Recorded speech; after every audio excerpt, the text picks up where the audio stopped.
Thursday, everyone. How's everybody doing tonight?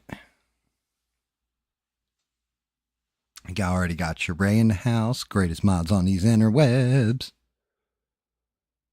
I am feeling like shit. Eugene! Eugene, we gotta talk about you, buddy. I am gonna go full ham on your music. You've never told me you were that goddamn talented, dude.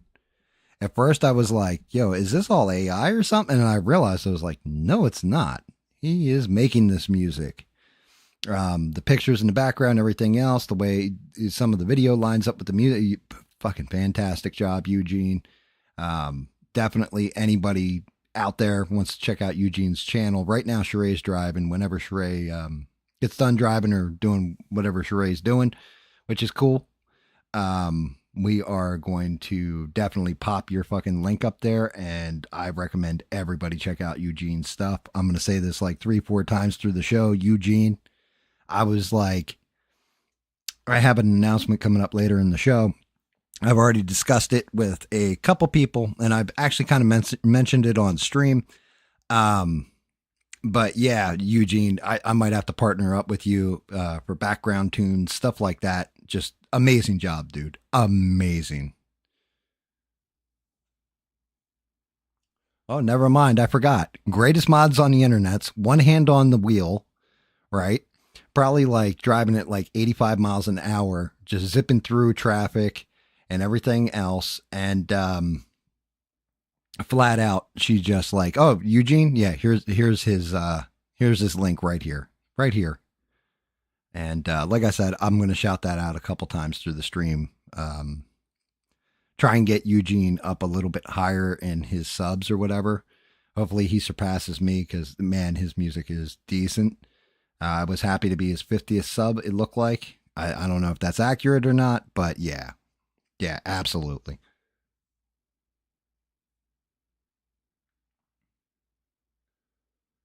Yeah, if you need that motivation, that inspiration, and that kick in the ass, Eugene, to keep making your music, keep doing it, man. Even if there's one person listening to it that enjoys it, even if the one person is you, don't give up on that.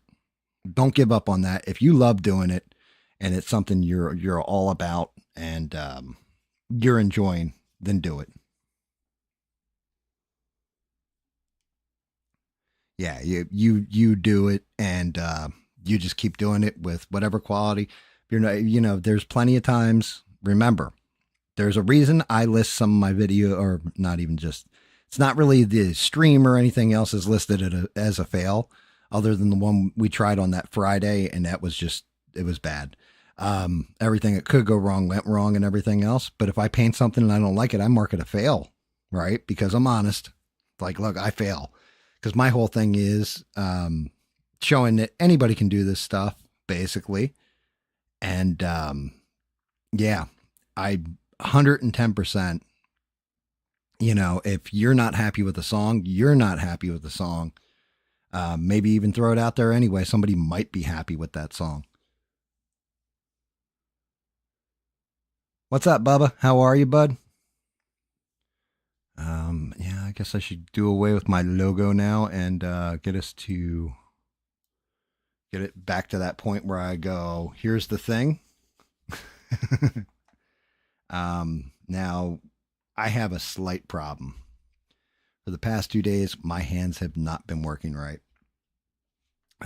All kinds of stuff in the background here going on, but I'm going to try and paint this, at least part of this big bastard tonight. If my hands are too shaky, then I will just run my mouth for the show or whatever. Maybe go in and do some editing because I found a Star Scream, and I think you wanted to see Transformers on here, and I found this Star Scream. Let me see if I can import the picture of it, but he's got to get cut into pieces.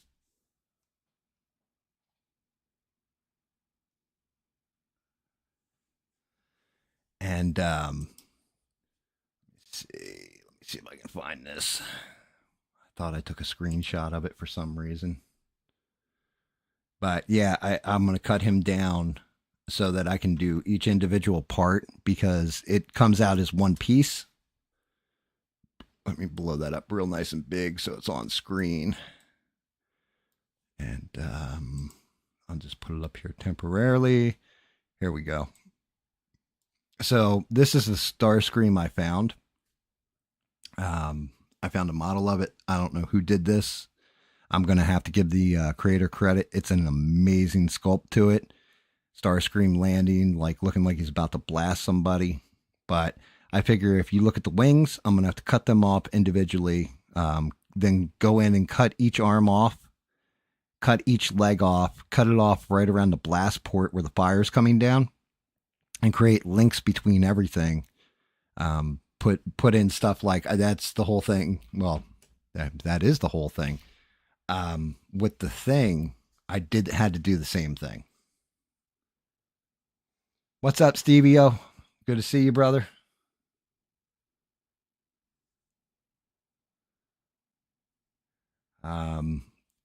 Tonight I got a couple different things to go over as far as news and all that other stuff. One of the bigger things is thanking everybody.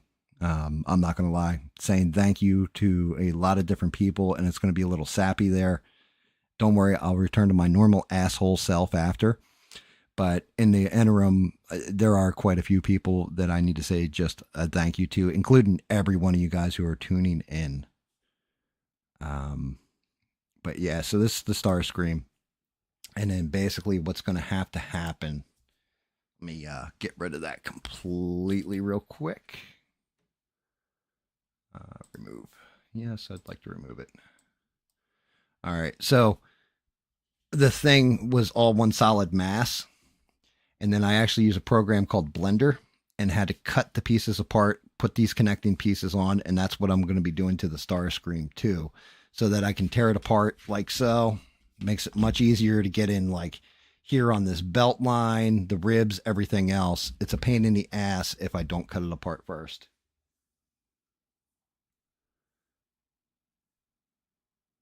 Oh yeah, Sheree's 110% driving and chatting. She's amazing. As a matter of fact, I got to give a shout out real quick to somebody. I got to give a shout out to Sheree's husband. He is epic. He's basically Rick James. Like he'll just come in and be like, what did the five fingers say to the face? A slappa! Unity! Like just awesome dude. Like he cracked me up so hard the other night. Great guy. Great guy. So not only do we have the greatest mod on the nets, she's got an amazing husband too. That's fantastic.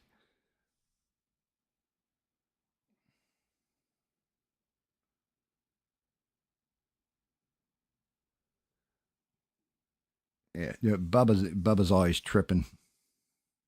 You always be tripping, Bub. Um, my hands have not been working real well. I've woken up. I woke up yesterday. Man, it looked like Michael J. Fox, like just trying to give an interview. Like my hands look like his. Like they're just shaking all over the place. Like even now, you can kind of see they're vibrating. The wife grabbed TENS unit, put it on my neck or what have you, and loosened up some muscles, stuff like that. It's something to do with the weather, I'm pretty sure. It's been storming like every day here. It's been crazy. But yeah, tonight I plan on, I've read, now here's the problem. I think I've only got part of the, what I like to call the triple B, the big beautiful bill, Trump's big beautiful bill. And it just, I think it's just going into the tax cuts and also some of the stuff that they're returning taxes to, because it doesn't mention the budget for the military and it doesn't mention like the cuts that they're doing to pharmaceuticals. Like there's stuff in there that should be there that isn't, but I actually ended up going down like a bit of a rabbit hole because trying to learn as much as I can about this thing. I did read through the 46 pages I have, 47 pages, like skim through it basically.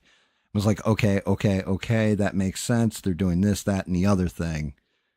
And then I also kind of saw where Elon Musk would be a little pissed about it. I'm not going to lie.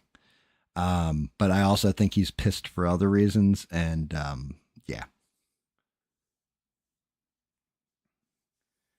Yeah. So one of the immediate things, I mean, we can get the news out of the fucking way like real fast.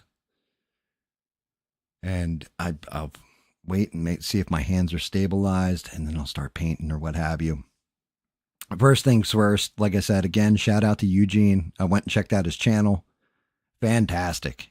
Like his music, it's it's definitely like I can see that in the background of YouTube videos. I can see it in the background of all kinds of stuff. You might even want to think about, setting it up where you license out some of your music. Maybe, like, I don't know, sell the song for $10 to somebody, like, okay, this is the theme written specifically for you. Stuff like that, man. I'm doing a video and it's going to have, I'm going to be talking about Lord of the Rings. I need background music. What do you got? And then you can, Eugene, set it up where it's like, oh, well, $10, you just license my music. $5, you license my song for that video or whatever. Do a limited licensing agreement where, okay, that's attached to that video and what have you. Don't give it to them in perpetuity, like where they own the song now and you lose your copyright to it. But yeah, man, I think that, and hell, even if you wanted to, you could give them away free if you just want to give out your music or put it out there. But yeah, I do see that. So, yeah, definitely check out Eugene's channel if you guys can. Sub to him, help him out. Yeah, dude, exactly, Steve. 110%, man. Like I was watching it and I was like, holy shit, because, and I'll get to my announcement in a little bit about what I plan on doing here. Now, granted, it's not going to affect the live show. Period. End of sentence. I love my live show. I love you guys. I love, if there's a reason why I put thank you in there, I'm going to get to that too. Thank you to all of you guys because you guys are amazing. Tune in every week and everything else. I'll tell you what brought me to this and like what kind of opened my eyes and really it made me think to myself, like, I need to thank everybody. But I guess we can crack the news out. So first things first, today, Elon Musk, he left Doge, which he only has 1 day remaining that he can legitimately work for the government before he has to leave by law. So anybody putting out there, like the news, oh, well, Elon Musk and Donald Trump, there's a rift and he left and all this and he was thrown out. That's bullshit. His time's just up with Doge. Now, I like the idea of Doge. I also think that they kind of fucked it up. I'm not going to lie a little.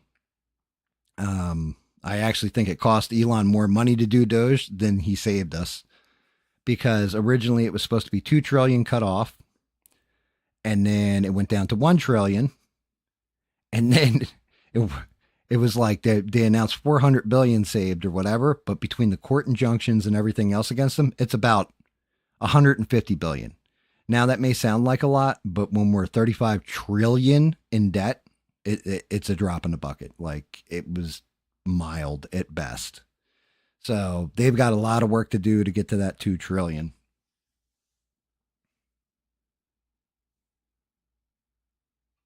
Awesome, Eugene. Do it, man. Here's my thing. Do it. If you tell me you can do it, or you tell me you can't do it, you're 100% correct. It's going to take you time and effort. Do it, man. Do it. 110% will shout you out, support you, everything else. Do it. Yeah, Ivan shouldn't have gotten bummed out and gave up last night, though, because my whole problem is Ivan's an idiot. So Ivan wasn't completely wrong. Like, actually, when I get into numbers, you guys are going to be like shitting kittens over what I'm about to tell you. But when it comes to the triple B. But anyway, Elon at least showed everybody that you can fight, cut, fraud, waste, and abuse from the government.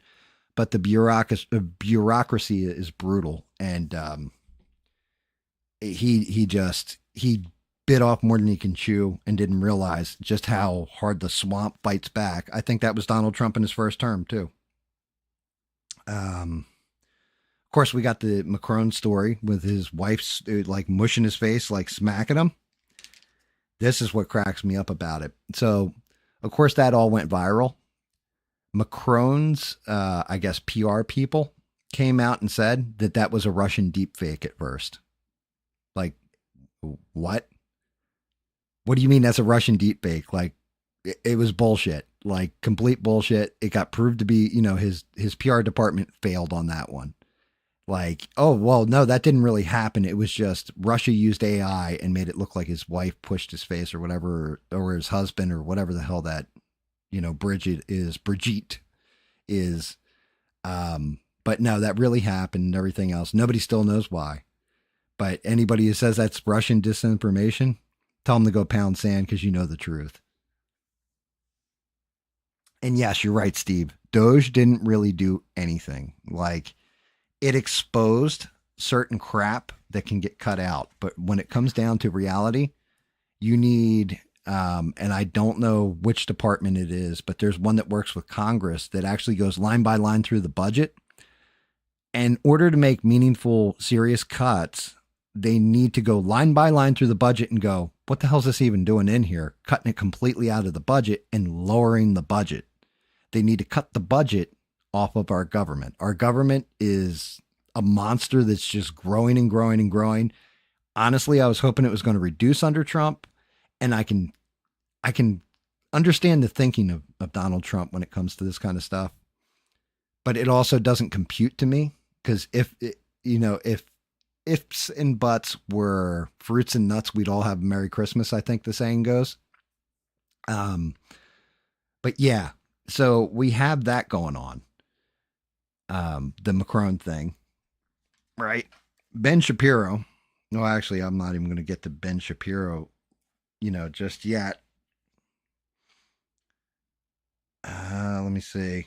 Trump is cutting off federal funds to Harvard and all that. That's actually in the big beautiful bill, right? That's one of the things that's actually in the triple B is that anybody that funds quote unquote terrorist organizations, or it's not hate speech, but like is designated a terrorist organization is immediately cut off from any kind of government funding, right? So people cheering free Palestine and all that, or actually more, I wouldn't even say free Palestine, more from the river to the sea, because that's kind of a terrorist slogan. And because you're literally saying we want them gone completely from the land, wipe them out, right?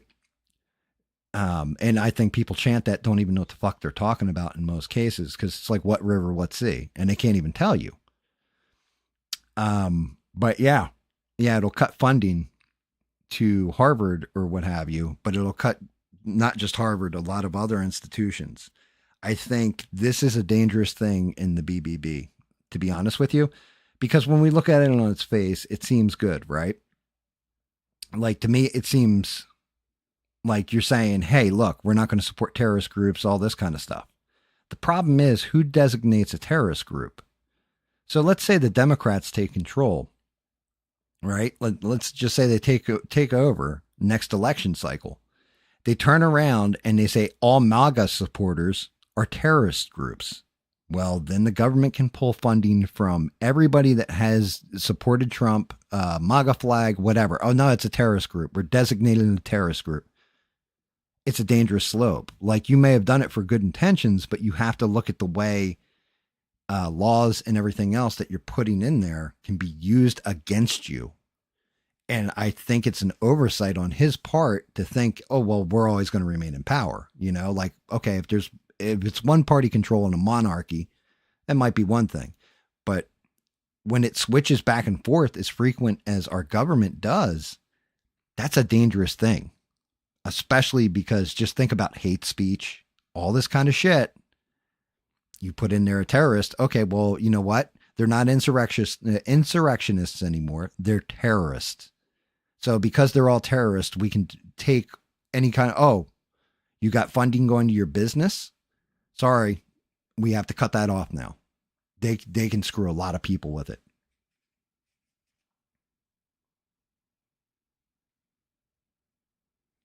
Yes, I did, Steve. I'm sorry, I'm running my gums.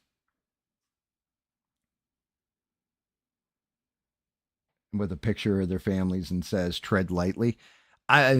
So that whole Tim Pool thinks that they come in and say, hey, tread lightly. That's possible.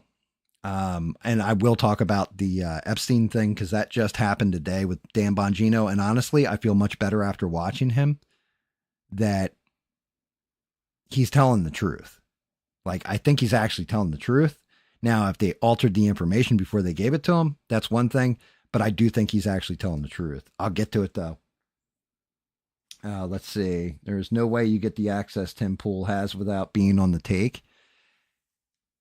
Yeah and no. You've got to remember, Tim Pool has had Kash Patel on his show, what, like a dozen times? Shit, more than 3, right? Kash Patel has come on that show. Dan Bongino has been on there once or twice.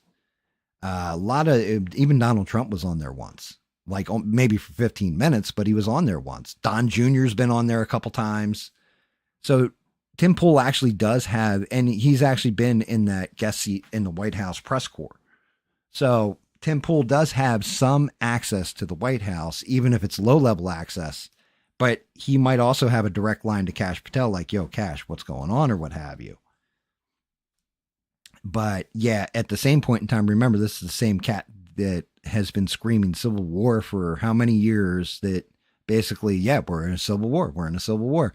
And he's laying stuff out with facts, and God bless him for that, because he's actually trying to use fact to justify his logic.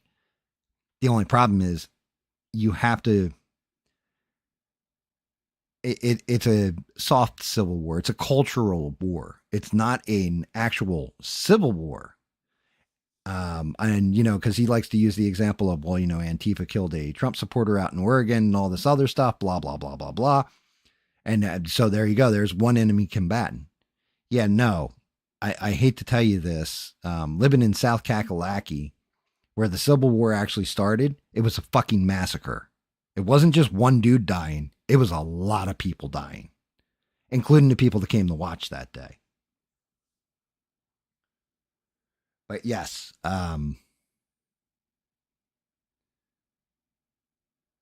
he's telling the truth, but it still makes him look like a clown.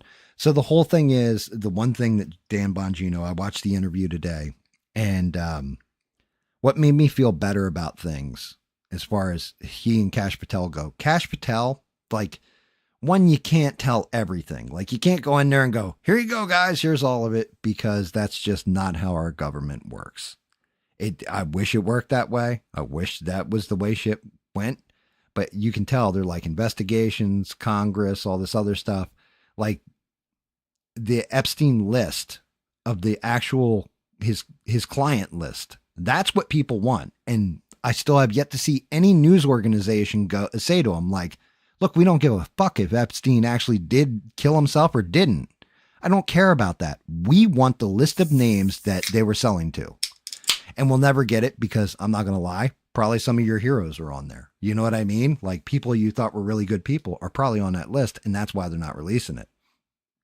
But nobody cares if Epstein killed himself. He's a piece of shit. Let him kill himself. You know? Hell, wood chipper, put him in the wood chipper, feet first, stop every 4 inches for humanity's sake to make sure he's okay.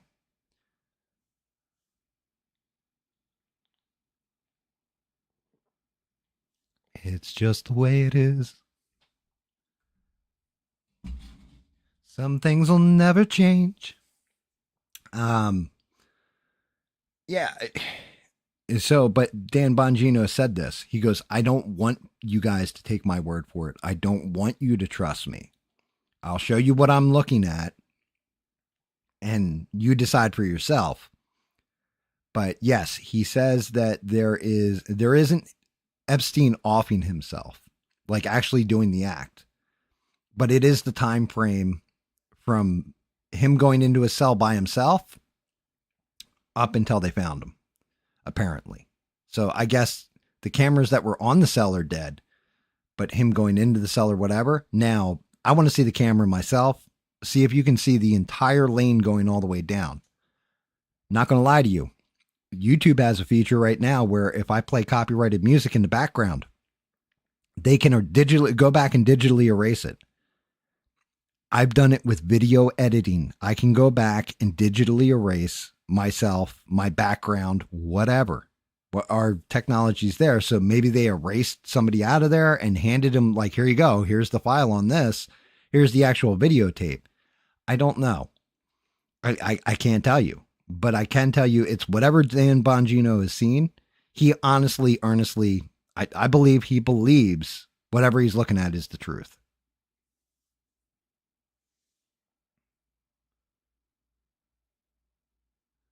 I don't think he became part of the club. Um, I honestly don't think he became part of the club. I don't think he's ingrained that deep. I don't think that's the case. I think Tim Pool he grifts does the grift for the clicks, but I don't think he is sold on everything. I think there's still stuff that he's calling out. Um, I think there's stuff that he does need to call out and doesn't.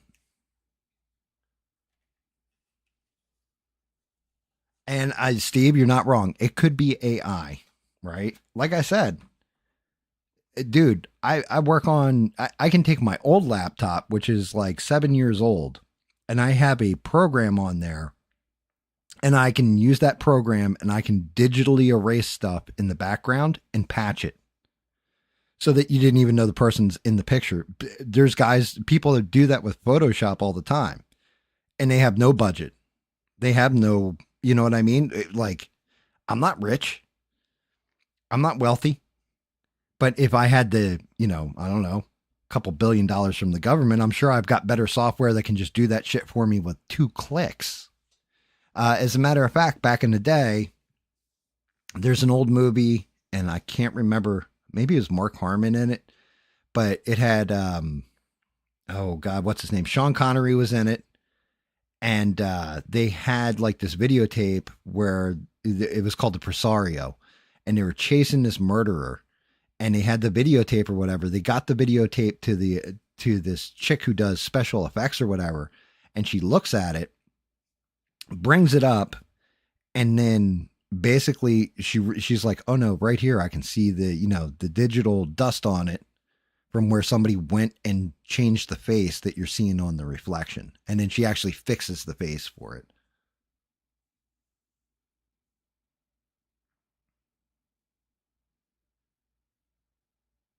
Oh yeah, absolutely, Steve. That's 110% correct. Um, that's no lie. Government agencies, like in before, they would catch you hacking into the government and lock you up. Now they offer you a job. If you got through their system, you get through their firewalls, you get through, they give you a job. They offer you a job. Because, I mean, now you got through our systems. Okay, now you got to learn Chinese, get through their systems. It's all spycraft at that point. Like it's all an intelligence game. So it is one of those things. There's certain people I know that understand algorithms at a very high level, and the government tried to recruit them. Now they were going to get a cushy job and everything, and they took a different path in their life. What's up, Forever? How are you, brother? But yeah, Dan Bongino and Epstein, look, flat out, we're never going to say, if they release the Epstein client list, that would be amazing. Now they're hammering down on, they say the next things they're going to do are the cocaine in the White House, like who brought it in and all that, the pipe bomber on January 6th, and I can't remember what the third one was. But to be honest with you, for me, that's a distraction from the ones we really want to know. I want to know everything about Thomas Crooks, the guy who shot Trump. I want to know how he got the fuck up there.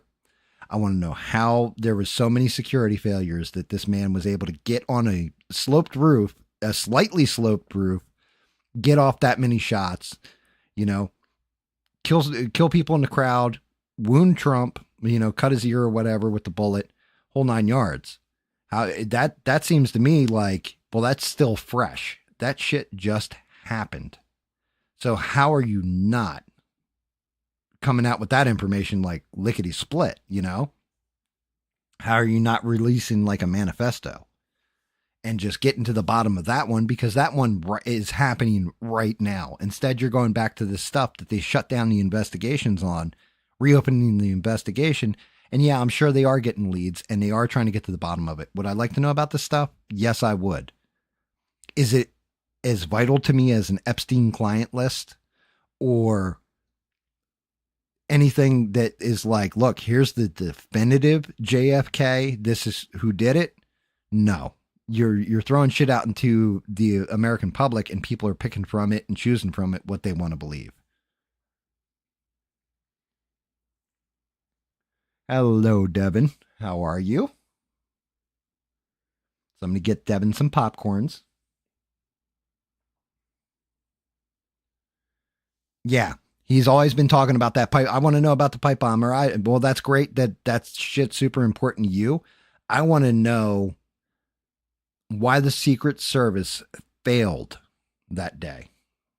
I could see if the guy was like, a football field away and, like 2 football fields away or whatever, you got hidden in a tree somewhere that you guys like walked under him 3 times because he was cloaked so well, like the fucking Predator. Just come on, man. That shit's right there. Like it's got to be right there. That's on the surface.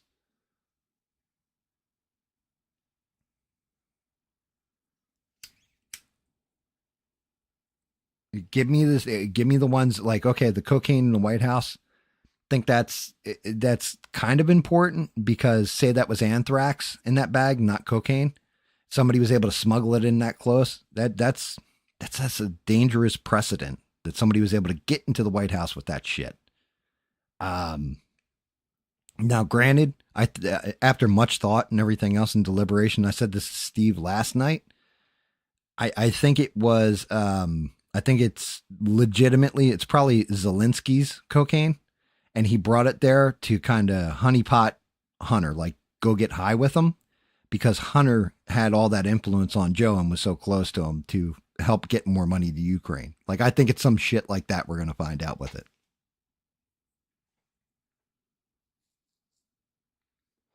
And you're not wrong, Devin.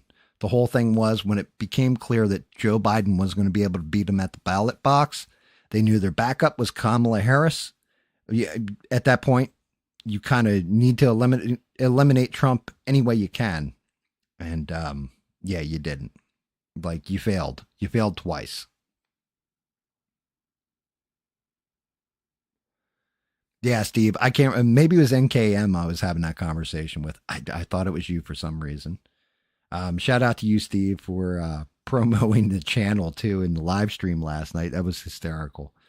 Let me see. I know there's. Let me see what else I got written down here, guys. I'm scratching them off as we go. Oh, here's another one.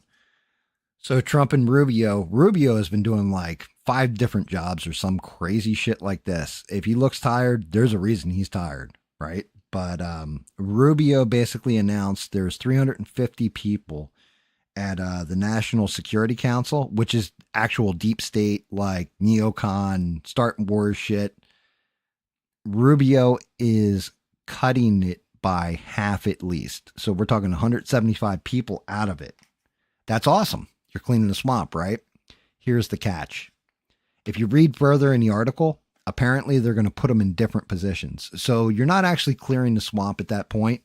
You're just moving people into different positions. So you may be draining the swamp, but if you're dumping the water right next to the swamp, you're creating another swamp.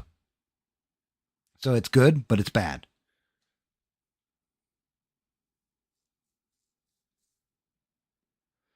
I'll be honest with you. I think the people behind the auto pen are Ron Klain, who was Biden's chief of staff, and Joe Biden. That's who I think was doing it. Because I think last night, ABL, and shout out to ABL, I had fun in his stream. I didn't agree with everything he was saying and all that shit. But I did have a lot of fun chatting with you guys and, cutting it up like we used to and all that kind of stuff. So that was cool. Devin, don't forget, It was 8 days after Crooks that Biden finally dropped out. He knew that. Short of Trump being deleted, there was no way to win. And then that effort failed. You are not wrong, Devin. That is spot on. And the whole thing is, you find out who the shooter is. You go to their house. He had like 5 cell phones or some shit. There's not a fingerprint on silverware. Everything's wiped clean. All fucking information. And then even Crooks's body was cremated almost immediately. Okay, so what do we have? A Manchurian candidate here? Like what the fuck? Like that's how you generate conspiracy theory right there, is the fact that the government got there, immediately cleaned the entire scene like it was a crime scene. They didn't investigate it like it was a crime scene. They just cleaned it. Something's not right. That's how you get conspiracy theories.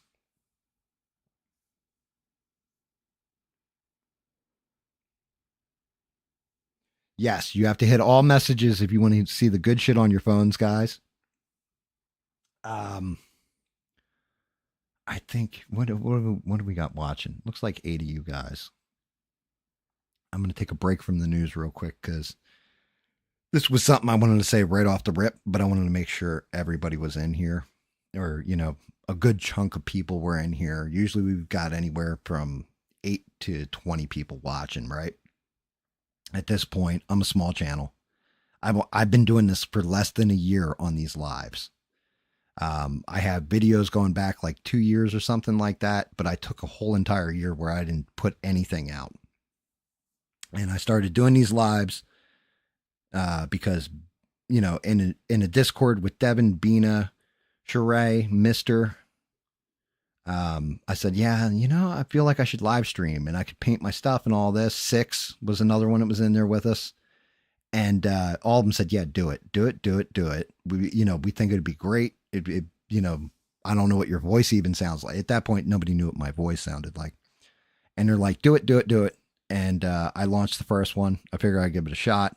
Honestly, I can go back there, probably laugh at myself on that first one because it's shitty camera angles, shitty microphone work, whole 9 yards. But I'm slowly getting better and building. And that's where I got to get to this part. One, thank you guys. Sincerely, from the bottom of my heart, thank you guys. I had a conversation with Bina. And Bina, we were talking about just different shit.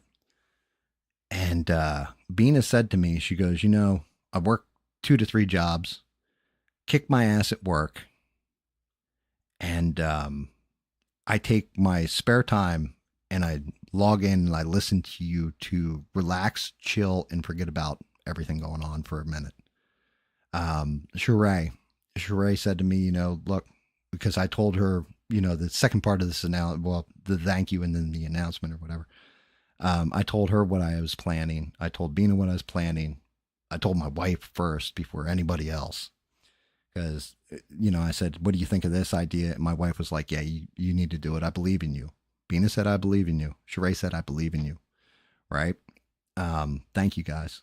Like, legitimately, thank you from the bottom of my soul. I couldn't do this shit without you guys on the other end watching it, enjoying it, interacting with me. Devin, thank you. Steve, thank you. Forever, thank you. Bubba, thank you. Eugene, you're new here, but thank you, man. You guys could choose to be anywhere else. You could be doing anything in your spare time, and you take this time, even if you're just sitting home bored or whatever. But like Sheree's driving and shit. Thank you guys. Seriously, thank you. I don't ever want to take you guys for granted. If I ever do, Sheree's there to kick my ass. Right? That's one of the reasons why she's the greatest mods on these internet. She is the best backup I could have. I said this and I was laughing when I typed it into her. I was like, yeah, like that's just it. Show it works because I have you watching my back and reeling me back when I start to, because as Charlie Murphy once said, I'm a line stepper. Well, he said about Rick James, I'm a line stepper habitually. I'm a habitual line stepper. I can be an asshole. Right. And Sheree, if I'm starting to get to that point, is will pull me back. And I was like, you know who said that one time? Was Howard Stern to Robin Givens. And like both of us just started laughing about it, basically. But that's just it. But yeah, sincerely, guys, thank you for giving me your time. Thank you for, watching me paint stuff, make stuff, everything else. And it never goes unnoticed. Never goes unnoticed that you guys have taken this time. And if it ever feels like I'm taking advantage of that, you let me know. You let me know, Gam, look, you're being an asshole. And just snap me back to reality because I don't want to ever lose that gratitude.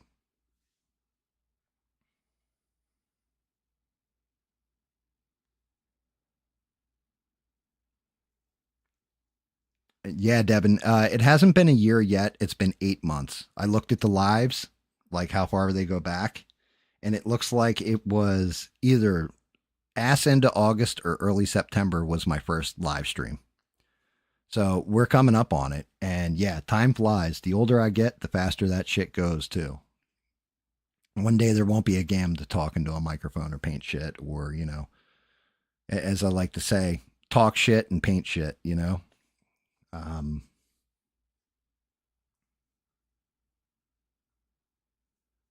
I'm not being ruthless enough. You want to see ruthless aggression? Yeah. I mean, look, I can unleash it, but to be honest with you, a chill time. Like, I think it's better if we're just chill. Now, granted, if I see something that's really going to piss me off, I'll probably go off about it. But I've also learned don't paint things if I'm angry because I look at the Punisher. I'm looking at him right now and I'm just like, yeah, dude, you painted that angry and it looks like complete fucking dog shit.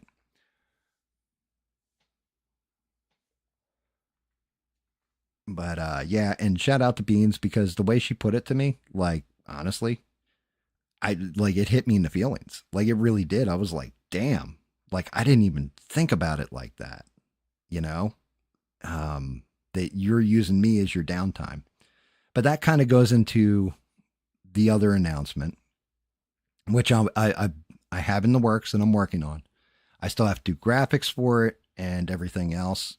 It's going to have nothing to do. It's going to be its own channel, right? It's going to be a completely separate channel. And this is where I was saying, Eugene, I might need to borrow you to do like, nice, easy, gentle background sounds. It's actually going to be an ASMR kind of thing, but I'm going to be reading old school stories that I used to love when I was a kid, but I'm going to be reading them in a calm, easy voice, something that you can put on in the background, like go to sleep to, stuff like that. Completely different, no cussing. And, I've been mulling this over for a minute, but I think I am actually going to pull the trigger on it. And at first, I was just going to do it under the GAM catches up banner, okay, well, if I do this version, it's GAM this, then I could do GAM plays, which would be video game streams. I could do my normal GAM catches up, which would be my live stream.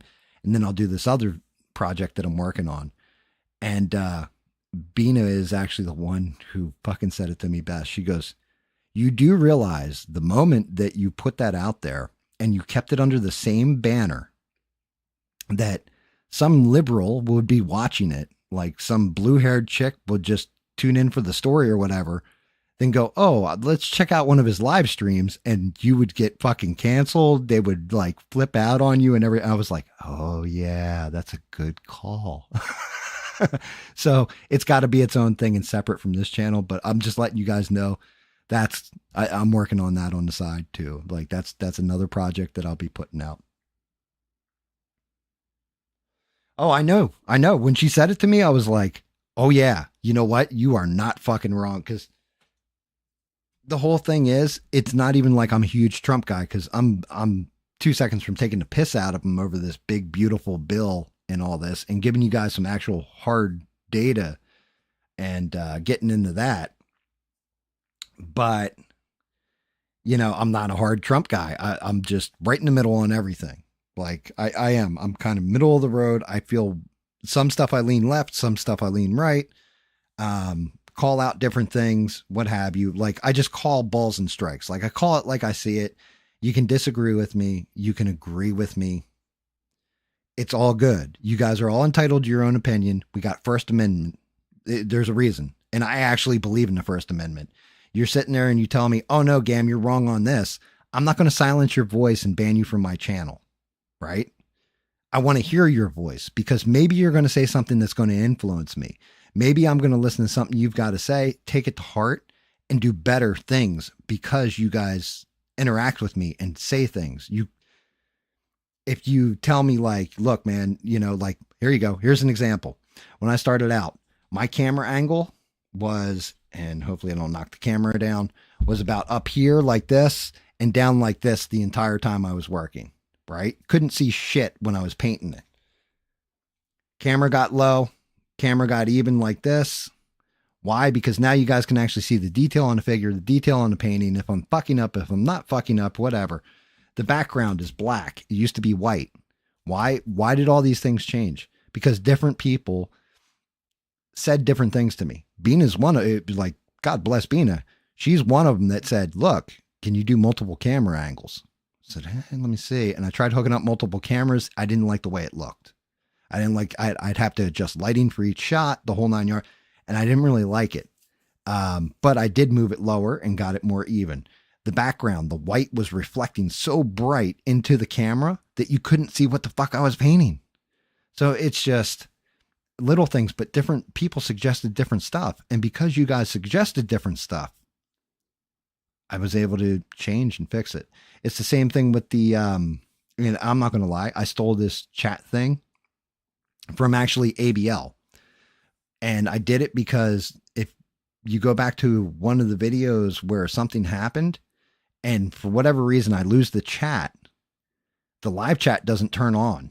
The chat's always going up the side. So if somebody comes in here and calls me a complete asshole for whatever reason, and they're just some troll that's dropping by, it's still going to be there even if I block that person.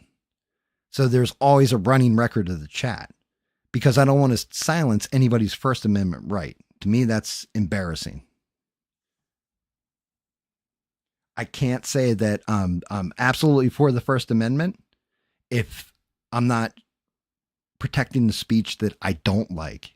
There's shit I don't fucking like that people are going to say, but you got to defend it. Like they have the right to say it. I may not like it. I may think it's abhorrent, but I'm also going to, you have a right to say it. You can speak your piece. And like, if anything, you guys talking to me, like I said, keeps me level.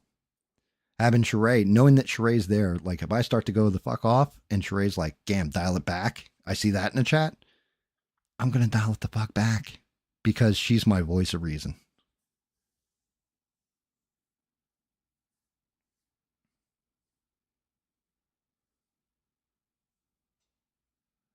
I would be good for Sensei. Would I have to do stuff like Confucius say? Like, so some of the stories I plan on reading, the first one is going to be a story by H.G. Wells called The Star, right? I always love that story.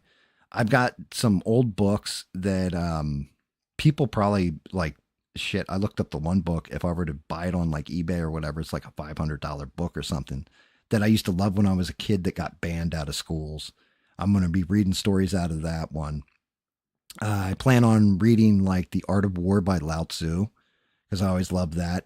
Tao Te Ching is another book, like some Eastern philosophies, and maybe The Hitchhiker's Guide to the Galaxy. Just fun stuff, like stuff you can put on in the background, just listen to it. And I'll break it up into chapters, the whole 9 yards. Working with AI pictures. There's one site that does it free. I just got to leave the watermark for their shit, for their AI program, and I can use it. So I've been thinking it through, and it would just be easy listening. Like I said, ASMR, just kick back and chill. Gam more Johnny Lawrence style. Yeah, actually, to tell you the truth, it's funny. Now, granted, like the character's like, a karate master that won the all-state tournament how many times in a row, but I kind of think the same way as he does in a lot of ways. It's funny watching Cobra Kai. I'm like, oh yeah, dude, I completely identify with Johnny Lawrence.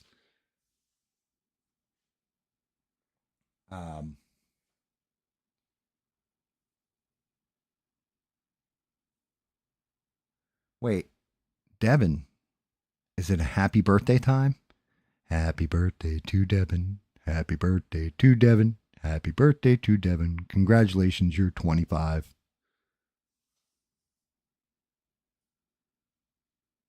Holy shit, CLB. It's good to see thee.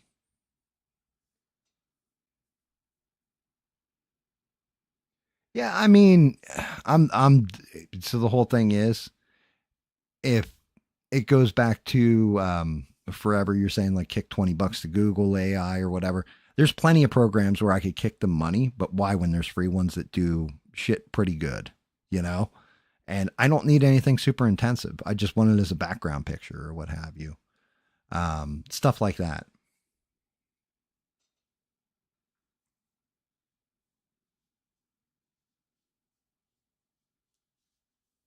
Yeah, Devin. And Devin, special shout out and thank you to you. You and actually your husband. I won't say his name, but thank you because when I was first setting up, you spent 3 hours with me on this microphone trying to get that shit to work.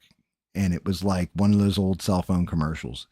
Can you hear me now? Can you hear me now? Can you hear me now? No, Gam, I can't hear shit. But thank you. Devin from heaven, you have been a blessing. You really have, and a good friend.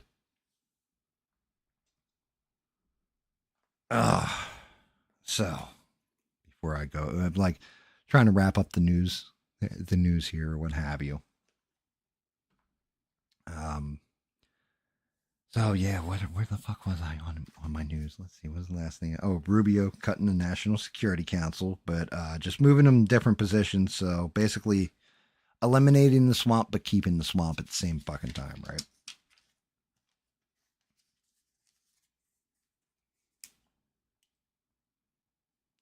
Well, CLB, I don't know what kind of gifts you want to post, but like that's nobody needs to see your schwantz, my friend. I don't know what you're doing over there. Don't go crazy now.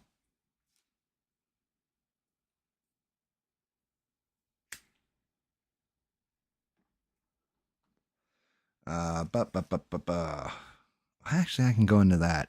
So last night on ABL, he showed this dude who, old guy too, like he was an old head, but they're at some concert, and the guy had like the SS symbol from the Nazis on his shirt on the back of it, and a whole group of people were chewing him out and all this, and somebody pushed him down. Um, and I had said, like, I said it in chat like 4 or 5 times. I was like, because ABL's kind of like, oh, yeah, well, you go there, you deserve it, and all this kind of other shit. And I'm thinking to myself, I thought to myself, I said, self, he can wear that t shirt. You shouldn't be putting hands on him. You can chew him out and yell at him and stuff like that, but don't push the old man down. Um, and this is one of those hypocrisy kind of things because there was a kid who sat in a seat under a tent, was asked to move. Somebody put hands on him, like grabbed him or what have you. And old buddy stood up, reached in his bag, pulled out a knife and stabbed that kid to death. Right. And that was okay because you don't put your hands on anybody and the whole admonishment. And I'm like, condemn the violence, dude. Like I typed it in like 10 times last night. Condemn the violence because ABL's whole take on that shit was, well, you don't put your hands on anybody, then it wouldn't be anything. What if they pushed that old man down with that SS shirt? He stood up and just either pulled out a knife and started stabbing people or pulled out, worse yet, pulled out a gun and just started shooting into that crowd. So hypocrisy. But he had, like I said, has the First Amendment right to wear that fucking shirt. I find it abhorrent. I think he's a scumbag. It just proved he was a scumbag, but you don't need to put hands on him. You get the fuck out of here, dude. You're a scumbag, whatever. And, all that kind of stuff. And then walk off, like be disgusted by him. But you don't have to go and put your hands on somebody. Yes, I agree. I agree, Steve. If you're wearing a shirt like that, you probably fucking deserve it, right? But at the same point in time, like I said, if I'm going to call balls and strikes, I gotta condemn. I gotta condemn the violence on that guy. He has the right to wear whatever fucking clothing he wants. He could walk in a goose step for all I give a fuck, right? But and I'm gonna hate him. Like I'm gonna hate him, and I'm gonna use my First Amendment to fucking chew him the fuck out. What I'm not gonna do is go and assault him because that can turn into a lawsuit. Let's say I pushed that old man down because I was mad at, or ran up and punched him in the face. He falls back, cracks his head on the ground, and dies from a contusion on the back of his skull. Oops. Now what? How does that work out? Well, he was wearing that shirt, sir. Wearing that shirt ain't a fucking crime.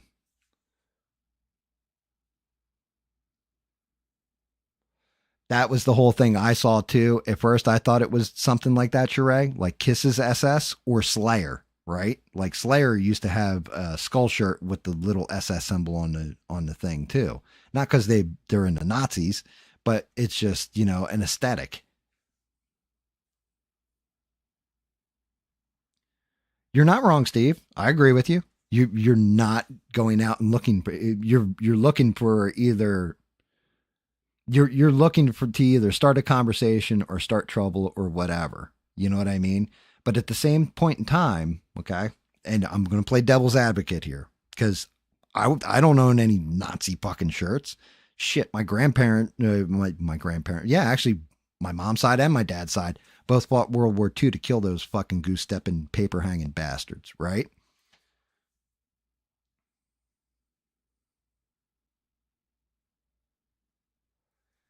Actually, tell you the truth, Sir Giggs. Well, CLB, you are not fucking wrong. Like, if I'm going at somebody, I'm going at them. You're not wrong. But in my older age, CLB, I've also learned tolerance to an extent that you may not be my cup of tea. You can just fuck off. I'll just get out of my face with that bullshit, right?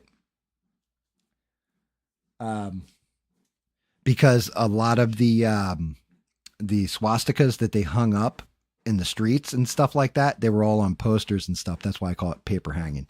And matter of fact, I got that line from Patton, from the movie Patton with George C. Scott, Devin, where he goes, they're like, where you going next, General? He's like, I'm going to Berlin to shoot that paper hanging son of a bitch right in his ass.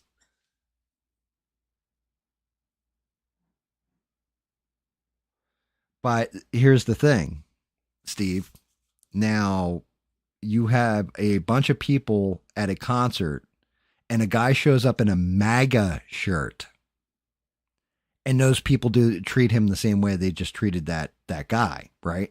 They don't mean the same thing to you and me, but to those people, they see that shit the same way, right? So does that guy have a right to wear the MAGA shirt? Well, of course he does. We have to play even, dude. We have to play and look, you can disagree with me and you're cool. I just see it as people are free to express themselves as long as you're not hurting other people. Now, if he was walking around yelling like, all kinds of Nazi slogans in German or what have you, that's one thing. I don't know what the back of the shirt said either. It could have said fuck the Nazis with the SS symbol, and it said shit stormtroopers or some stuff like this, right? I don't know. I couldn't see the shirt clearly. I could just clearly see the SS. But that is the fear and that's why I say the whole thing is if you're not protecting other people's freedom of speech like that, right? Or freedom of expression, then you can't really get fucking mad when they come for yours.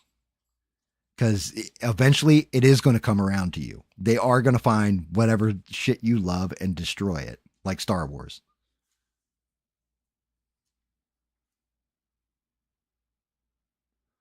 Yes, and I agree with you, Steve. You would always have to keep in the back of your mind if you went out with a MAGA shirt on, it would be like some motherfucker's going to say something to me. Somebody is going to say some shit to me that is probably going to get me into a fight. And I know this before I put this on. So you're right. I agree with you, because not everybody views freedom of speech like me. Not everybody, has that tolerant point of view. Some people are like, oh, yeah, it's on like Donkey Kong, you know? But yeah, that was just one thing. But for me, the funnier part of that one was the hypocrisy of, okay, so you defended, a kid stabbing another kid, but you thought it was funny when this old man gets pushed down.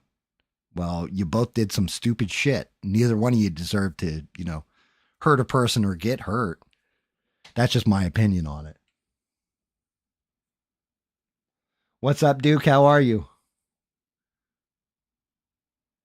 Max du Deutsch über Mainz Deutsch. Yeah, but I mean, I'm just like I said, I'm fair like that, I guess, across the board and stuff like that. And it's like I said, right there, Steve can disagree with it, and that's cool. We that's fine. You can agree with it, disagree with it. It's fine either way, man. Oh yeah, the hypocrisy is real. That's some real shit. Um, which I guess Maha news. Two things happened. One, the food dyes are all going bye bye. So expect like gray M and M's and Cheetos not to be so orange and stuff like this, right? That stuff's all going. And I guess the food companies have agreed to this. So food's not going to look as pretty, but you know what? It'll be better for you. I eat healthy, but I also smoke like a pack of cigarettes a day, like a fucking chimney, right? So yeah, there's that, right? So I'm kind of hypocritical myself as far as self health goes, because I put good food in my body, but I also put nicotine, tar, and other stuff that's just pretty much killing my lungs slowly. I'm sure, but it's good, good stuff there. The other thing that Maha did, the vaccines, the COVID vaccines, they're not in rotation for children anymore, and they've kind of disapproved them to an extent. Like you can still go get one if you want it, but it's no longer forced on you. And that was like good shit. Good, good, good. I don't agree. I think vaccines are very, important. I really do. I think if they've been through a clinical trial, if they have gone 10 years, prenatal and postnatal, I think is the way it's said, that, like the polio vaccine. Well, fuck, you better get your kid vaccinated for polio. You don't want that shit coming back. And even worse yet, you don't want your kid afflicted with polio. That's fucking terrifying, right? That's my opinion on it. Some people are completely like no vaccines, all that stuff. That's cool if that's your position on it. But when it came to this other, the COVID shit, I didn't get it. I wasn't going to get it. You couldn't force me to get it. You would have had to lock me in if they did internment camps for it. I would have been in an internment camp just walking around in my striped pajamas because there's no fucking way that I'm going to go put that shit in my body after watching people like Robert Malone and all these other people talking about it. There was too much information out there that maybe it was good for you, maybe it was bad for you, but unless I'm 100% sure, I ain't fucking doing it.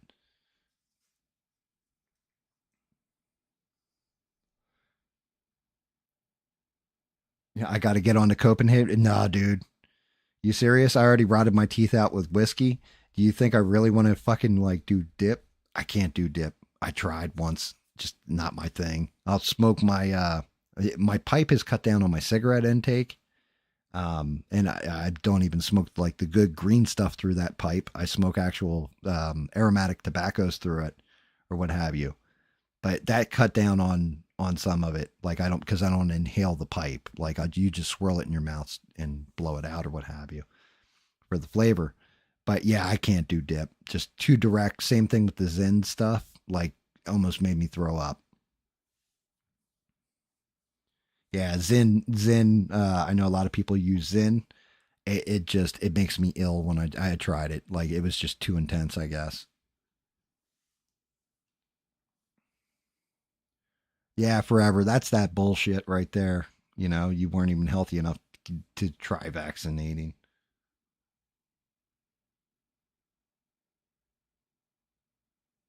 Yeah, Duke. See, and that's just it. That's why you need those clinical trials. You need like 10 years basically before the vaccine is approved safe and all that. Um, that all goes back to me just knowing about children of thalidomide. And I don't know if you guys know about this. I'm sure I brought it up before. But back in the day, women who had morning sickness, there was this miracle drug that had come out, and it was called thalidomide.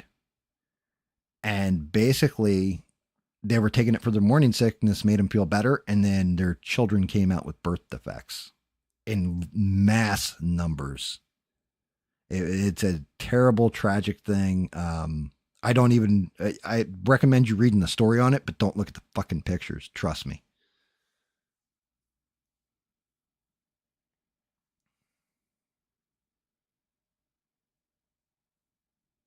Yes, Devin, you're not wrong. You were ostracized from society if you didn't get it. I know people that they would have lost their house, they would have lost their entire livelihood if they didn't get it. I was in a fortunate position at that time, and I'm not going to lie. My wife was like, I'm not putting that shit in me, and they might fire me for it. And I told her, I was like, well, it's against one, it's against her religion for real. I was like, but if they force you to do it, fuck that. Tell them to shove it right up their ass. We'll figure it out. I got your back.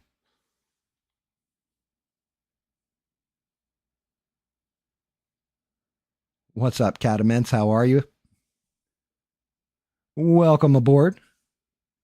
Welcome to the loony bin. Um, but yeah, so that's just it. That was pretty interesting coming out of Maha. Um, I just it's crazy. Let's see. What else do I got written here? Oh, why James Comer sucks. I wrote that down. I'll get to that in a second because first, did you guys see that Kamala Harris went over for a real estate speaking engagement over in Australia?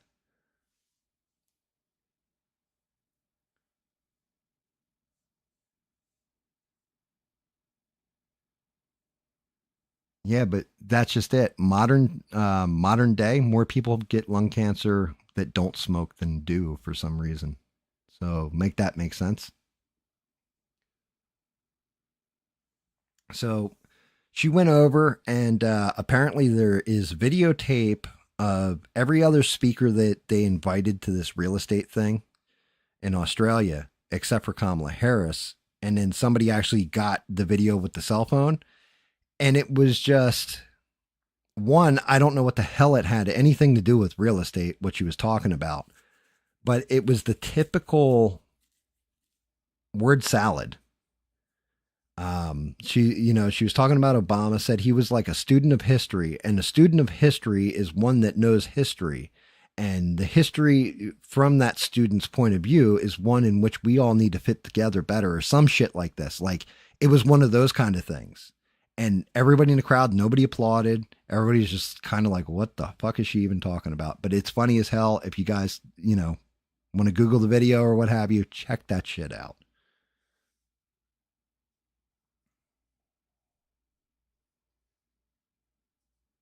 I could believe that Superman's wife dying. That happens.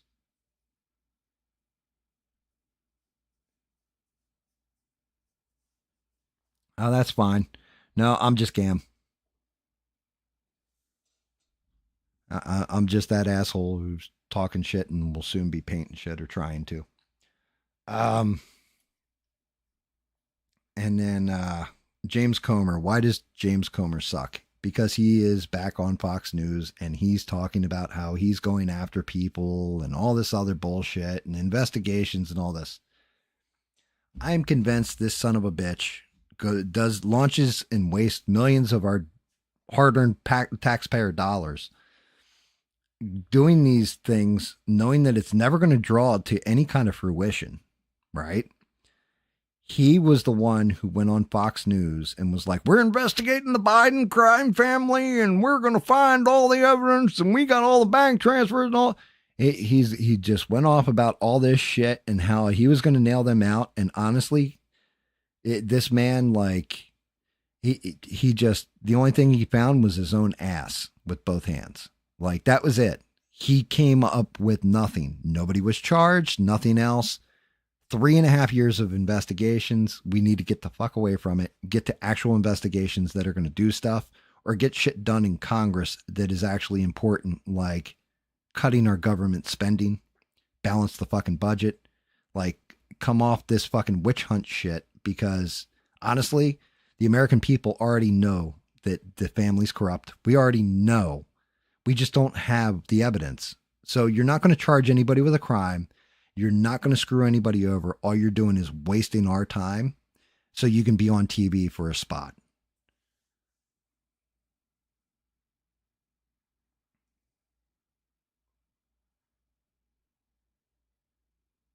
The guy who banged Obama. That's fucking great.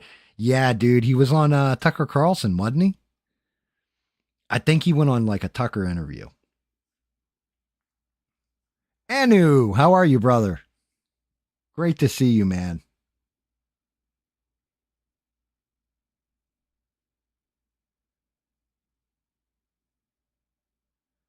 Dude, the sluts and the studs. I like the way you think, Anunnaki. I like the way you think. Yep. And you're right, Bubs. It's a shell game. Like it's But yeah, so that's why James Comer sucks, because, you can tell me you're launching investigations. What are you going to do? Get all these people before you so you can bloviate, grandstand, and make yourself feel better like you're actually making a fucking difference. Comer, you ain't making a fucking difference, you fat fuck.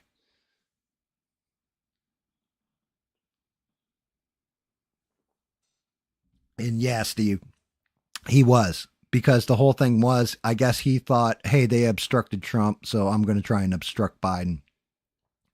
And you didn't do shit. You fucking fired BBs at a tank. Like, you didn't even make a dent.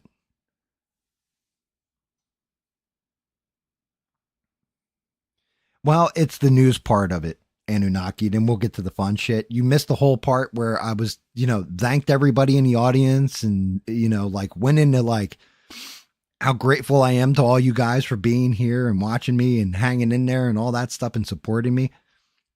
And Anunnaki, you're new here too, newer here, like Eugene or whatever.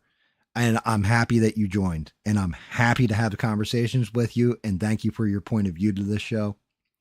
I will never silence your point of view. You fucking say whatever's on your mind. And thank you, my friend, for signing up.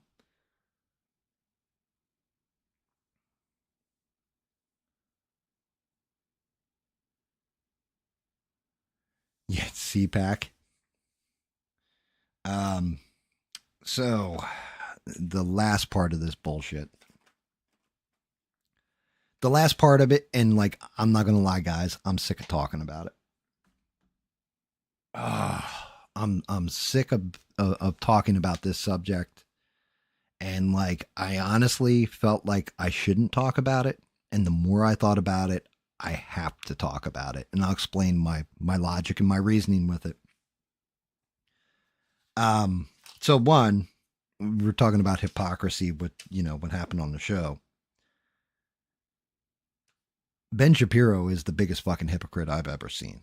All right, because I watched this one show, like, and I'm I skim through his show. Like, I don't watch it from one end to the other. I'll watch this segment, that segment, or what have you, and just listen to what he's saying real quick. Move on to the next segment or what have you. But Shapiro was like talking about the U.S. going in and backing Israel to bomb Iran. And then he broke into, look, I was against us going into Iraq. I was against us going into Syria. I was against us going into Lebanon. Right? And then turns around and says, but bombing Iran is a whole different story. Like, what the fuck? You can't have it both ways, dude. Either you want peace or you don't. You want America to go fight a war for your country or what have you. Now, the reason why I feel like I need to even, because like I said, it's not the Israeli people, it's not the Jewish religion or Jewish faith that I get pissed off with.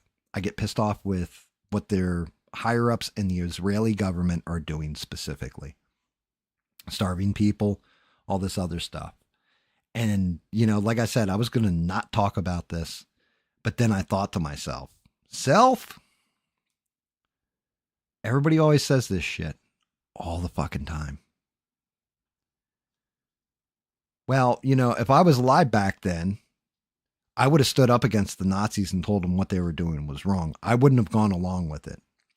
If I was alive back then, I would have stood up against all the slavery and all the people that owned slaves. I wouldn't have gone along with it, right? I ain't going along with it. I can't do anything to change it. I'm powerless. What am I going to do? Put on a pink vagina hat and go stand and with a flag and yelling slogans? No. That's bullshit. That's not going to change anything. What I can do, though, is at least point it out and say, yeah, that's fucked up and wrong. Right? So I am calling that out because I am in the here and now and I'm watching what's happening and I don't fucking like it. And you're not wrong, Duke. I wouldn't have lived for long, right? But that's just it. There's a way of calling things out, saying, look, I hate this shit. This shit's wrong. I can't actively do anything against it. I'm not willing to go over and pick up a gun and defend because it's not my fucking fight. I'm not going to lie. I think the shit's horrible and everything else, but it ain't my fight. I can at least bring, eyes to it. And then maybe some governments can do stuff. And funny enough, interestingly enough, Trump is in talks with Iran right now over the nuclear, trying to get rid of the nukes and all that they're working on. And, Netanyahu called, I guess, either Trump or Trump called Netanyahu and told him, don't you do shit while I'm in these talks. Flat out just told him, do not bomb them. Do not attack them. Nothing. You derail these talks. You and I are pretty much going to have a fucking problem because I want a peaceful solution to this. I don't want a lot of people dying. Honestly, that's the person I want in the White House, is somebody who is going to stand up even to our allies and tell them, stay the fuck out of this until I'm done my piece. And let me see if I can solve this peacefully. If I can't, you go do you.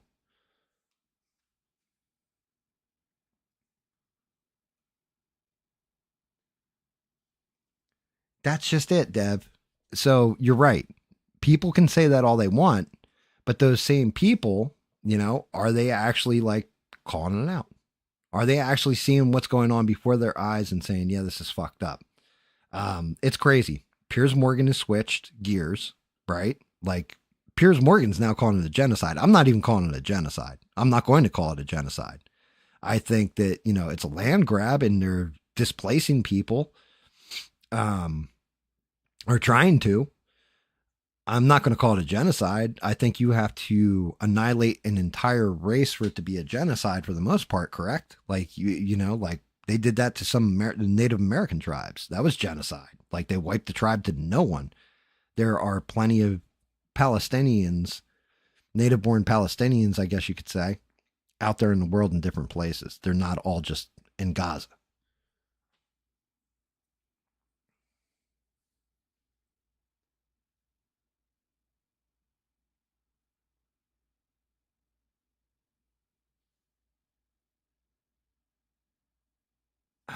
I don't know, Eugene. I don't know if it's they won't play ball with them. So the problem is the Iranian people are very smart, very good people. Same thing with the Iraqi people, right? Very smart, very good people. It's the fucking government. It's the same thing with the Israeli government.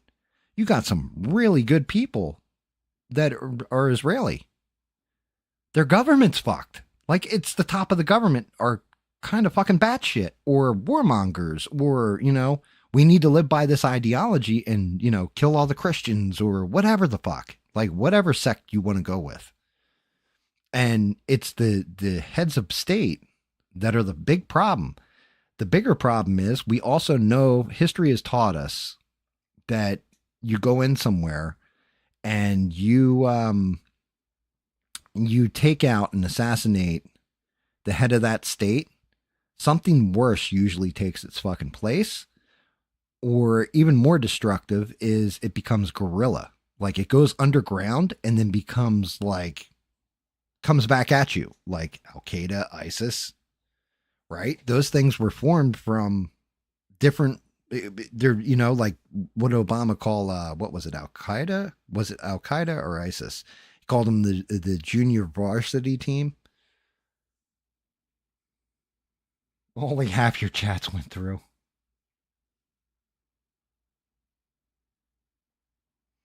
Ethnically cleansing. I mean, more ideological cleansing than I would think, because if they converted over to Judaism, would they keep them alive or would they kill them? That's the question. So to me, it's more ideological. I don't know. I just think it's fucking bullshit. The whole thing. I think it's the same thing with Ukraine. But yeah, Germany, as far as Israel goes, the German chancellor has actually come out and kind of rebuked Israel's actions over there. So now you're starting to get European sentiment turning against them. It's not good. It's not good when you got the U.S. starting to turn your back. Now, if you get the EU and the UK, if they all come out and rebuke, man, this is not going to end well.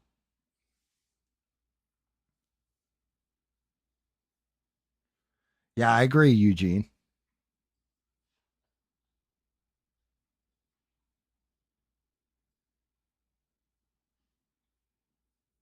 You can't, and Anunnaki said, you can't reason with those who demand to rule the world by force and see anyone that is not part of their club as a threat. I agree with you. Diplomacy, finding a peaceful solution to shit that even like my big thing is I don't want us to be peacekeepers around the world either. Like I won't sacrifice my son to go to something that he has nothing to fucking do with. Now, shit starts blowing up in the US, I might feel a different way, right? But why am I going to send you over to go fight for, pick a country versus this other country? I'm not. I'm not going to sacrifice my son. You've lost your fucking mind. I'll go fight in his place if it's something I believe in, but I'm not going to send my son to go die for somebody else's shit. It's not my pile of shit.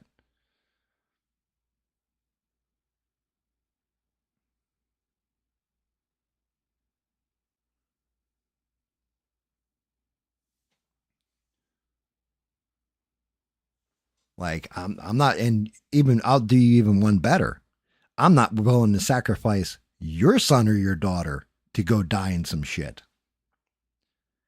Because if you're willing to sacrifice mine, I might feel some kind of way about it. I'm also not like, I don't want anybody dying. Now, granted, it's going to happen. Nature of the beast. It's just the way life works. And it's unfortunate that you're going to have this shit happen.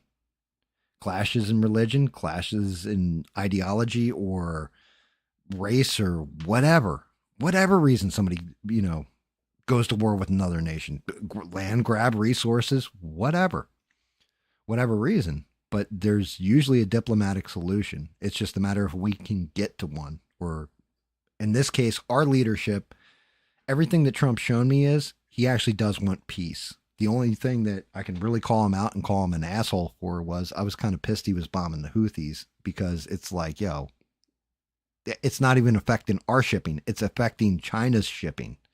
You're helping China out, fuckface. Like, calm down.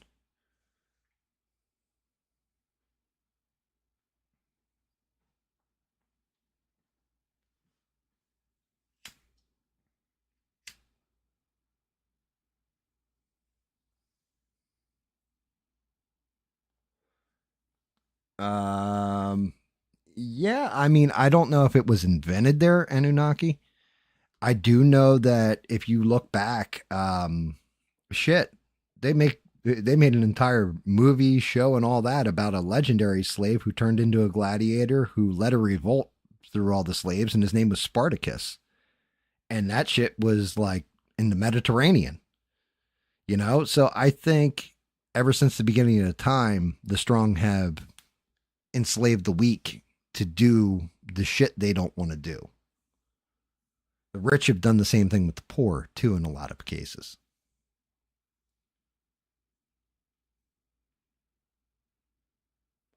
And yeah, Duke, thank you for your sacrifice. I'm not going to lie. As somebody very close to me likes to say to me, I served my country and everything else. You were too much of a bitch to do it. And I have to look at them and say, yeah, you're right. I was too much of a bitch to go serve my country. So thank you for doing what I couldn't.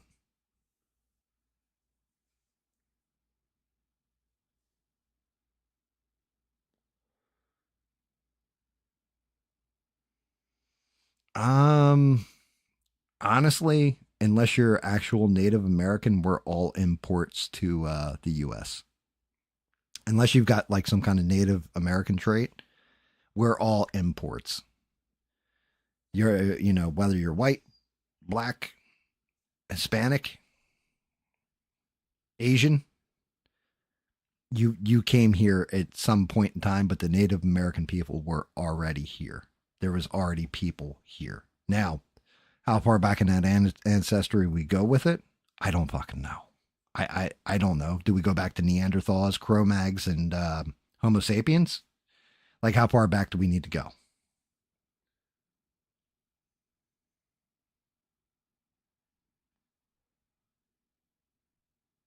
Yes, China did too. China absolutely had a whole slave culture.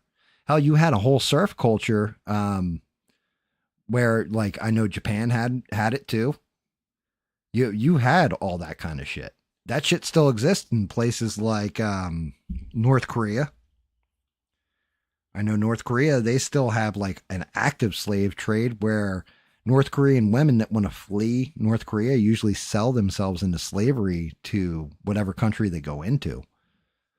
Like it'll be like, okay, we'll extract you. You're kind of a hot young girl, but you're going to be this guy's basically like love doll for a while. Yes, caste systems. So that shit's always existed.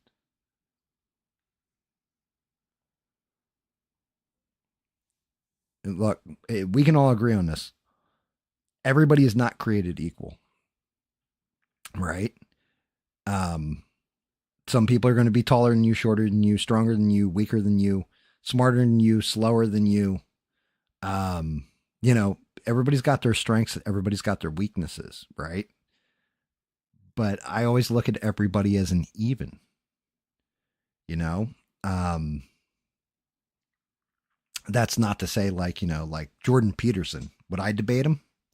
After watching that shit I watched on Jubilee where the atheists tore him apart for being a Christian and he like had no good fucking comebacks. Yeah, I think I could hold my own depending on what the topic was. Like, you want to argue some comic book shit with me or video games, I'm going to tear you apart, Mister Peterson. But if we're going into something that's in his arena and he's an expert on, I'm going to get destroyed. So, but at the same point in time, it's a balancing act, and I don't think anybody should be enslaving anybody else. I think that shit's just fucking fucked up because you're looking at somebody like they're like no better than a hammer or a saw. At that point, they're a tool. Yeah, Sheree, that debate right there, that shit had me feeling like I was like, damn, dude, that's your rebuttal. Like, you suck at life.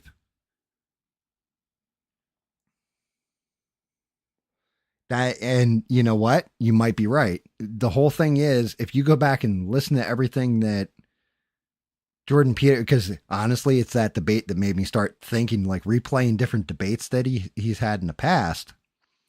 And yeah, I think you're right, Eugene. I don't think he's as smart as we think. I think he uses some higher education language, right? So he uses like 4 or 5 syllable words in what he's saying, but reality is, we'll clean your room, and this is why. And it's like, okay, but that's some simple shit. You know what I mean? That's like me saying, like, if it's raining, pull out your umbrella. Like, okay, well, see, but you always have your umbrella prepared. So this way, when it rains, you just pull it out and open it because then you're not getting wet and you're not getting your cell phone wet. Like, what are you really saying here, Sparky? I think he got built up because men in particular were getting torn down at that point and being ostracized. So everybody kind of put him up on a pedestal because he was one of the ones that was coming out championing. He was the champion for, like, oh, well, our young men, our poor young men and everything else. But I've never seen somebody cry like a bitch so much on film in my life either.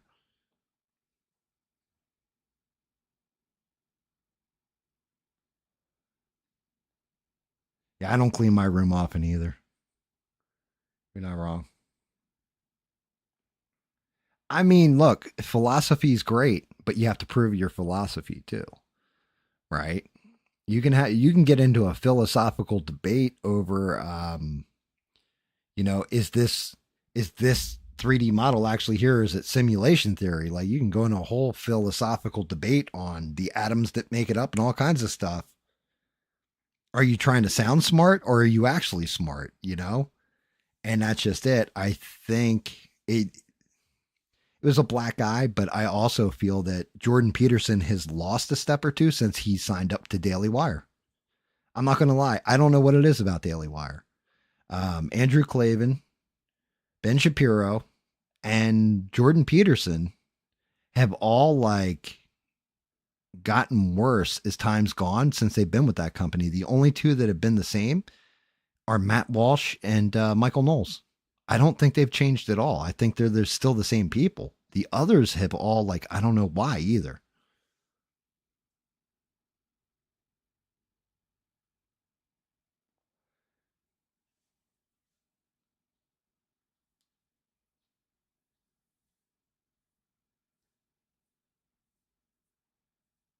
Dude, Anunnaki, that's fantastic right there. Good call, brother.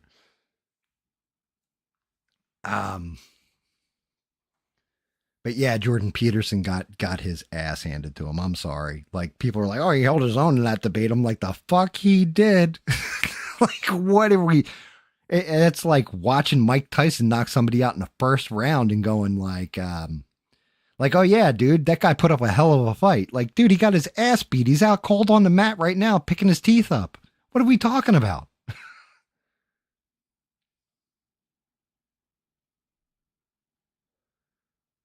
I see, like Matt Walsh, he doesn't really resonate with me, right? Like, I don't hate him like ABL when you watch his show. ABL really fucking hates Matt Walsh for some reason. I don't know what the deal is with that. I don't care. That's his opinion or whatever. My opinion on Matt Walsh is I may not agree with everything with him, but he's always been the same dude. Like he just hasn't changed. Michael Knowles, he can be an asshole and an arrogant one. Like you can tell he came from rich kid stock, basically. Like he was the kind of kid when I was in high school, we would have like duct taped his ass to a wall. Like we would have beat him up and duct taped him to a wall or taken him down to the welding shop and welded him to a chair or something like that. He's that kind of prick, right? But at the same point in time, he hasn't changed either. He's still the same dude.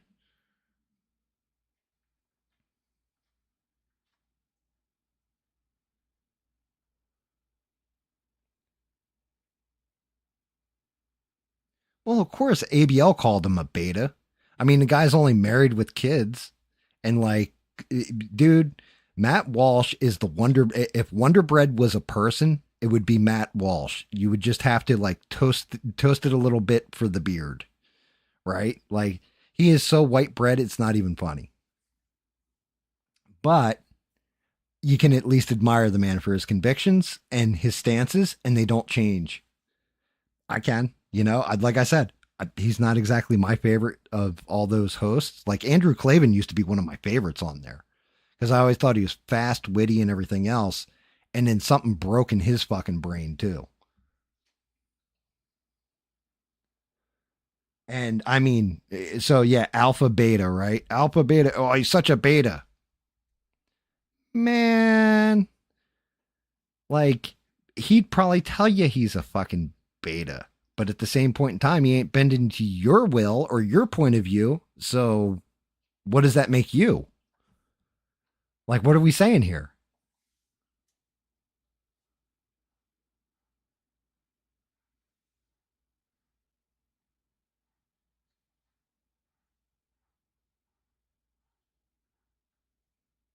Yes, Eugene. There you go.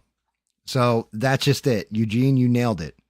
If you're going to debate and everything else, you don't want to go into an ad hominem attack, like an attack directly on that person at,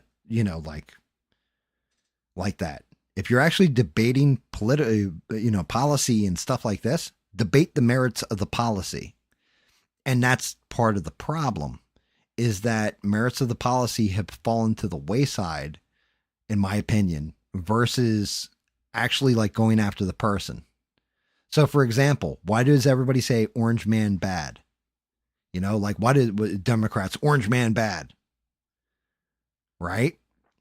Why? Because Donald Trump looks like he's orange. Okay, well, now attack his policies. I can attack his policies, and I'm going to in a minute. Like, I definitely good. I'm not done with that big, beautiful bill bullshit because of what I learned from actually Senator Ron Johnson was on Tucker Carlson. And he laid it out. He laid out why he is kind of against the bill and everything else, even though he's a hardcore Trump supporter. And he's like, yeah, I don't know if I can sign off on this. And I kind of don't blame him. Same thing with Thomas Massie. Like, it's why I can't blame Thomas Massie. What's going on, Paul? How are y'all? Yeah, I like Joe Rogan. I like Salty Cracker. Salty Cracker is like, he's goofy, funny, and just like high energy, and good on him for that. I can't be that fucking high energy. Like, I don't have that energy. I got to drink a fucking rock star just to make it through the first hour or two of the show,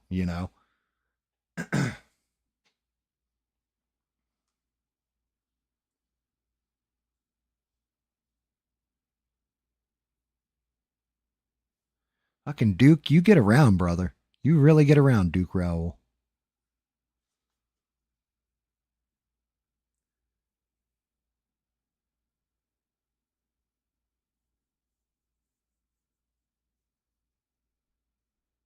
Yeah, I mean, I'll catch, like, I like Salty's videos better than I do his live streaming.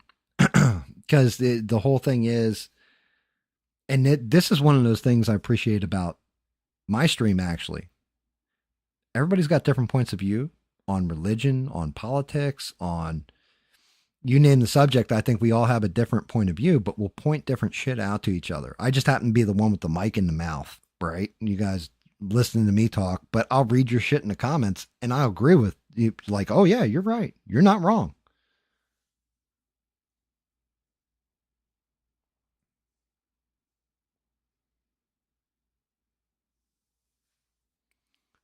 I like that. I want to be challenged. Like, if we're not challenging each other and improving each other's intelligence on things, then what the fuck? We're interacting to just all say yes, oh yes, worship at the statue of Trump or some shit, or worship the statue of Biden or some shit, or this is all good, this is all bad. It's never all. We have to have that balance, and like that's what I love about you guys is everybody's balanced. Everybody has their point of view. We can express them, disagree, and move on. Or agree.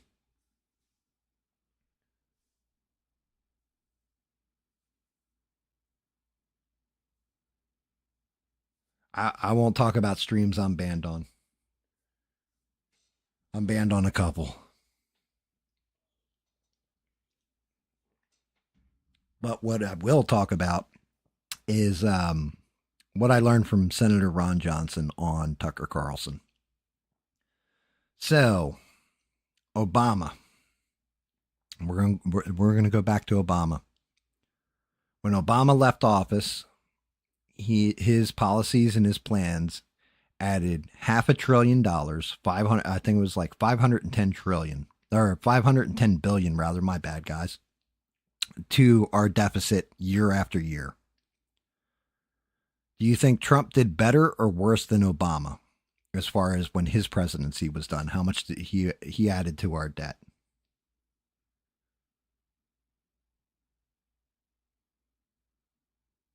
Are we going to say Trump's first term, did he do better or worse than Obama? So Obama added, the end number was $510 billion every year was stacked on top of our debt to grow the debt. Okay. Devin says worse, COVID. It wasn't just COVID. I mean, COVID helped, but Trump's first term at the end of it, it was $810 billion. So a $300 billion increase. Remember, he had some bills go through. How about Joe Biden? Better or worse than Trump, the guy before him?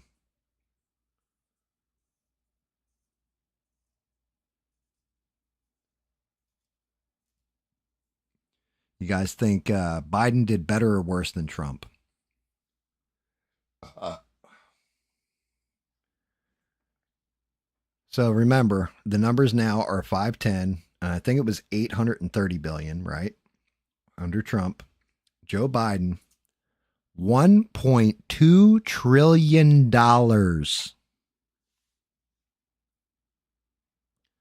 By the end of like year after year with Biden's policies, $1.2 trillion.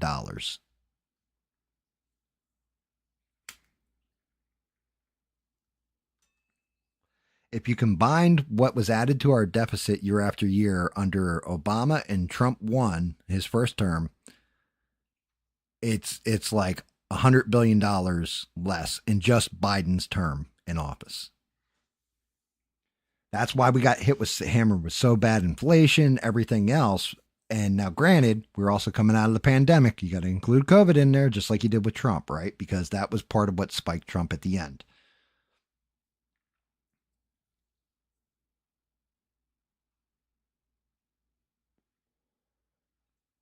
And then we got Trump too with this big, beautiful spending bill. Do you think it's higher or less than Biden?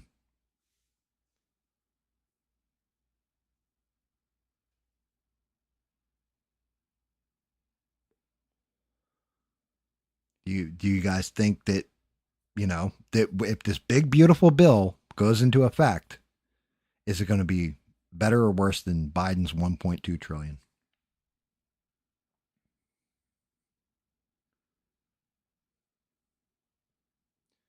That's correct, Steve. It's actually going to drive us up another 1.2 trillion. So you're looking at like 2.4 trillion. I think it's going to be that we are upside down year after year. That's according to the CBO and how they've guided it out and everything else. Now it could be higher. It could be lower. The big thing with the big beautiful bill and what Trump is counting on, this, like I said, this is where I'm kind of defending them, but it's ifs and buts. Trump thinks he can get away with that spending and increasing our deficit spending like that because of investment into America, which he's already got 5.4 trillion coming in, right? And the tariffs offsetting the spending. The problem with that is you're talking 2.4 trillion per year. So if we get a $5.4 trillion investment in America that he just did with like Saudi, UAE, Qatar, all that shit, right? That comes in, that gets done once. So 4 years of 2.4 trillion, we're at COVID level spendings, right? As far as our deficit is concerned, then, that's going to offset in 2 years, basically, like that investment. Okay. And then the tariffs, if the tariffs don't work the fuck out, like it doesn't go Trump's way or they end up lower, higher, whatever. Okay. We'll be exporting more and bringing in a bigger GDP. Yes. But is it going to be enough to offset $2.4 trillion a year?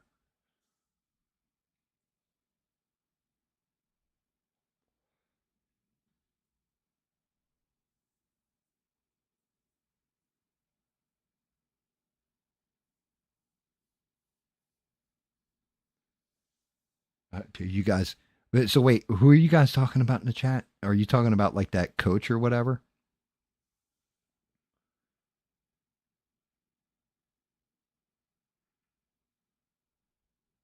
Yes, I agree, Anunnaki. So there's reading through it. Okay. I can give you, because I haven't seen where the military spending is. I know he wants to increase it. I know that there was supposed to be something in it about cutting drug prices. I didn't see it. I've read through 47 pages, and that's what I found in the PDF file. If you guys want, I can pop it up on the screen, show it to you. What I did read through was, in those 47 pages, it codifies Trump's tax cuts so they don't expire, right? So the ones that he did back when he was in his first term on middle Americans, he did all these tax cuts and all that stuff. Biden kept them. He didn't repeal them. It's one of the only things Biden didn't repeal. Why? Because it would have raised taxes on everybody. On top of that fucking inflation, we would have been underwater. So it codifies them. Then you have the no tax on tips, no tax on overtime, the car tax, and no tax on Medicaid, Medicare, I think. Or it's one of the two, Medicaid or Medicare. The way that shit's going to work is that it's basically a deduction. So it's not like, oh, well, if you're getting cash tips, they don't check those anyway. There's no way of proving how much you actually made. They can round it up. The IRS can fuck you 6 different ways, but they can round it up or whatever to what they think you should be making in tips if they want to be dickheads. But legitimately, like, how if you pay with a debit card or credit card or whatever, and you fill out the tip on that thing, it's those that get registered. And I think it was up to $25,000 that you can claim on your taxes and get back. So they don't tax you on that. Like, you're going to pay taxes out initially, but they let you deduct it from your overall income at the end of the year. So you'll get a refund or whatever for the difference, which is kind of bullshit. Same thing for Medicaid, Medicare. Same thing for overtime, right? Where they're saying it's going to help out rich people is because, I think I've told you guys this before, if you work at a big company, like say you work for Amazon matches however much you put out in taxes to the government on you. So if you had to pay 20 grand out of your paycheck every year to, your federal tax or what have you, then the company's got to pay out 20 grand. So they match you. They're literally, the company's kind of cutting your tax in half. And then they can use their loopholes and all that other bullshit to get that tax reduced for them. They're saying it helps the billionaires out because anybody who's making overtime, 25 grand a year, comes out of your check in overtime. Then the company doesn't have to pay that 25 grand either. So it does kind of help them out. Keeps a little bit more money in your pocket, to be honest with you, but not really.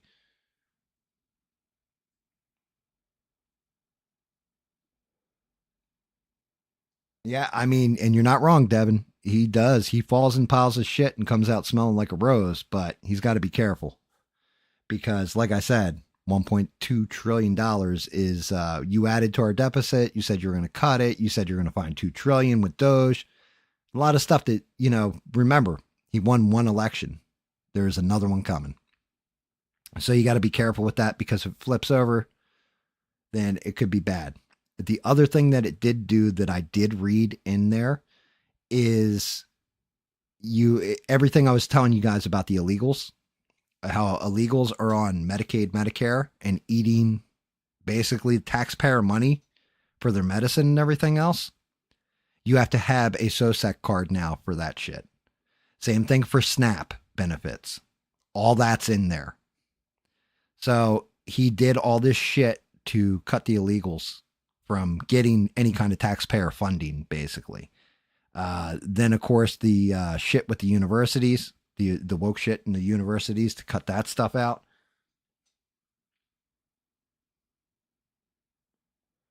How about no taxes on the taxed? Yeah, no shit.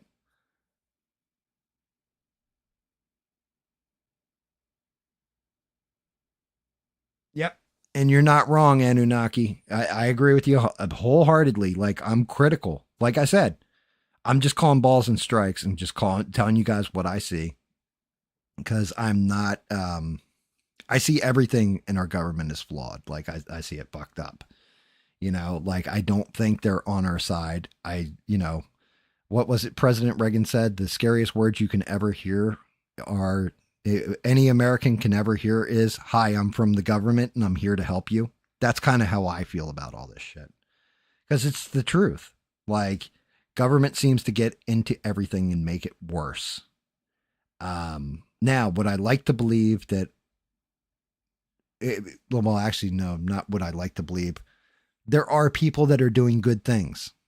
The voice of reason, as far as like warfare and everything else is concerned, and is trying everything to help Trump not get into wars. Pete Hegseth, J.D. Vance, Tulsi Gabbard. Somebody making our healthcare better, 110%. It's Kennedy. It's RFK Jr. He's trying. They're trying to fight Big Pharma. They're trying to fix it and make everything better for us. You know? So I appreciate that part of it. And I'm not saying like it's all bad and it's all a shit show. So we have good things in there. I'm just legitimately, I'm going to call balls and strikes. If I see something that is like, yeah, dude, we didn't put you in there for that. We put you in for this. And I've definitely been hardcore critical about, you never should have said day one, I'll have Russia, Ukraine fixed. I'll have this war ended in a week. I'll have the, because shit's a lot more nuanced and complicated than that. And when you're not actually in on it from the beginning, walking into somebody else's mess is a lot harder to clean up than a mess that you made yourself. If like it was Trump's first term going into his second term and he had fucked all these things up, he could have fixed them. But because he had that break in between and Biden did all this fucked up shit, and I can't even say it's Joe Biden, it's whoever fucking like was actually running our government. Like I said, I think it was Ron Klain and Joe Biden and maybe Antony Blinken, right? I think those three are the ones that had the auto pen and were fucked us up really, really, really bad.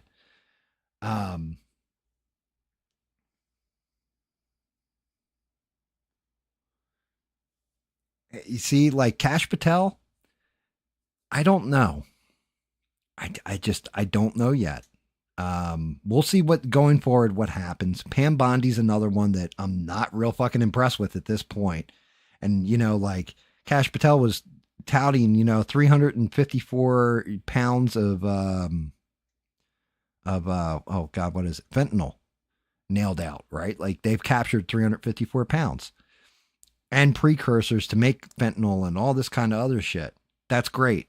That's what you should have been doing the whole time. Like, okay, that's really good, but that's not the shit that you're giving giving us part of a promise. You're not giving us the promise that everybody wanted you in that position for. Dan Bongino, same thing. But then again, like I said, I don't know. There's something about it where Kash Patel may be playing not politics, but being an intelligence officer. Dan Bongino hits me more like a guy like, this is the shit I'm seeing. You can see what the fuck I see and see if you agree with me or you don't agree with me. But this is what I see. Doesn't mean that they're showing them the shit that actually is.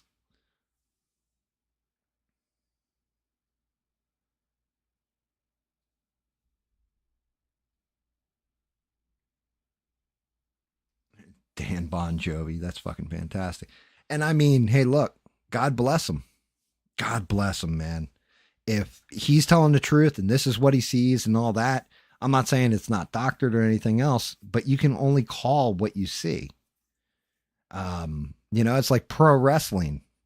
Like, dude runs out, distracts the ref. The other guy grabs a chair, whacks the guy in the back with it and drops him.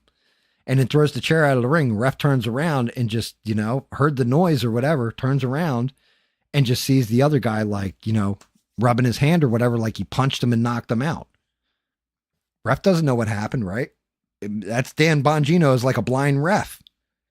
He may not even know that he's getting fucked or being played for a fool. I guess the real question is, if he knew he was getting played for a fool, would he admit it? That is the major question I think I have with Dan Bongino. All right. I still got that shake. Not good. Let's try and get some paint on the thing.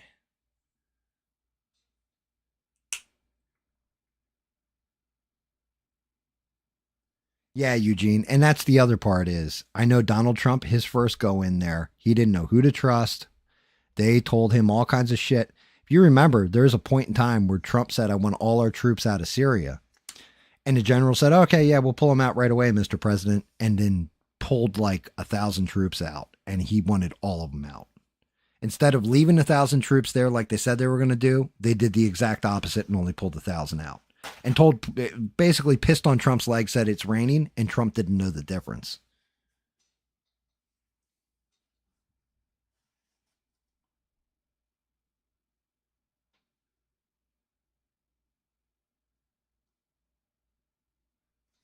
Shit, what did Stevie say? Don Bangino. Yeah, Don Gambino, right? Criminal organization. I don't know. I just, if anybody, the out of all of them, the one that I'm least impressed with at this point is Pam Bondi. I feel like she's in over her head. I don't know why I feel that way. There's just something about that woman. It feels like she just wants to be on the news. Like she wants to do little spots on Fox News, like James Comer, instead of actually getting shit done. But I don't know. Maybe I'm just talking out of my ass, and they're going to turn around and we're going to see all these kinds of arrests, and the Epstein client list will come out, and they'll put, like allegedly, fucking what's his name? God damn it. What is that dude's name? Bill Gates. They'll throw Bill Gates in jail out of nowhere, like some crazy shit will happen. I don't fucking know.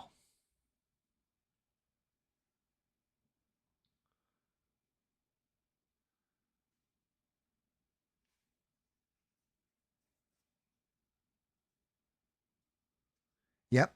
But that's just it. That's why so you're right, Eugene. The whole thing is, Eugene, Anunnaki, you're right. And the whole thing is they will do shit where they'll fire off distraction after distraction to keep us away and not paying attention to other bigger shit going on in this world. Like actual terrifying shit that will really affect us. They do it all the fucking time. I actually think I'm going to dilute this with a little water, because if I'm going to base paint, I'll start on his leg. This way, if I fuck it up, it's kind of hidden, right? We'll start on the bottom of his foot of his leg.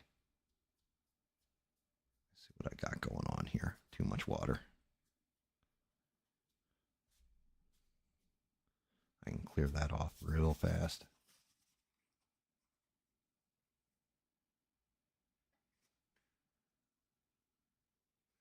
What's up, True Blue? Yeah, Christy Nome. She seems like she's there for the photo op too. Like strike a pose.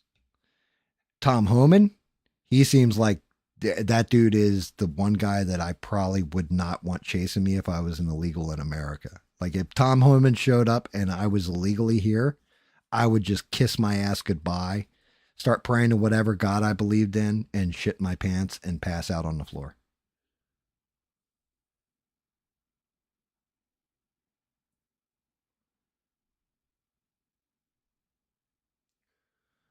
I mean, I don't know. Just because women can be as evil as men and men can be as evil as women, they're. The way it was always said to me was, all lawyers are liars, and or no, wait, all liars are lawyers. Yeah, all liars are lawyers, and all lawyers are politicians. Like they all fucking lie. They're all full of shit. Don't trust not a motherfucking one of them. And honestly, I can't fault that. I can't. I cannot fault um that way of thinking, because there's very few politicians that I can actually think of where it feels like they're doing what's right for their constituents, their people, and not for their bottom line or their pocketbook.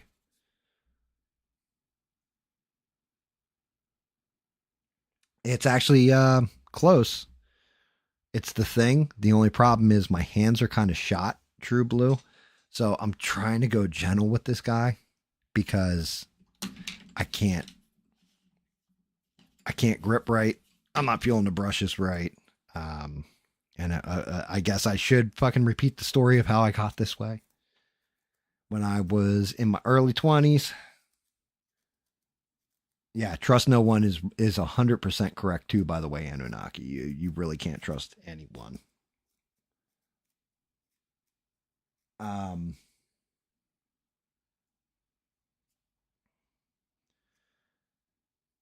when I was in my early 20s, actually, CLB, were you still working for me when that? I don't even know if CLB's still here, but I think he might have still been working for me. Um, I got a guy going the wrong way up a one way street. He had turned, sideswiped the car, and there was a bridge going over to Pennsylvania right there. And it's a 3-lane highway, but one way each way. He tried running for the bridge and slammed into me head on.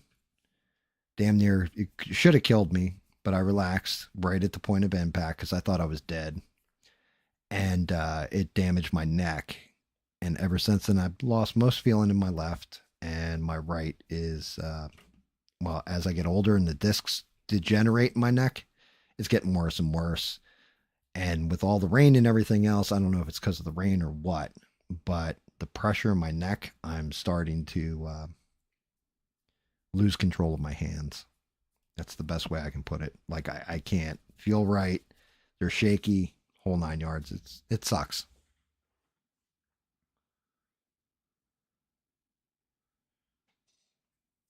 And yeah, guys, I was painting with this one, and the brush fell right the fuck off of it. Sometimes, sometimes the paint gods tell you like, "Hey, idiot, you might not want to do this."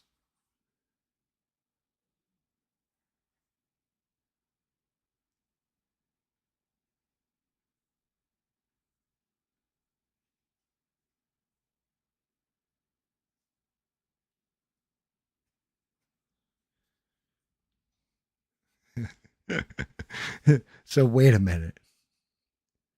What is your name? What is your favorite color? What is the airspeed velocity of a swallow?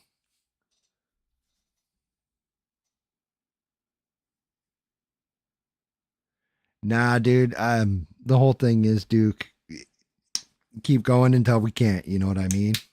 Overcome, adapt, deal with it, suck it up and deal. Walk it off, put a little dirt on that, and you just keep pushing forward.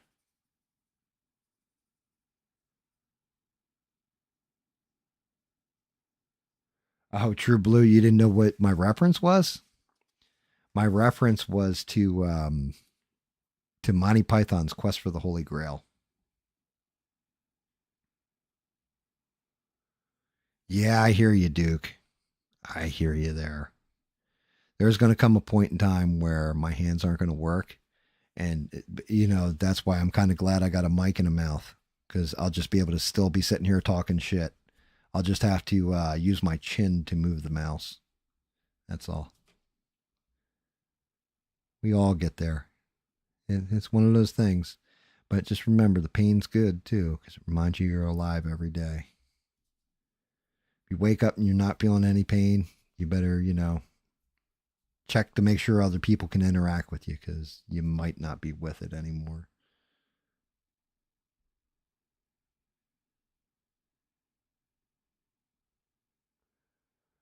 True Blue's cool. Comes in here, gamer, right? True Blue, I think. Plays games and just basically puts me on in the background and listens to me talk shit. Some of you guys come here, watch me paint. Some of you guys come here, interact with each other and have fun. And we tease each other and all that kind of stuff. Just making funnies and joking and all that kind of bit. Some people come in here debate, and then some people just come to listen. And yeah, it's all good. Everybody's welcome. Everybody just everybody enjoy life. Dearly beloved, we are gathered here today to give this thing called life. Electric word, life, means forever, and it's a mighty long time. But I'm here to tell you there's something else. The afterworld. A world of never ending happiness. You can always see the sun, day or night.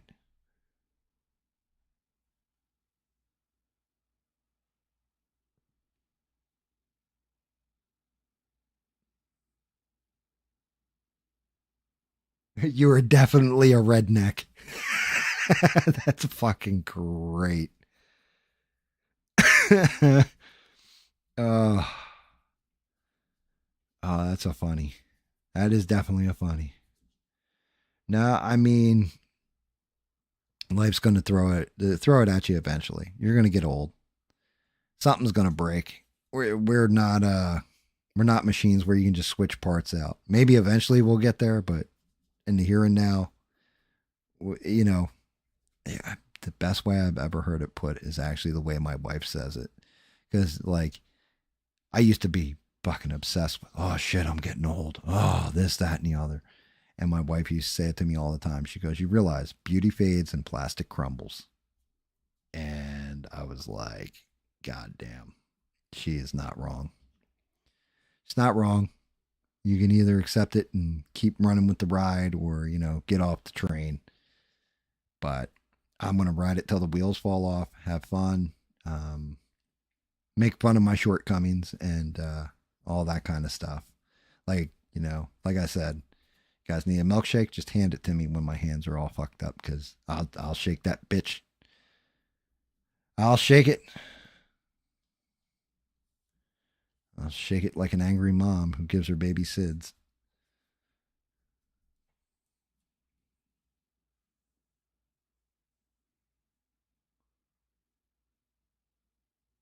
Eugene's like, I come here to pray. Dude, I hope you don't see me as some kind of deity because I'm just a flawed asshole.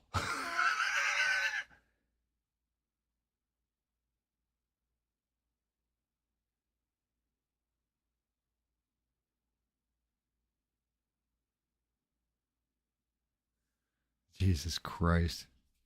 You guys like, what are you guys doing to True Blue? You guys teasing him? The hell, Steve? God damn it, Steve. I've told you about this. It's the same way I told you this is why you don't leave your zipper down, when you're not wearing underwear. Your dong's showing and then people can trip on it. It's not good. Not good at all.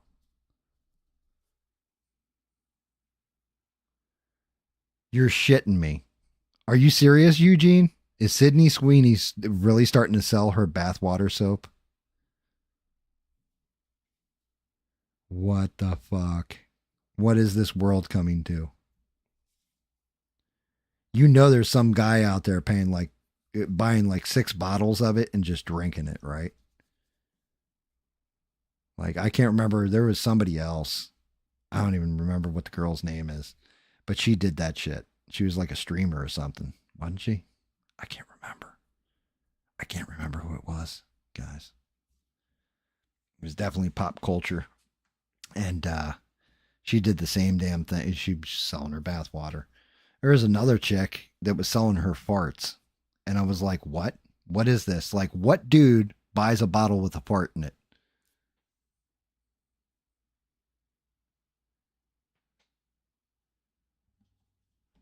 Oh, you can, Duke, as long as you don't flush. I'll be all right. It's okay. You can shit me, even if I am your favorite turd. As long as you don't flush, I'll be okay.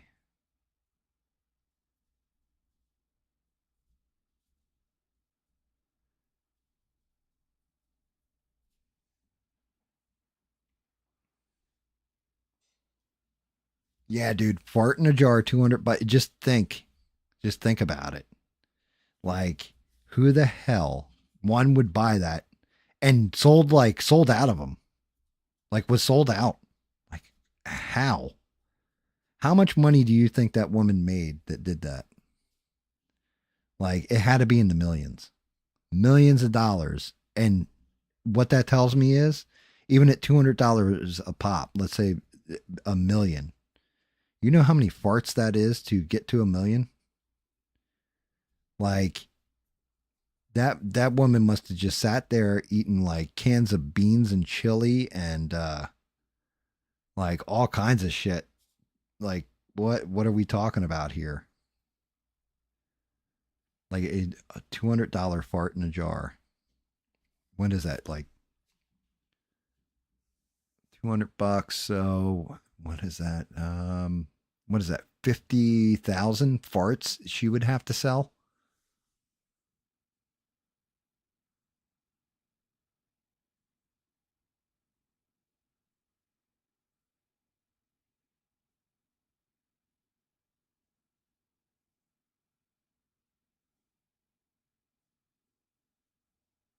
I don't know if they actually stay.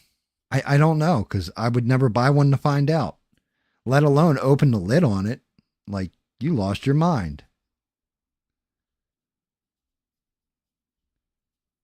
Yeah, I mean, there's all kinds of crazy stuff people have sold on the internet. And like, there's some dude out there who's buying it. Like, what? What are we talking about? Like, I wonder if there's a guy going around like, yo, you're a great streamer and all that. Can you fart in a jar for me? I want to put it in my collection with the other farts. Like, are they fart connoisseurs? Like, how does that work? How does that marketplace work? Is it like collecting baseball cards or stamps or something? Like, I really want to know. So, if anybody ever comes across a freak that's into that stuff, let me know because that could be a really interesting conversation. Like, explain yourself, dude. I really want to know how you think.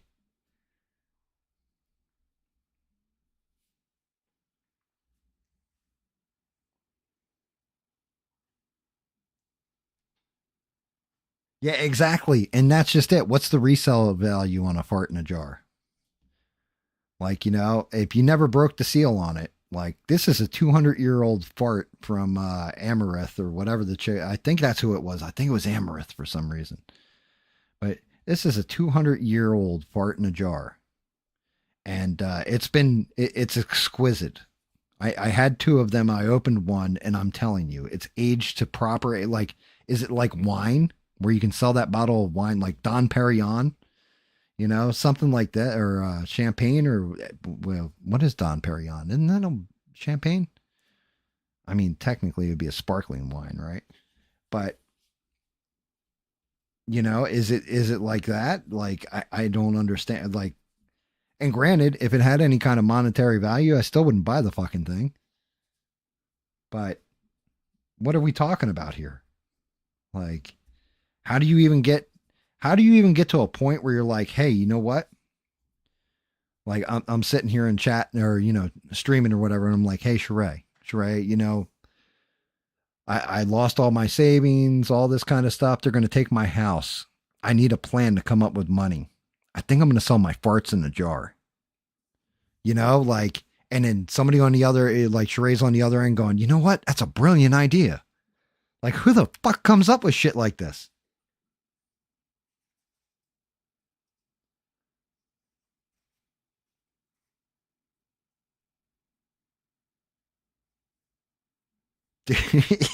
Duke. Go to Duke Raoul's Emporium where you can get all your household needs. You can get some paintbrushes.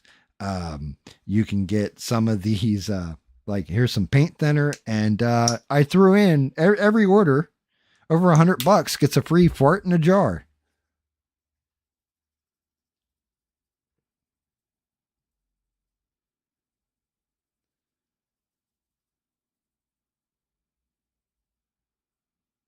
Well, it is kind of like it's family friendly. We haven't used any cussing in this.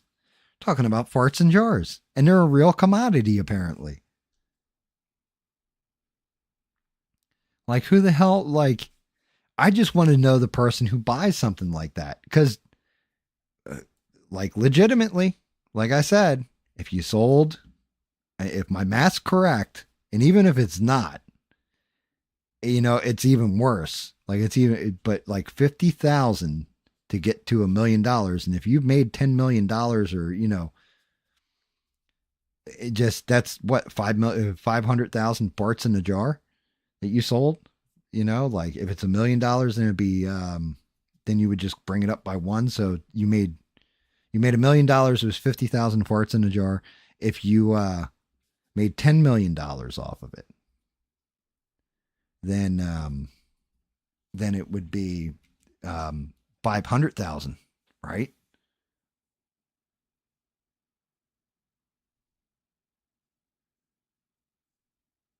Yeah, you know what, Duke? I have the same problem with my dog.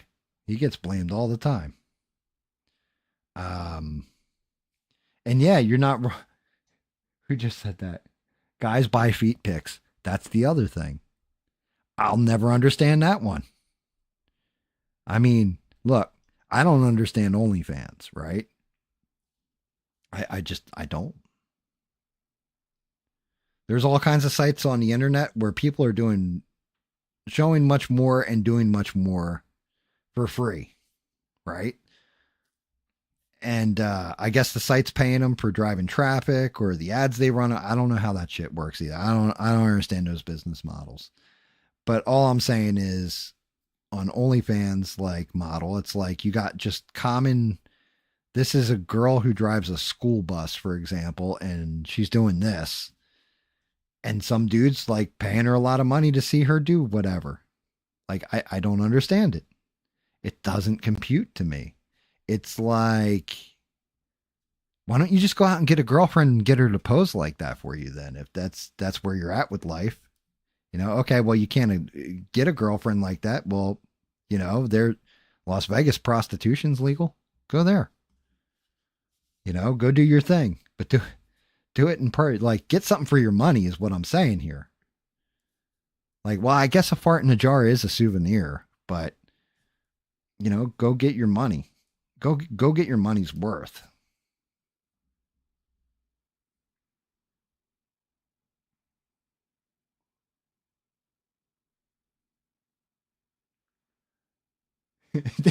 Jesus Christ, Anunnaki, put on the gas mask. Oh my God, is that cuttlefish and cabbage? What the hell? What's Duke been eating?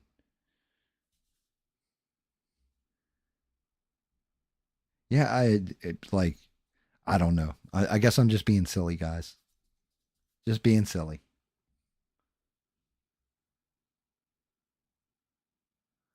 Yeah, well, I mean, they also had college girls too.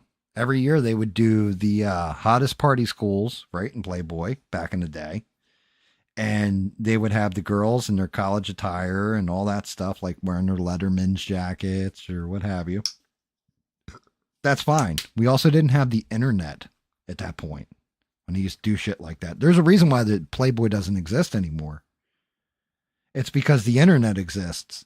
And on the internet, my God, I remember the birth of the internet where there was a video of a woman and a horse, and she did something to that horse, and like we all almost threw up because it was like you would not like, as assholes, we would put that on somebody's computer, like put it on like a floppy disk, put it on somebody's computer, and then make it load up on their screensaver. Like, just completely fuck with them, And it's like, oh shit, what are you watching, dude? Like, I'm not gonna lie, back in the day, it was hysterical. We had this one friend, and my buddy was going to college, and he was studying like art design or computer graphic design rather. So he was working with Photoshop all the time. We took a picture of my buddy and surfed off to a gay porn site of this guy performing fellatio on himself, and then old buddy took his face and photoshopped it on photoshopped my friend's face on this gay dude's picture. It was fucking, and then we posted it all over his college campus without him noticing. Went to a Kinko's and just ran off, like, I think it was like 500 copies or something, just to fuck with him.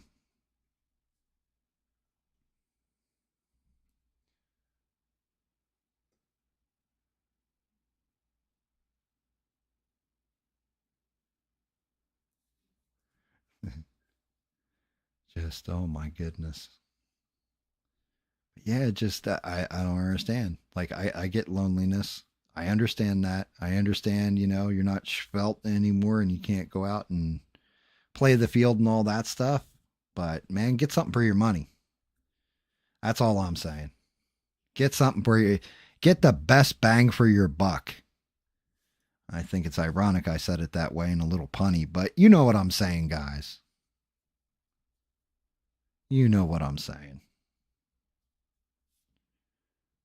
Actually, to tell you the truth, I'm not painting terrible here. I think it's the power of positivity and having fun with everybody in the chat. I'm not even paying attention and starting to actually get a good rock foot that needs to be done over like a couple times, but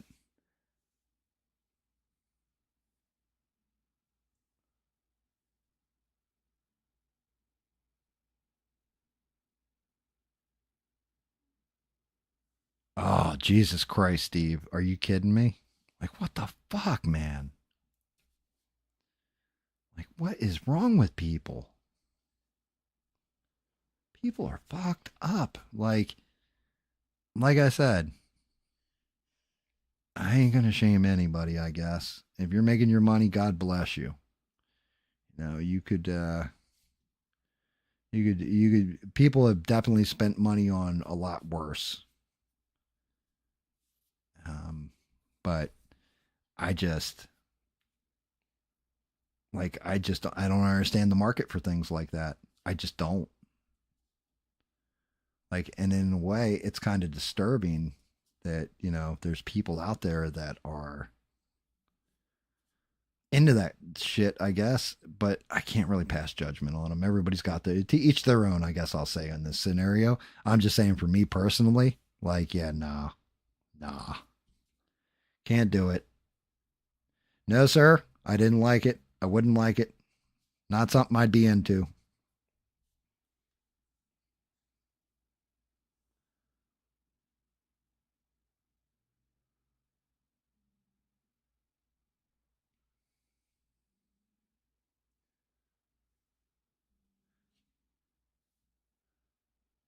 Making sure I thought my camera froze for a minute.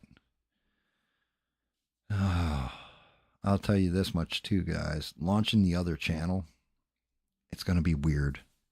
So the whole time I'm sitting here painting, I'm bullshitting with you guys and, you know, doing my thing and all that and talking. Sitting here, I guess, with a pipe in my, well, I can't even smoke a pipe because then it'll fuck up the voice part of it. But sitting here and just talking to dead air with nobody is going to be so weird. It's definitely going to throw me off. Because, like I said, if I've heard your voice in real life before, then I equate it when I'm watching. You know, here's a question for everybody. Here's just a question. Did Danny Boss ever make it into ABL last night? Because I don't remember seeing him. He said he was going to be on there for a little bit before he passed out. And I have not seen him tonight. I'm just asking because, you know, if Danny Boss went out and walked his dog, and you never know what's going to happen on those trips. I'm just making sure the guy's okay.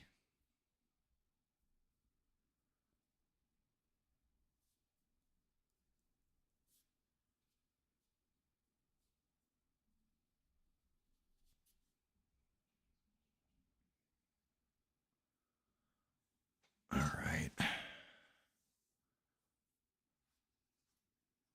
Yeah, I don't think I saw him either.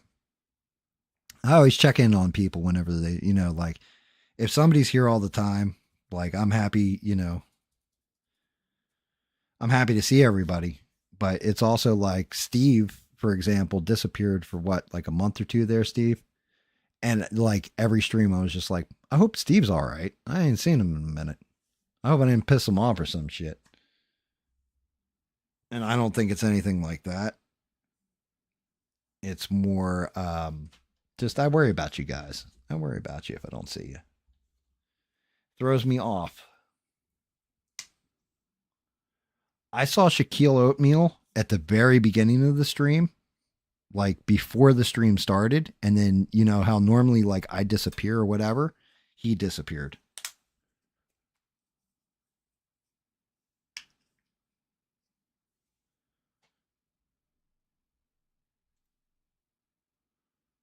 Yeah, I mean, it's like True Blue is a regular now. Well, kind of regular. Anunnaki has become kind of regular. Eugene's become regular. Moki. Moki has only been here for I think one show, so I'm not shocked if she's not here. And she usually just stops through. The other one that's missing tonight that I have not seen yet. I know what's up with Beans, so I'm not worried about her. Six is probably going to be here later. Um, the one that I've not seen in chat, and I hope she's doing okay, and I'm going to shout her out, is Stranded Lifeform. She's usually here by now.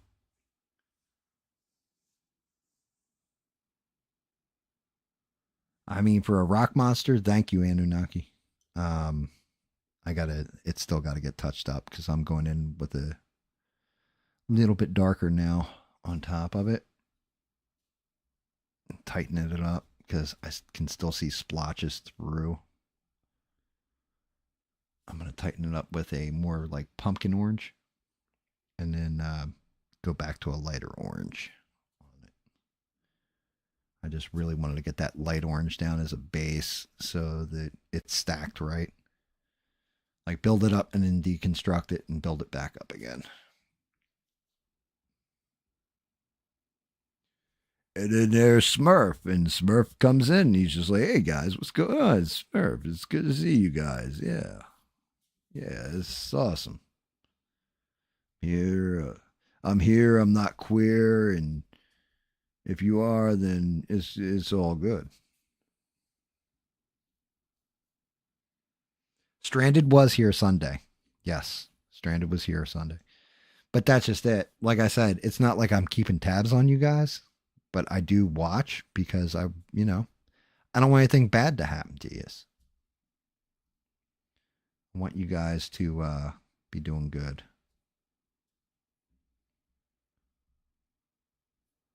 I want you guys to be doing well. So if I don't see you, it's like, oh, I hope you're all right.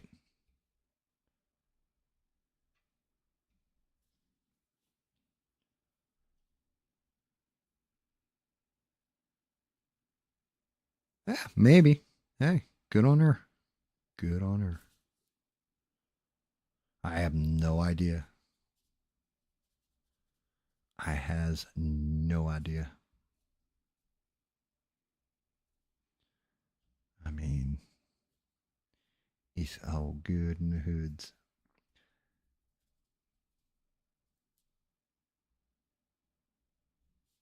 I just can't believe I'm actually. I'm not gonna lie. My hands not working completely correct are actually helping me with my getting the look into the rock for some reason. Like I'm not pressing as hard as I should be, so I'm just scratching the surface, and it's layering.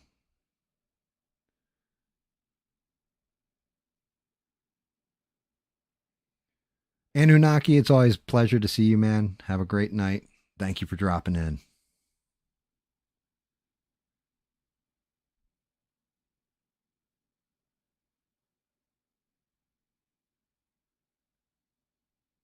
The dolls, the figurines. Yeah, same difference. Same difference. Fair enough. Fair enough. Thank you, Anunnaki. I appreciate you, man. I fail too. Just remember, it's fallible. I can screw this all up. Just go off a little bit the wrong color, and yeah, or too heavy on a color, and I botch it. But thank you, Anunnaki. Please have a blessed one and a good night, brother.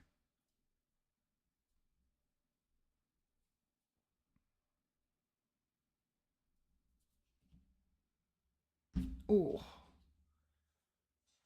the only thing is, and I'm telling you guys, I really got to dial in this the lighting with the camera because it happens this way damn near every time too. If I do this, even then the color's a bit brighter on camera than what it actually is. It's duller than this.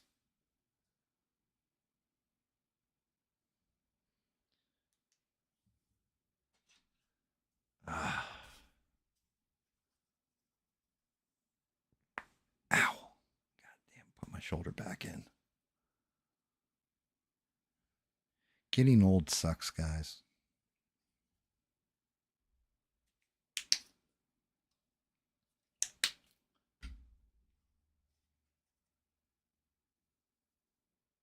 Dude, hey, Duke, I'm telling you, like I think it's just something well, where I'm at, I think what it is the weather.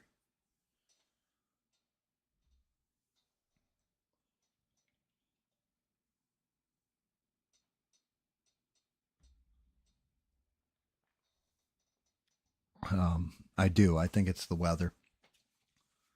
I do think it's something's janky out there.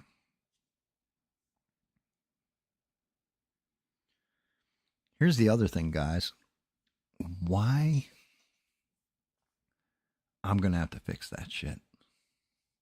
Matter of fact, I'm gonna fix that shit now because I just looked at my tablet and like the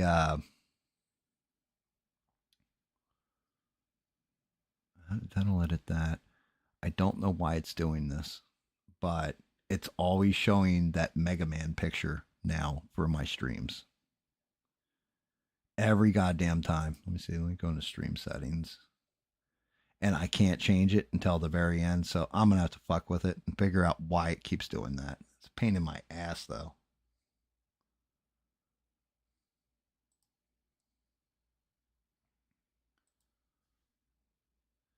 Because you don't want that silliness popping up. It's like, oh, why am I looking at Mega Man when it says the thing?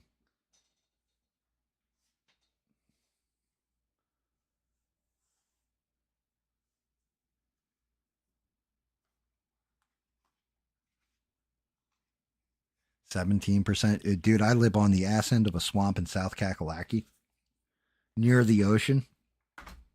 The humidity is so bad.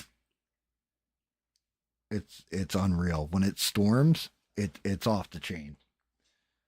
It's like, and we get that heat where it's not, it's not that dry heat like you get out in like Vegas or New Mexico or something. No, this shit is wet as fuck. Like you walk outside, walk back into the air conditioning or whatever, and it's just you're pouring buckets of sweat off you.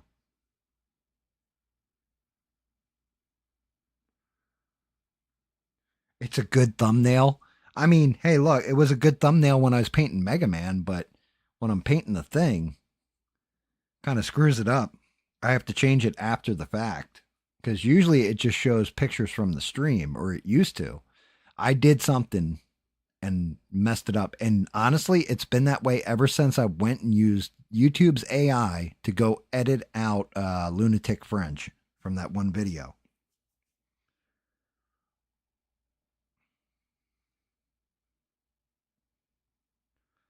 Like that's when I noticed it. So like 2 streams ago.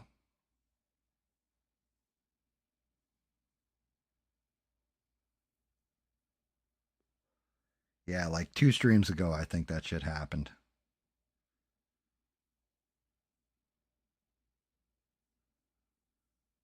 But yeah, I I do find it very very funny that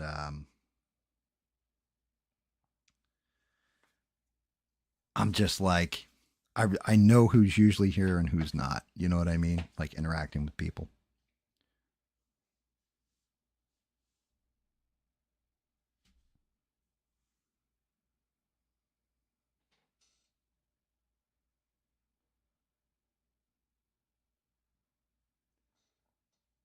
Yeah, see, dry heat, I don't know.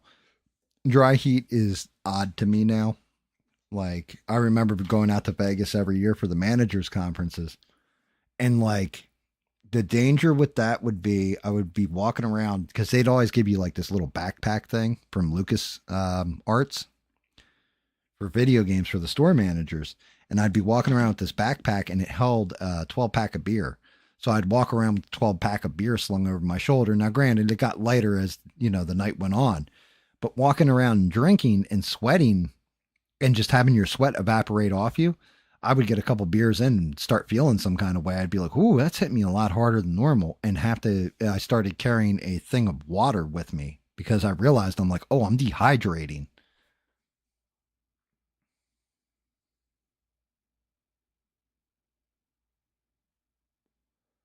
Yeah, I'd be blowing up and dry. You're not wrong. You're not wrong.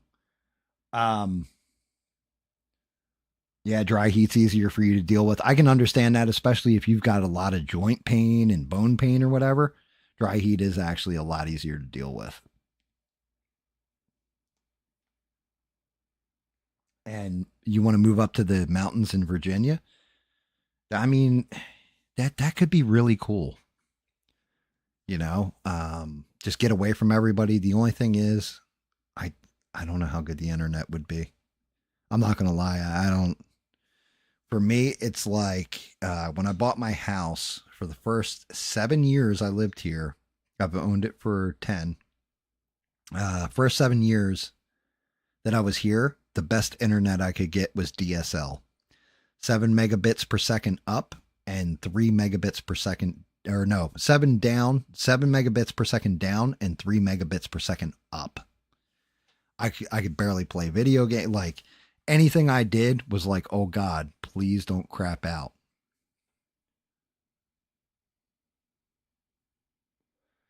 See, Duke, the joints definitely help. They really do.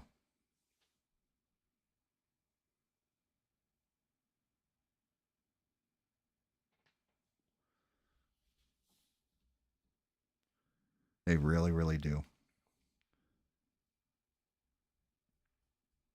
So we know good old Six has an amazing drums. Like if you ever need a drummer, Eugene, you should talk to Six. If you're on here later and Six comes in, he comes in kind of late night. I think Thursdays he's usually watching Salty Cracker. But Six, great drummer if you ever need somebody who plays drums.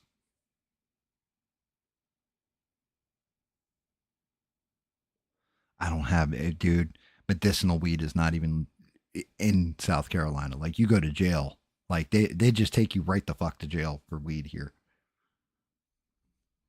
I am a pilgrim in an unholy land.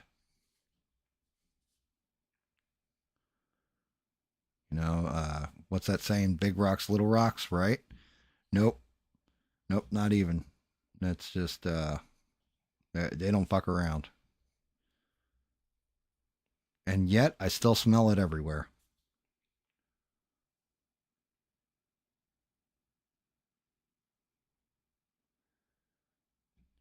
I thought Texas had lightened up because of Austin for some reason. I don't know why I thought that.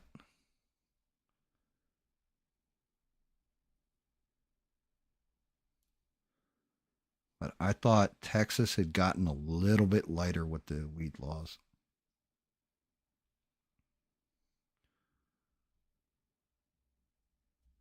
Maybe because Rogan's in Texas. So I figured there's no way he's abandoning weed.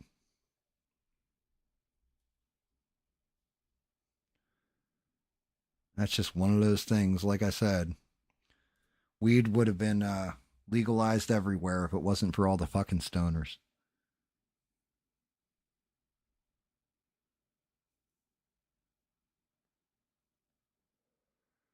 Yeah, you would think that, right? You would definitely think that Texas would lighten up because New Mexico's right there. You would think that some places would lighten up because Colorado's right there. But no, nope, not how it works. Not how it works at all.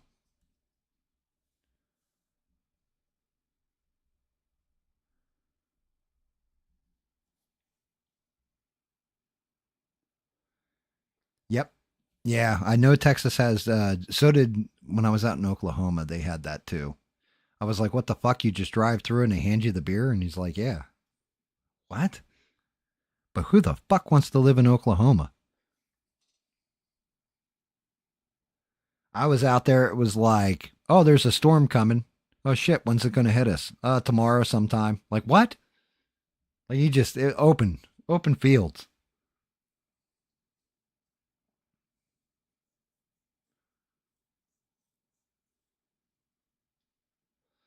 Yeah, so that was actually one of the culture shocks moving to South Carolina was actually beer being in supermarkets. Like you go in the supermarket and buy beer. In New Jersey, you have to go to a liquor store to get your beer. They don't, a bar will have takeout that you can go get. You can go in and get a 6 pack of, Yinling, for example, or a keg. You can order it through the bar or whatever, but it's got to be somebody with an alcohol distributor's license in order to do it. I don't know if that's changed because they also have dispensaries now in New Jersey and weed's legal there. But they used to be real hardcore with the beer. Matter of fact, they'd send underage people into the bars all the time. It was funny because I definitely may or may not have dimed somebody out. I like, that dude's not 21. I've seen him before. He's like 19. Make sure you card his ass. But they would literally send people into the bars and stuff like that underage to try and see if you're carding them. And if not, they'll shut down your bar. They'll hit you with a heavy ass fine, whole 9 yards. Like they didn't screw around.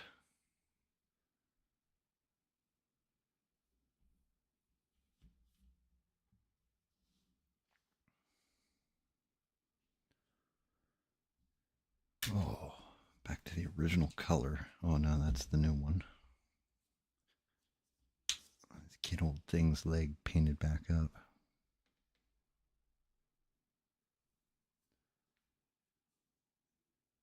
You can't pump your own gas in New Jersey either. It's against the law. You have to wait for an attendant. Yeah, that was a culture shock when I came down to South Carolina. It was like, oh no, you're pumping your own gas. I'm like, what?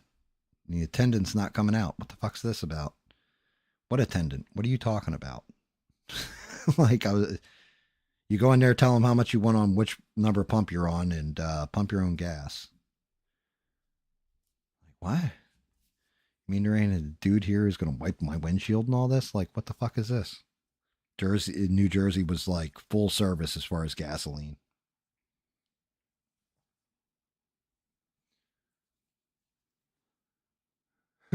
Yeah, you can shoot dope on the sidewalk. Oh, oh, I fucked that on up, didn't I? You can shoot heroin on the sidewalk, and nobody gives a fuck. But God forbid you're underage and trying to score a little alcohol for you and the guys to enjoy. You miss full service, Sheree?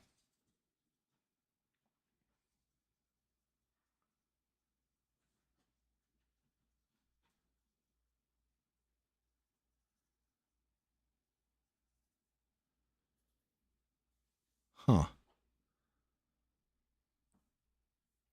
So I'm guessing they had that full service in Ohio and took it away.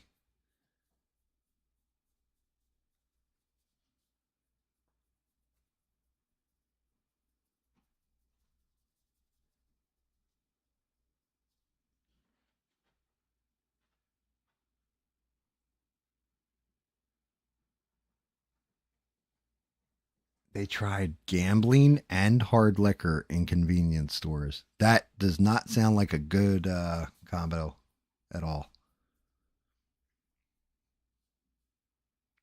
Now, what cracks me up down here is they would sell moonshine. Like this one dude was distributing moonshine to all the different, actually, it was Walgreens that were stocking it. And then I picked up, I was like, damn, I can't believe we actually got moonshine in here because it says, like apple pie moonshine, all this kind of crap. Turned out it was malt liquor. I was like, oh, that's got to be awful.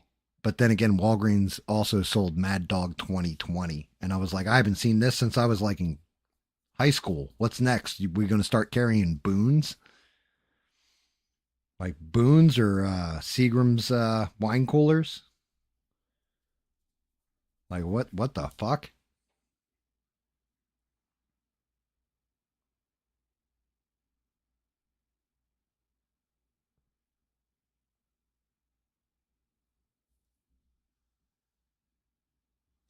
Dude, that's New Jersey. I think that was implemented. You had to, you always had an attendant. I don't know if that's still implemented. I would think it would be. And I guess, I don't know. I mean, pumping gas isn't that hard, you know? Like, I don't know. I don't know. I don't know what the deal is with it, but yeah, New Jersey was always full service. I'm not going to lie either. You could tell that guy, like, I need 63 cents in gas in my car or something, and that dude would hit it every time. Like, just bullseye it. Like, not 65, not 62. No, 63 cents. And he'd be like, okay, cool. So I guess there's an art form to it.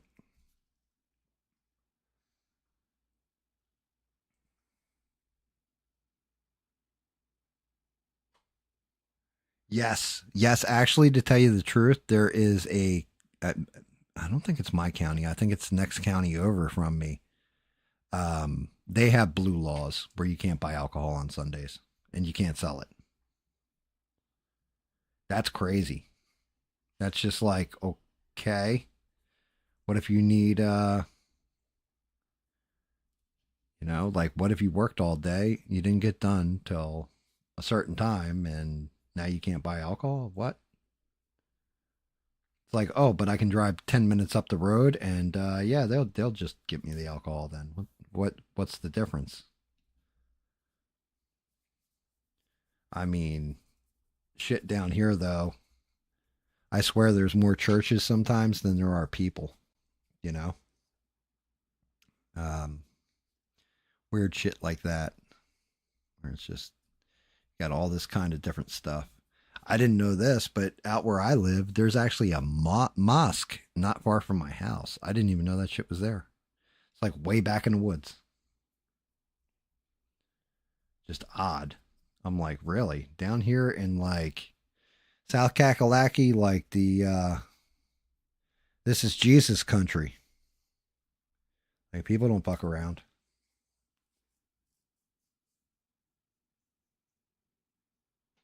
Write a check for it. I used a credit card on the old machine. Used it. No, I've never put 63 cents in gas in my car. I was always a filler up kind of dude. I always had enough money for gas. But I do have friends that would be like, yo, check in the door, see if there's like quarters over there. I think I had a couple quarters. And it's like, yeah, I'll take $2.62 of gas or whatever. Like, what?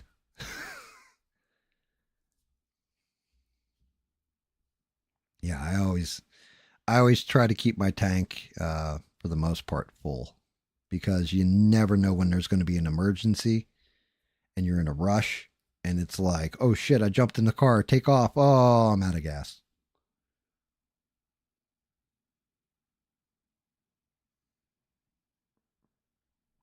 Oh yeah, they are. They are drinkers. Rural Christians? Hell yeah. They love their Jesus, their hunting, and their guns.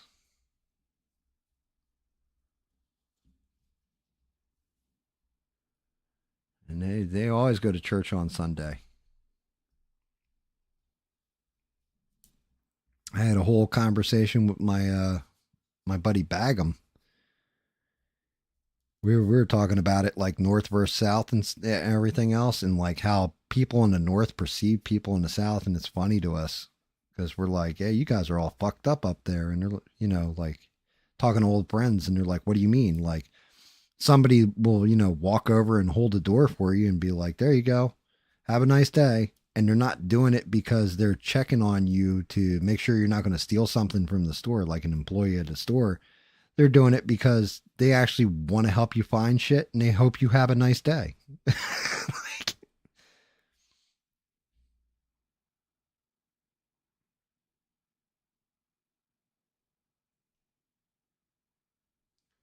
wow, really? There's a guy that just talks about liver disease? That's got to be depressing as fuck.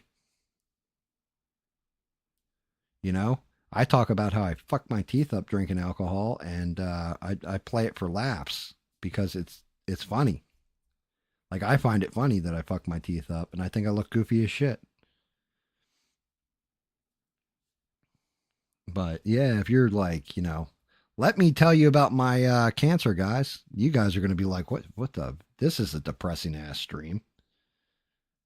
Like I don't want to talk about no, like I don't want to listen to somebody telling me about how bad their cancer is and how bad it sucks all the time. There's real life, and then like I said, the one thing you guys kind of helped me see is that some of you guys watch me for a chill factor and just to relax and enjoy life for a minute and make jokes and have fun.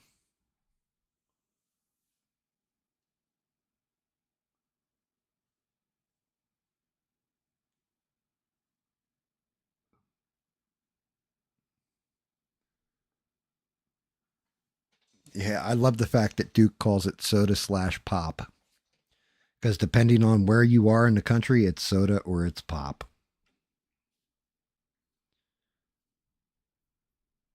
Pop is something I would call my dad to me. Like soda is I call it soda. Why? Because it's soda water.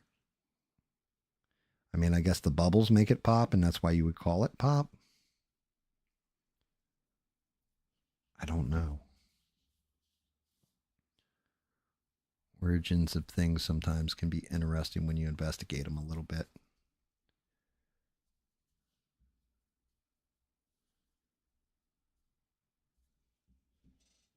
We got the rough coat on. Don't want to piss anybody off. Yeah, that'd be the thing you'd say, Duke, to piss somebody off, a soda or a pop.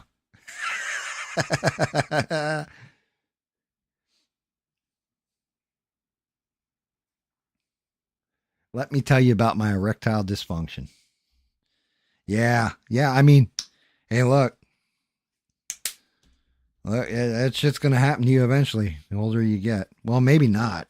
I mean, nowadays with modern science, like you got plenty of little pills on the market that you can take. Hell, if you get monetized, it seems like the first person to sponsor you if you're doing good with the stream is Raid Shadow Legends, followed by Blue Chew, right? So like Boner Gum. It's like one of the first sponsors that it seems anybody gets is let me tell you about, Blue Chew. And I'm always just like, God damn, dude. Like everybody's talking about their boner gum. I mean, I guess if they're sending you like two to $500 a month to talk about their boner gum, I guess you're going to talk about their boner gum.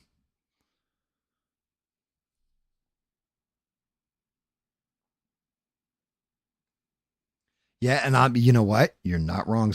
There is a channel out on YouTube, I think, for everything. I don't know, maybe, and I'm not searching because I'm like trying to just focus on my fucking hands working. Um, and I don't want to fuck my stream up. But I'm sure there's got to be a channel out there exactly what we're talking about. People that jar farts or something, talking about it and farting in jars and packaging it up for viewers. Like almost guaranteed. I can almost guarantee that channel exists. There is a channel for everything. Like midgets with dyslexia. Um, like kids with third grade educations reading that are in their 20s reading dissertations online and yeah, shit like that. There's a channel for everything.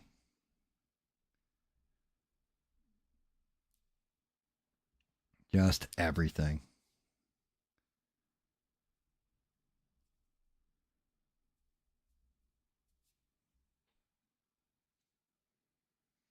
No, it's not gag gum.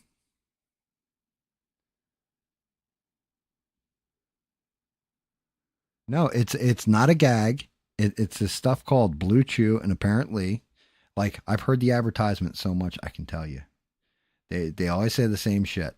It's like it's got the same active ingredients as Viagra, but it's a gum form and you can chew it. And it, because you're chewing it and it's going directly into your mouth, into your saliva and all that, it doesn't have to digest like a boner pill like Viagra. So, it only takes like a couple minutes for it to start working. Like, um, I listen to a lot of wrestling podcasts. So one of the big guys who host those things, and like Eugene knows, because Eugene's kind of a wrestling fan. He's probably heard like something to wrestle with Bruce Pritchard, 83 weeks with Eric Bischoff, but the main co-host is always Conrad Thompson, who is Ric Flair's real life son-in-law. He's Conrad Thompson's actually, but it's like every show that he does, whatever wrestler's on there, they are always pitching it. Like every one of them pitched like the boner gum. They're always talking about the boner gum.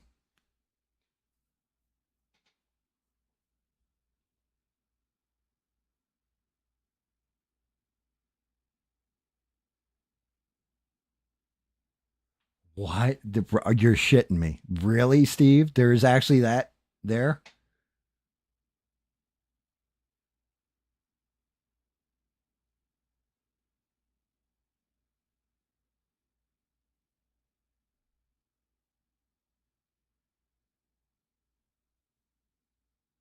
Dude, there's tons of fart in a jar content on YouTube.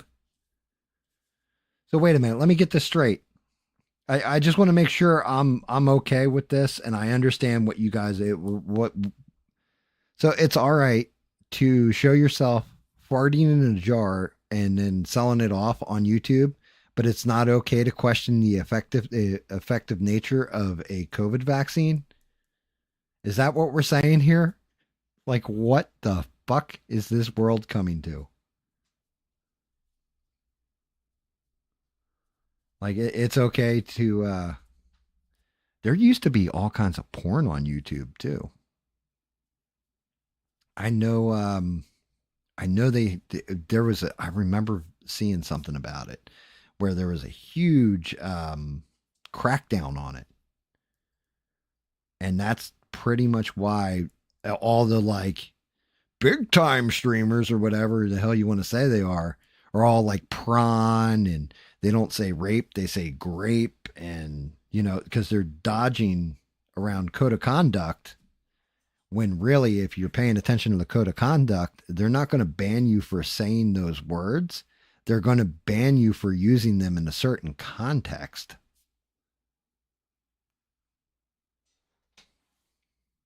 There's certain stuff they'll definitely go at you for, and maybe I'm just like a little shit channel, so nobody cares at YouTube yet.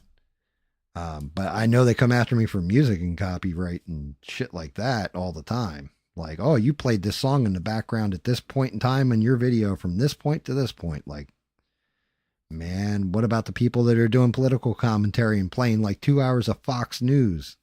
Like, those people aren't getting hit with copyright strikes? Fuck you, dude. But to be fair, I haven't gotten hit with an actual strike. Like I've gotten, this won't appear in this territory, or, you have copyright music here. This could be a problem if you're monetized. I'll get those messages, but I don't actually get because copyright strikes work where you get three of them. And when you get hit with the first one, it's like a week.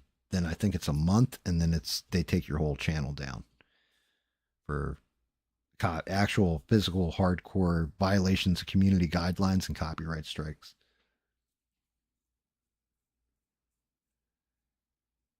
Dude, wait. There's fart in a jar from customers reviews.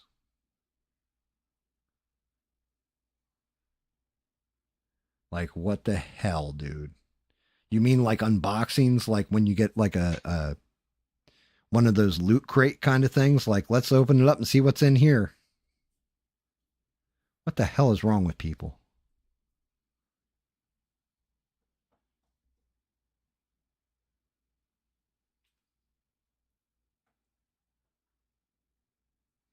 Ooh, you had two. How the hell did you get copyright strikes, Duke? When I was looking at your channel, it looked like all original stuff. You know, I'm waiting to see like because I painted so many superheroes. I'm waiting for like DC or Marvel to come at me. You know, where somebody who designed the model to say like, "Hey, you didn't give me credit in your video." Okay, well, I'll put it in the fucking description, dude. Chill. But then again, everything I get is non-commercial because of that. Like, I'm not doing it to make money. I'm doing it because it's cool and I paint the fucking thing and then either give it away as a gift or put it somewhere, you know, seal it up and put it in the room somewhere.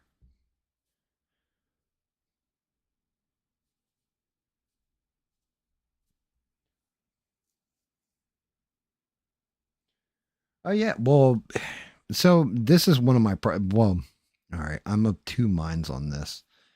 I get it. Somebody worked really hard and produced a song. Took all kinds of, you know, a whole bunch of the band had to come up with original music and work really really hard and write that song and market it and all this other kind of crap. Um and it's talent. Like it was raw talent that got him there. But if somebody's doing like a tribute video or hey, this is my favorite band is, you know, let's say two of the worst, Eagles or Led Zeppelin, right? It's my favorite band. And I put up a whole channel and it's just super, you know, it's Led Zeppelin Superfan 123, right? Let's say that's the name of the channel. Dude, they'll come shut you down immediately. You do anything involving the Eagles. Like the fact that I just said the Eagles, they might copyright strike this fucking stream. Like they're assholes like that. Like Don Henley in particular is apparently a brutal prick when it comes to his music. And I keep looking at it through the lens of, okay, say somebody tells me, hey, you should check out the Eagles music. You go searching on the internet, you find, you know, Eagles superfan number one or Eagles superfan 123.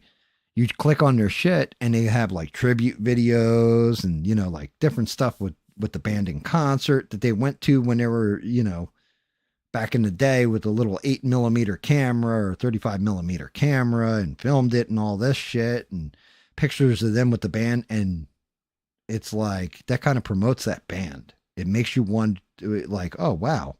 Like these guys really interact with them. Like, one of the better ones, I'm not going to lie, for online shit is Dragon Force, actually.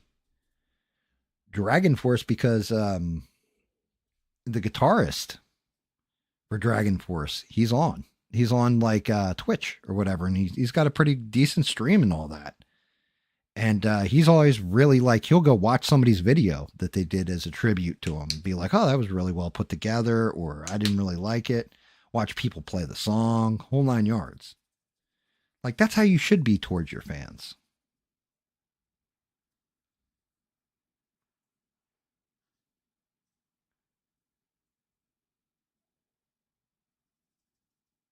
Well, I believe you told them all about it too, Duke.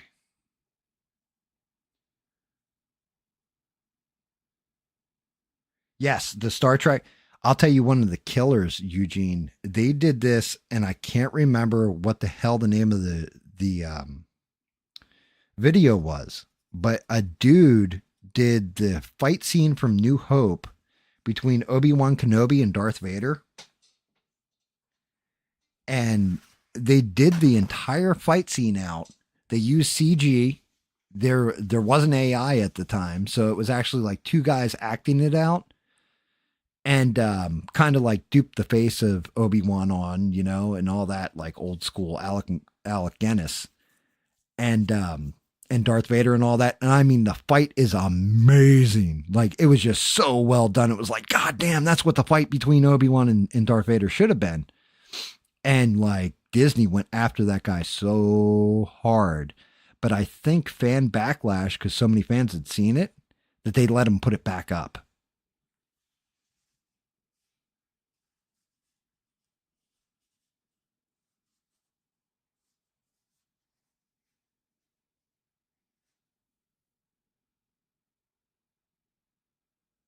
Duke. Yeah, I read what you wrote to Duke, and I was just like, skating that line, bud. Skating that line. But, I didn't see it. I thought I saw it. I don't know if I saw it or not.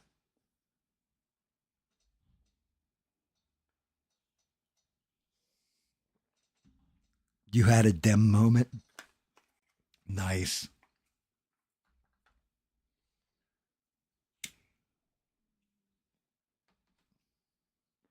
So, are there any, here you go, for the other channel. Are there any classic stories you guys wanted to hear me read? Like my wife's suggestion, she was like, you should do kid stories too. And I was like, I don't know if I can. And I was like, what stories do you think? She's like, do Where the Wild Things Are or Good Night Moon or something. And I was like,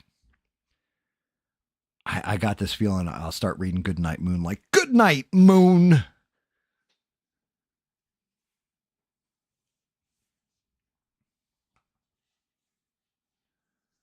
Yeah, doing a Trek film, they're real touchy with it. Got to be definitely careful with it because that's what Paramount.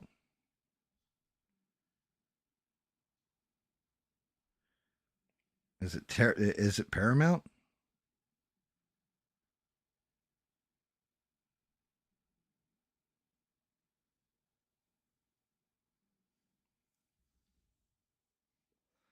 Yeah, I think it is Paramount that owns it now, and they're kind of brutal.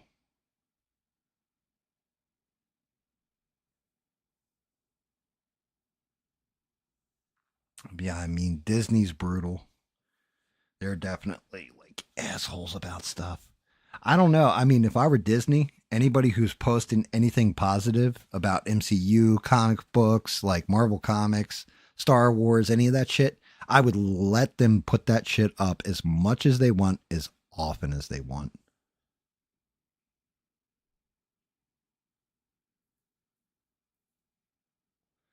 Like I said, Sheree, as far as kid stories and all that, like, I never argue with the genius of women. They see shit that us guys are just like, why the fuck would anybody want that? You know what I mean? It's the same way women would be like, why would a guy want to fart in a jar? Like, I don't get it with the kids stories, but yeah, yeah, it was my wife's suggestion. She was just like, yeah, you would definitely get some people who would tune it in just to listen to those kinds of stories. Really? Yeah, yeah, you dumbass. I want to see how this color looks on top of everything. Oh no, pulling way too many yellows out of it, I think. If I use this color, I'm going to have to dilute it. I think it's way too yellow orange.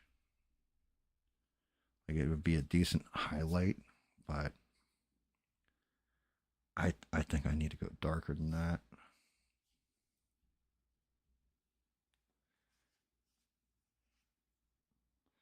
Yeah, well, Saban, like it's funny with Power Rangers, right? Because he got all that shit from Japan, from like three different shows combined, like three or five different shows or what have you. As a matter of fact, there is a Japanese channel on YouTube that shows all the originals.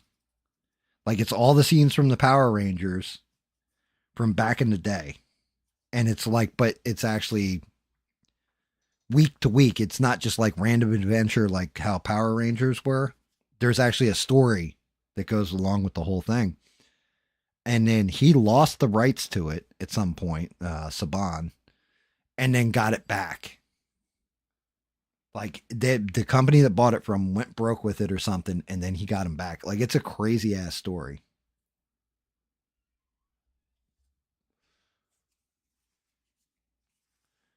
So this color is a no go. Too yellow.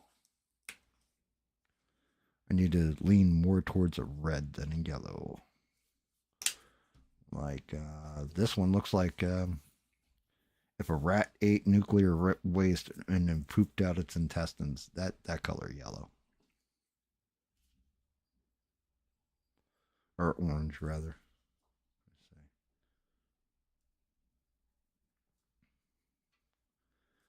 I think that's too orange. It's like a pumpkin orange. Good overcoat. It's got like a decent highlight to it.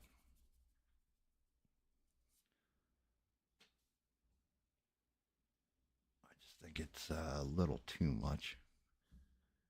It makes me wonder why does my hand look normal, but the orange on this thing looks fucking off the charts. Doesn't make sense. Doesn't make sense.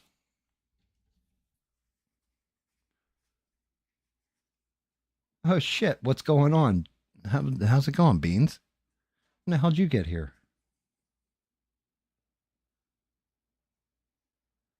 I was not expecting you.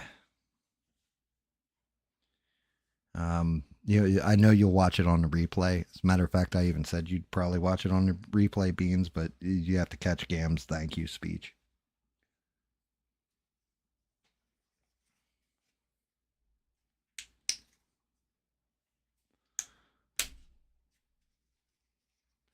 You're mentioned in there a couple times.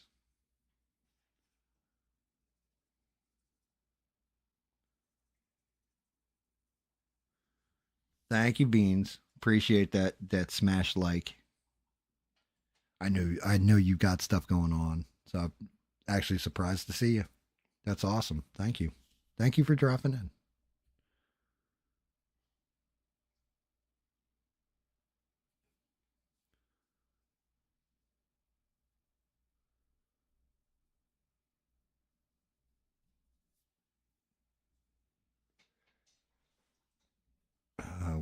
We were discussing different books and shit.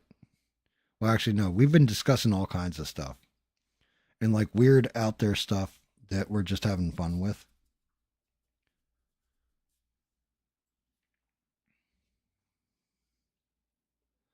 And I don't mean like, did we actually go to the moon? That kind of stuff. I mean, the other end of it. Like, who buys a fart in a jar?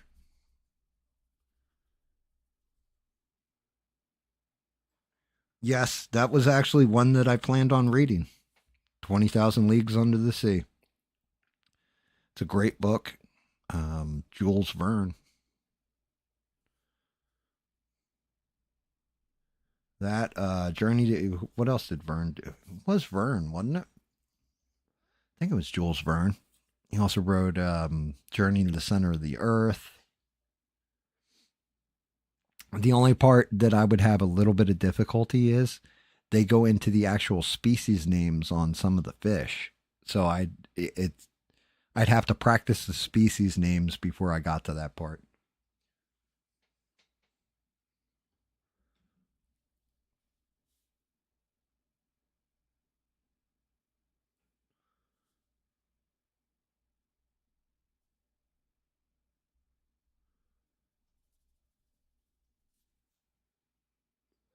I think it's funny because, with 20,000 Leagues Under the Sea, all anybody ever remembers is the giant squid grabbing the Nautilus and stuff like that. But there's so much more to that story. And it was so far ahead of its time, too. Um, because basically the way the Nautilus was powered was they were taking the sodium. What was it? They were taking salt water and separating out the sodium, the chloride, and everything else from the actual water itself and refining it.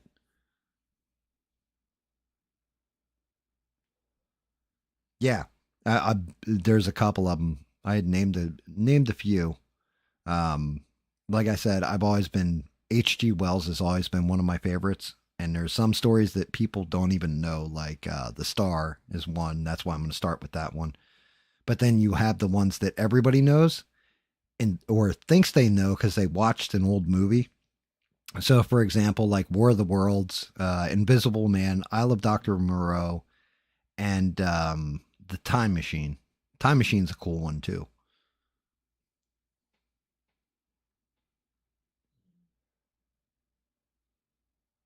And like the movie was pretty good, but in the time machine, like the book is even crazier than the movie because it gets into a better description of everything going on in the environment and all that kind of stuff. Like they didn't look like the Eloi that the Morlocks were basically eating or cannibalizing. They didn't even look like humans anymore. They looked like almost like hobbits, actually. Now I think about it. Like they were like small, very sweet, very fair haired, and all that. They captured some of that in the movie, but they're like normal sized people too.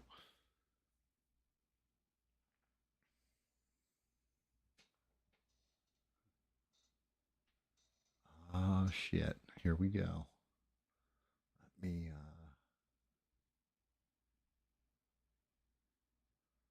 What just happened? I lost my damn little screen.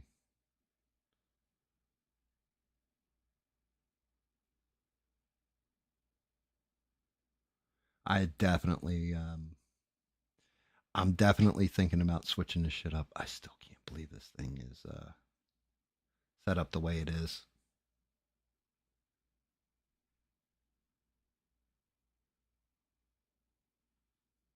Read Beowulf. Start reading. Well, like I said, I'm definitely reading The Art of War. Art of War is one of my favorite books. It just the philosophies and the intelligence of that man back in the day of how you actually win a war and the mistakes that generals make and all that kind of stuff. It's a great book. Fart smeller, I mean smart feller. Nice. Nice.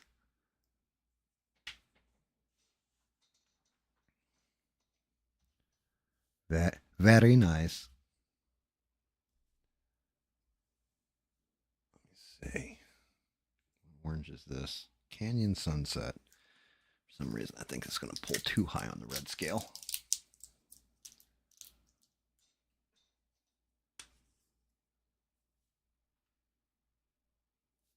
Actually, it's a lot more muted than I thought it would be. That might be the in between color I'm looking for.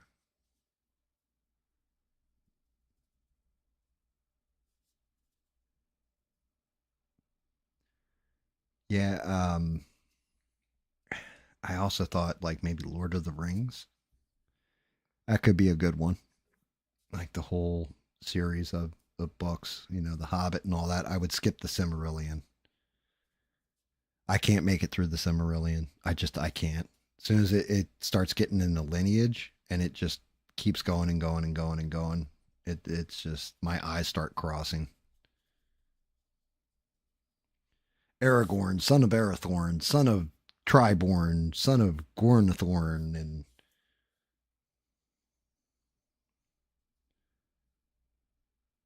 like unless I just read the parts out of that book about the Cimmerals, that's always been a cool story. That, that is half the color I want.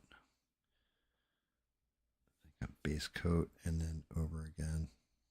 Damn. Sorry, guys.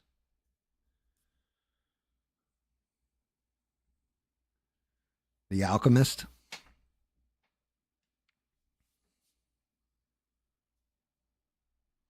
Yeah, I mean, good tales, but I also wanted it where people can kind of come home from work, chill.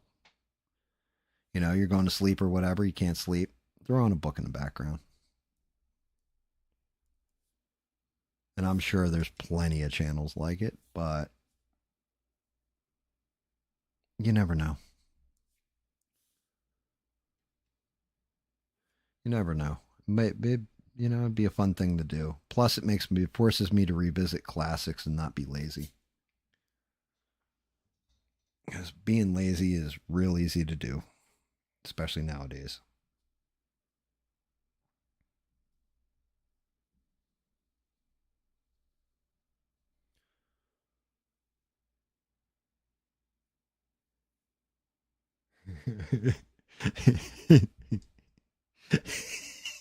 You breed with the Ren voice. I'm just thinking about it. Back in the day, once upon a time, long, long ago, there lived a small hobbit in a small hobbit hole in the Shire.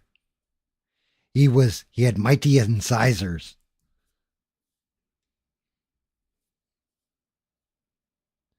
Jesus Christ, could you imagine? People would think I got like 6 heads. What the hell's wrong with you, Gam? Hark, hark, harken, D.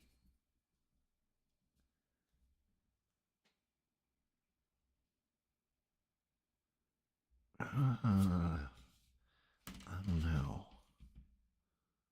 Which tone do I like better? Do I like the hit you over the head orange? Actually, what? Go back to this orange. Sorry, guys. I'm sitting here fucking with the oranges. Just go a little bit in the highlights with the other orange. Over top that darker orange. I think it might work. I think it might work a little bit. Happy tree. I think I'm painting a happy tree.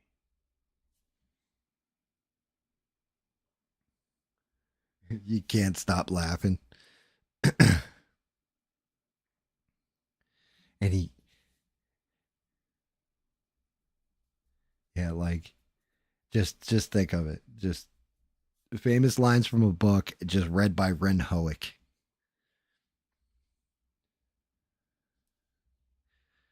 You shall not pass. Gandalf screamed at the Gandalf yelled at his mortal enemy, the Balrog.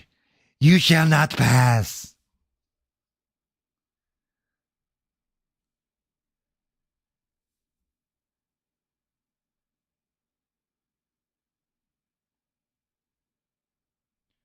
Whoa.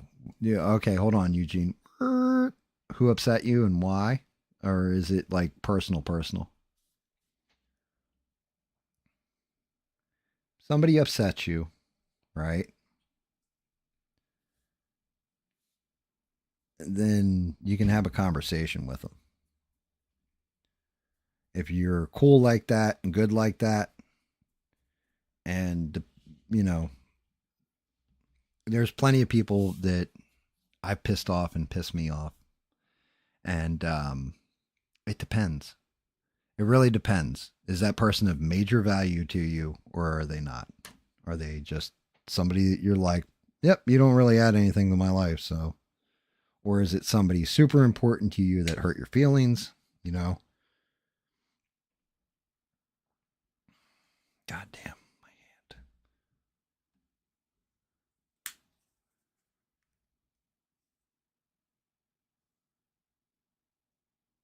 You don't, if you don't think you can have a rational conversation with that person. Okay, here you go. Let's say I offend you, right? Right now, Eugene. Let's say I said something to you. It seriously offended you, seriously hurt your feelings, right? And this has happened. This has happened with somebody who's actually in the chat right now. What that person did was they said, you know, all right, I'm going to go now. And they left.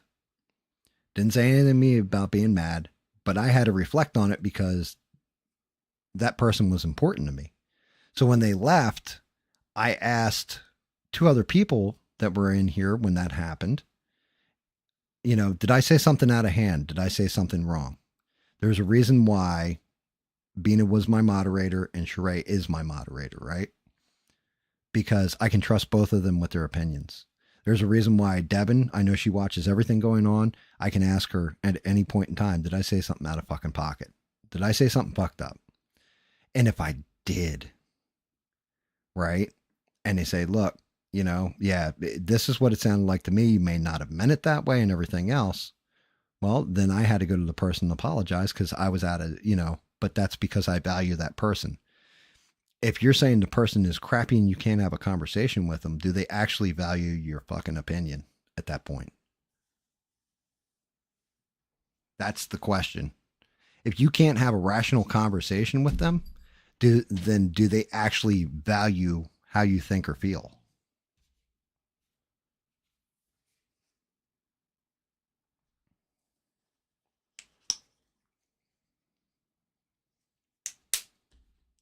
Because that's the thing. Because like I said, I don't know the totality of the situation, but people have said that like people can talk smack to me or whatever, and I'm just like, okay, well, then either we can resolve it or we can't, and if we can't, then bye. It is what it is, you know. But that's why when I know I've said something out of hand, I apologize.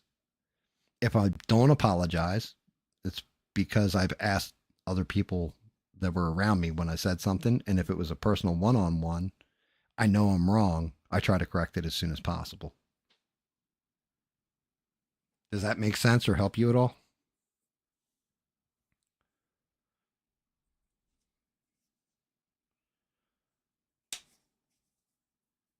I don't know if it does or if it doesn't. You have to let me know. I got too many oranges on this fucking table.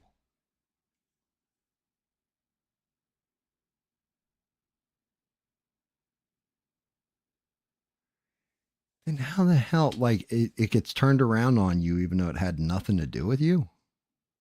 Well, how's that your fault? If that's the case, then it sounds like the person is kind of narcissistic and unwilling to admit their own faults, to be honest with you. Because we all have faults. I fuck up all the time. You've heard me say that. You hear me say that all the time. I make mistakes all the time.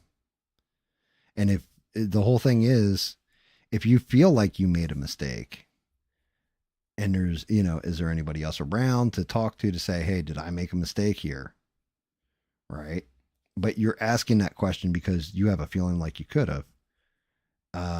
If you're looking at it from that point of view of, yes, it was my mistake or it wasn't.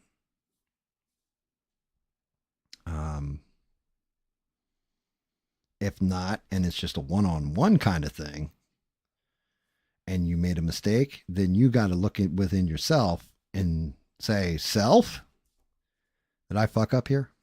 And if you realize, like, hey, I didn't fuck up here, then it's really on that other person to apologize to you. It's really on the other person to make amends. You can breach the subject with them if you don't want the confrontation or whatever. That's fine too. Like I don't feel like confronting on this, some bullshit, some drama. I don't feel like dealing with it. That's fine too.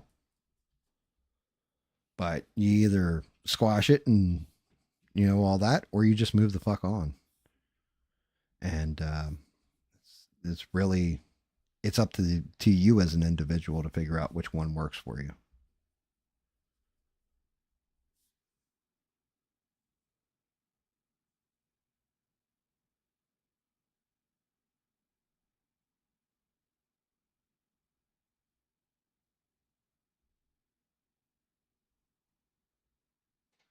So somebody did something shitty and they're going to turn it around on you. Is what I'm getting. Then they're not really your friend, are they? Because once again, it goes back to a narcissistic tendency where if you haven't done anything wrong, here you go. If I accused you of stealing $20 out of my wallet, you didn't steal $20 out of my wallet. Are you going to admit that you took $20 out of my wallet just to make me feel better because I'm accusing you? Or are you going to hold the line and say, look, I didn't take no $20 out of your fucking wallet. What the hell are you talking about? Like, there's plenty of people that do crappy things. There's plenty of people in this world that are bad actors. Sometimes you can't see their true colors right off the rip, but eventually given enough time, people present themselves for who they are. And once you know who they are, you know that about that person, then it's your choice as an individual. Can you live with that or can't you?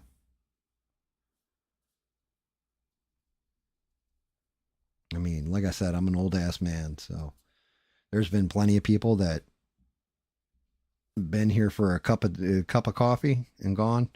There's been plenty of people in my life that have been there for a long haul, and I always hold them against the ones that have been there for the long haul.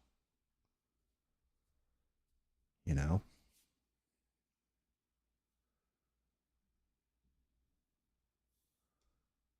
but it really comes down to you what you can and can't live with too. Like some people will go along to get along. You know what I mean? Like, well, I'm just going to accept everything this person says is fact, reality, and everything else. Then there's other fucking people that are like, oh, fuck that dude. That's bullshit. And those are the ones got your back. But at the same point in time, that same person that would tell you, oh, fuck that, it's bullshit, if they're turning around and saying, yo, man, you kind of were out of pocket there, those are the people you also want to listen to because they got your back. There's a reason why Sheree's my mod. There's a reason why Bina was my mod. I trust them implicitly. There's a reason why I consider Devin a very good friend. I trust her implicitly. I know if I said something out of pocket about the military and Duke came down on me about it, I trust him on that he would be like, yo, dude, you don't understand how insulting that is to like a veteran, right? Steve, same thing as like, I've used Steve as a peer where Steve would sideways, like he'd reach out to me and be like, yo, dude, you're fucked up on this. And then I'd have to go and examine it.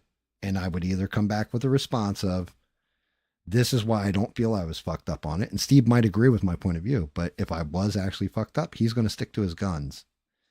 Like I said, I did this thing where I surrounded myself with really, really good people and I trust them to tell me the truth. I've known forever since high school. I've known since forever, right? Forever demonetized. I've known him since high school. If he's telling me, yo, man, you fucked up, I've known him for so many years that I'm going to take him at his word.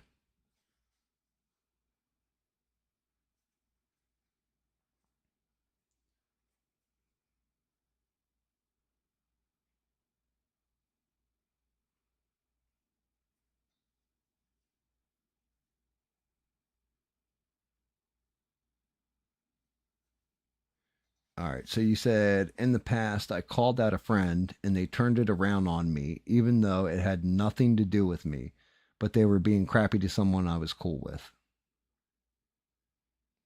Well, they can be crappy to somebody you're cool with. That just makes them an asshole. And like honestly, at that point, you can say your piece or whatever if it really like sticks in your craw. But at that point, it's not your fight either. Like if they're being crappy to somebody you're cool with, then the person that you're cool with, if they're on the inside of the or other side of the insult, it's up to them to kind of fight their own battle, isn't it? It's a matter of you, like your moral principles. Like I've watched you try to play peacemaker, for example, in an argument. You're like, hey, can't we just all get along? Hey, can we let this go? Hey, can we just, do this, that, or the other? And that's admirable, right? Because you don't strike me as the type of person like creativity with music, everything else that likes that kind of conflict between people you're cool with, right? But not everybody's going to gel. Not everybody's going to be good. And if somebody's being an asshole, it's up to you if you want to call them out for being an asshole or just be like, yep, you know what? You can be an asshole all you want, but it tells you how that person is for you.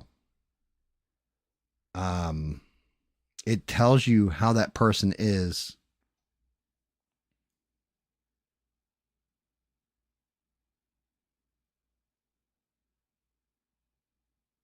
And there, the Mister's got it right. Mister's coming in. He's got that advice too.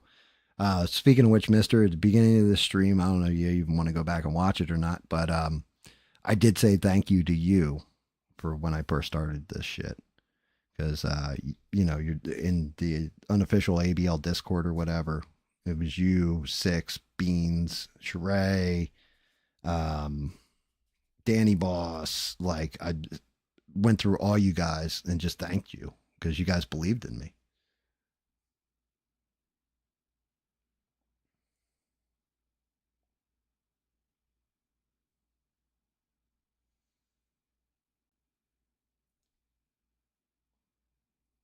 You weren't thinking about it till stuff went sideways. Well, well, that's fine too. I mean, okay, if stuff goes sideways, stuff goes sideways. You just you live and you deal with it, man. It's fine. Not everybody's going to get along. Somebody's being crappy to somebody else. That's fine. It's you know,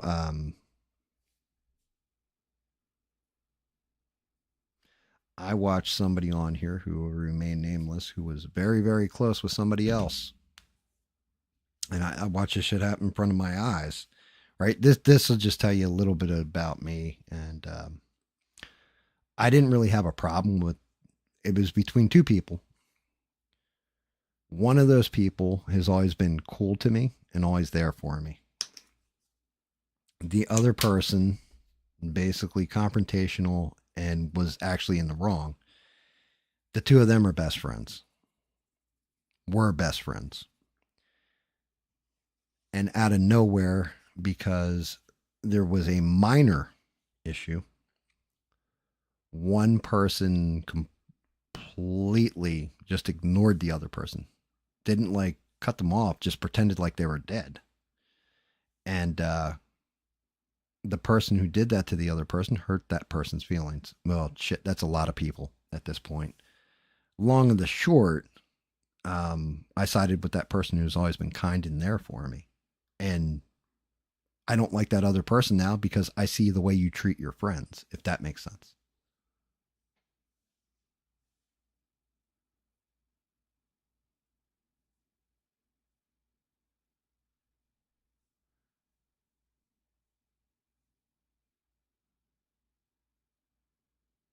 Yeah, Eugene saying it's real life, Mister, and he's not young, are you, Eugene? Ow. I don't think he's like 20-year-old or something. I thought Eugene was like 30s, 40s. I could be wrong. I never, it's funny. I never ask you guys how old you are. I just know how old Mister is because of the jokes he makes. Takes takes talent and years of practice to be that quick on your fucking feet. Plus, when you're talking about old movies and stuff, not too many younger people know certain things when you say them. Like, not too many people know, oh, yeah, that's a line from this movie or that movie. Yeah, so Eugene's 40. That's what I thought. He's not young, not old. Not old like me, but not young like you either, mister. Mister's only a couple years younger than me, I think.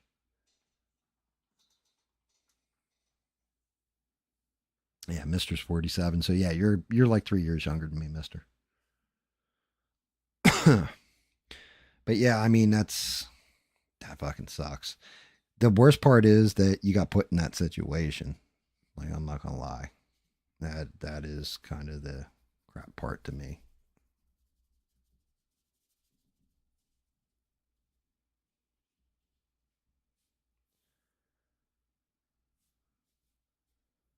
You know, but yeah, it's also like, I don't know, because I just have that relationship with a lot of my friends where in it, like real life, I can't even get into it because I promised I wouldn't. until they were actually able to have a microphone in front of them too. But I had something happen the other day with me and D, and it wasn't D's fault. And D said the smartest thing he could to me because I was freaking out. And like I was just pissed off and just pissed off to that point where I just wanted to hit something in front of me, and he just happened to be in front of me. You know what I mean? Not physically, but verbally. And he diffused the situation. He did it smart, and I knew he was upset, but he realized what was going on and diffused it. But we've been friends for God, 20 plus years.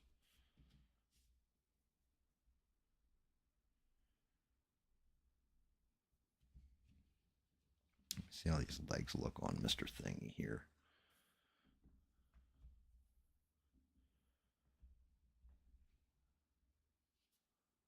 Ooh, he got some tootsies.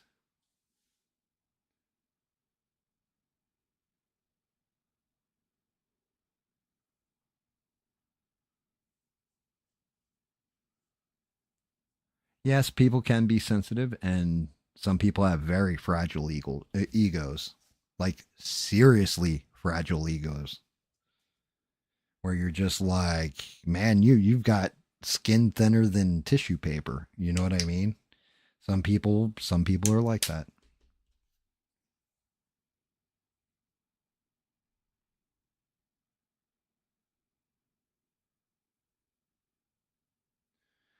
Steve, that's actually an interesting way of putting that. I've never heard that.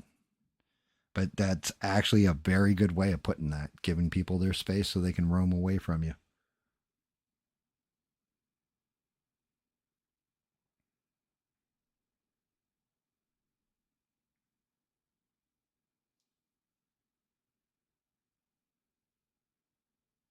What if it's a decahedron, not a square, circle, or triangle? It's a decahedron.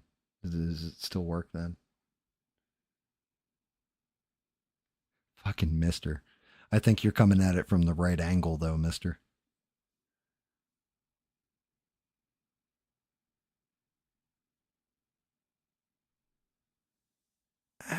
So you're saying this person has that much power over your life? Because honestly, nobody should have that kind of power over anybody. Like, reality is anybody that is holding power over somebody like that, unless you're talking like it's a work relationship or direct family, nobody has that much power. They don't. And if they do, then basically they're like a cult leader because anybody that's going to follow them to that letter of their ideology, it doesn't land. I don't know. Yep, that's right, Duke. Call them. Are you calling them a chicken or a cock? And are they a cock looker, or do they have a lollipop next to them?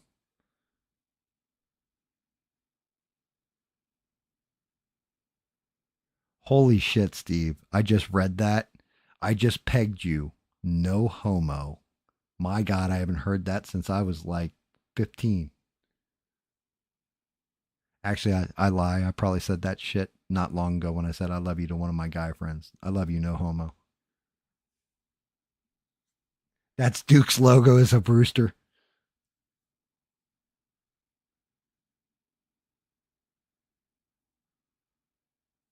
Grayskull does have the power.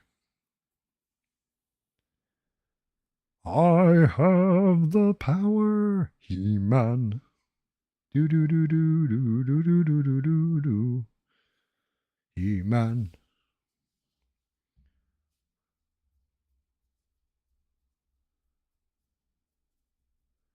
Yeah, that's crazy. You got any advice there, Shirai? Anything you want to pull out of your bag of tricks? You got that sage mom advice. Got to be careful though. Sheree is married to an amazing man, but that man is Rick James. So she might come out bitches be like that sometimes, you know?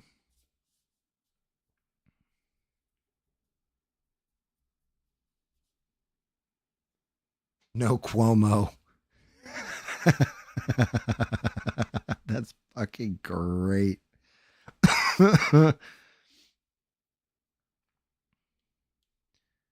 Yeah, I mean, I don't want to. Like that's just it, Eugene. I don't want you. I don't want you upset or defriending somebody or something like that, especially if somebody that's been around forever.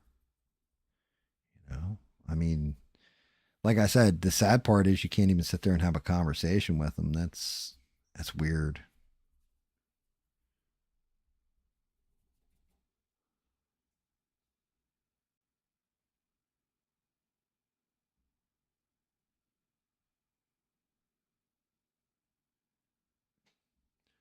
Wow. God damn, dude.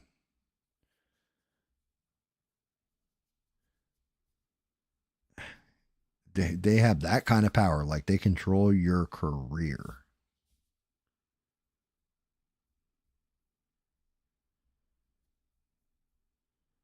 Jesus Christ.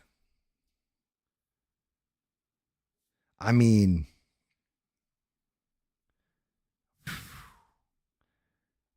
it's fucked up because I think about this now and it's actually a funny story. So when I first quit Walgreens, they were doing away with because I was running graveyard shift at that point, and they were doing away with my shift. And the store manager that replaced my old store manager tried to hide that shit from me and from the entire overnight crew that they were doing away with our shift. Didn't sit us down, didn't tell us anything about it, and just played like. And we knew. We found out through corporate because our old store manager was being promoted up to a district manager, and he called me and I used to talk to him nightly, right? Like he'd call every night and just check in, like, hey man, what's going on or whatever, because we were cool like that. And he told me they were shutting it down. So I was like, this motherfucker. He's like, yeah, she should have had a conversation with you guys like 2 weeks ago when she found out. What? So I actually called a meeting, went in there and everything else. Man, I just dipped. I didn't show up for my next shift, everything else. And it was basically that should have been career suicide. I should have been fired. A year later, I got hired back at a different store, actually under Frogzilla. I don't know if you've ever met him. He used to be in the chat all the time, but under Frogzilla, and they boosted my pay by 15K a year. So, and I got a higher position too. You know, it's one of those you roll dice. Yeah, Dogzilla. That's awesome.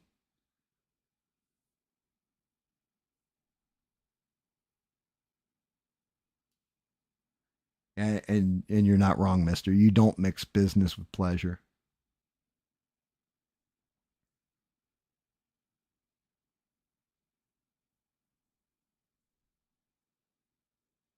Yeah. And yeah, that's sage advice too, mister. If you're going to give somebody money, right, you give them money.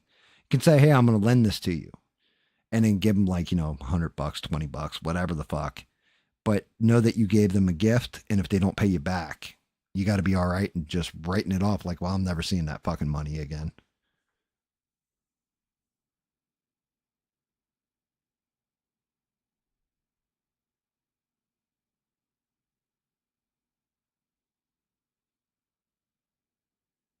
Well, you could just walk away. Well, see, that's telling me all I need to know about you as a person, though, too, Eugene.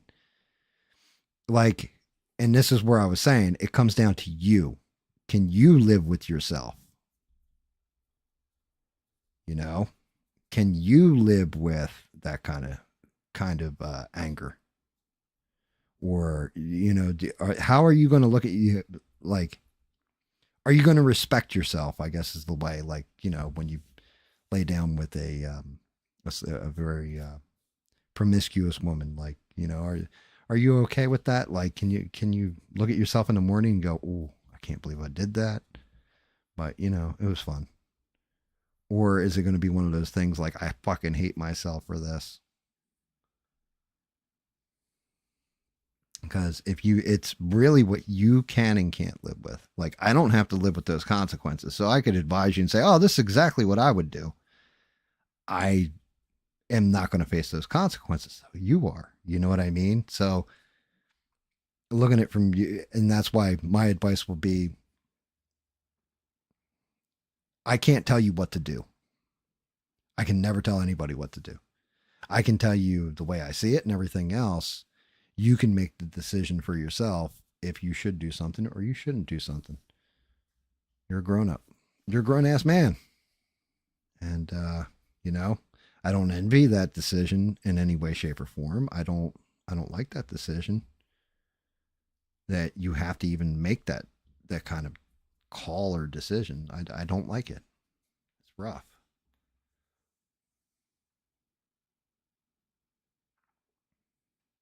Yeah, and that's the other question. That's a good question, Sheree. That's greatest mods on the internet, Miss Sheree.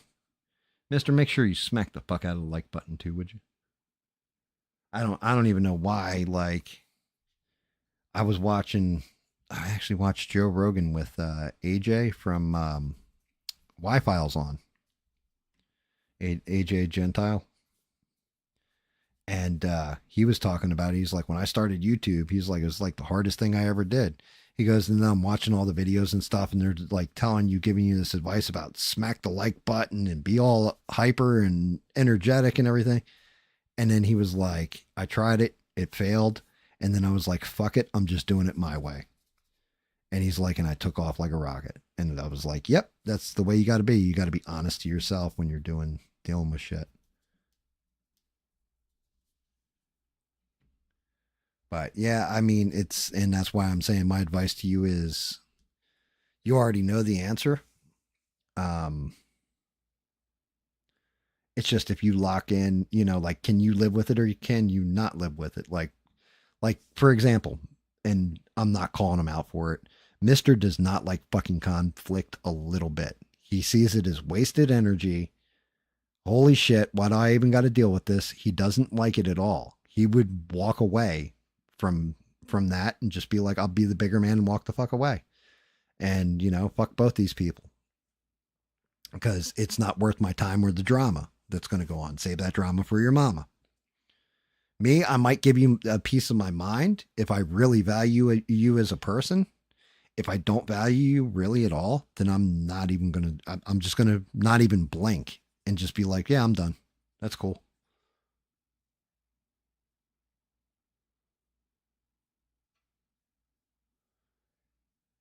Mister's like, I try not to surround myself with morons, right? And yet he comes to my stream and hangs out with me. I want to take that as a compliment, either that or else it's like going to the zoo and throwing like peanuts at the monkeys. One of the two, Mister. One of the two.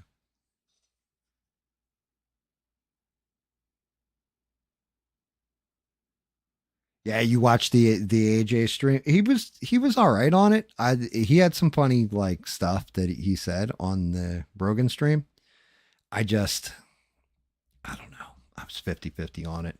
I thought it was going to be better for some reason. But he wasn't bad. Like he was all right.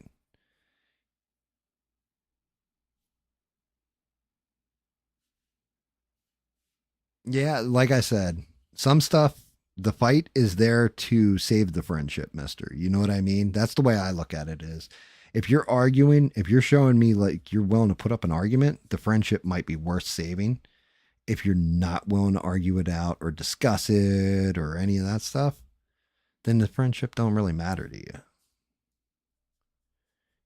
But it comes down to that, are you wrong or are you correct? Like do you feel like you really did something wrong or you watch this person do something wrong. Are you the guy who calls people out? Are you the guy who just says nope, but now I know what kind of person you are? Like it comes down to those type of factors for me personally. Like if I watch somebody be an asshole or talk smack or whatever, like it depends on the smack they talk too. If they're getting like seriously personal or shit like this, you kind of want to fire off some rockets at them. If it's something that it's like, yeah, you're just an asshole, you can just walk away from it.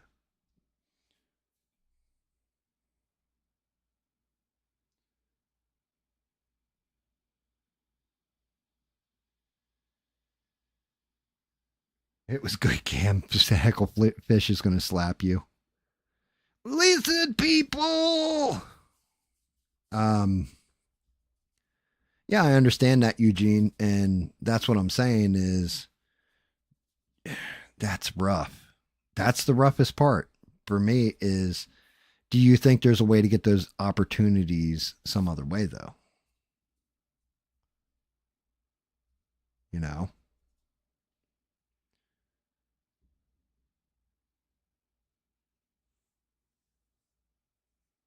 Like, do you think it's just like, oh, there's no other opportunity except for this one way? Or can you figure out a different way to get that same opportunity?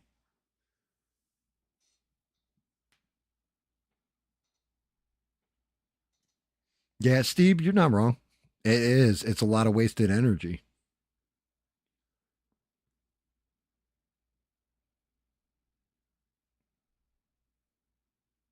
Yeah. And Steve's right. So, in a fast confrontation, like you see a woman getting mugged, you're not thinking to yourself, this guy could stab me if I intervene. You're not thinking to yourself, like, um, I'm going to be the hero or anything. You may just react and because it's the right fucking thing to do. And that's your gut instinct. But then you get stabbed and die over, $5 in a handbag. It's like you have the gift of time and being able to think this through and what benefits you. Like, does the other person even like one person's nasty to the other person, right? Does the other person know the other person? Well, the person that was insulted, do they know that they were even insulted? And if so, how come they didn't say shit?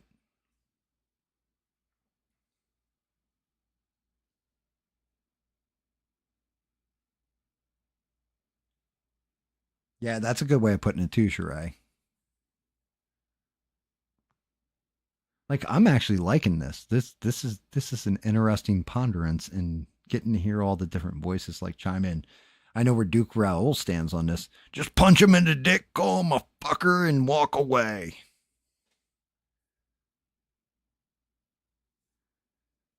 And make sure you hit the dick square.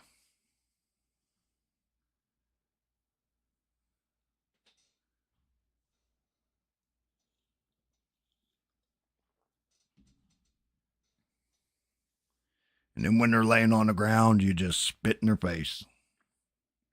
And maybe even kick them in the nuts so hard that they have 3 Adam's apples.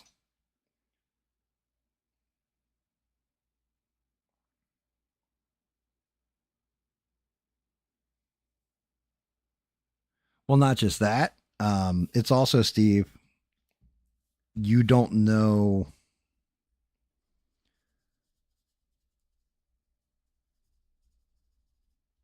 You don't know. Trying to think how to phrase this. How do you like them apples?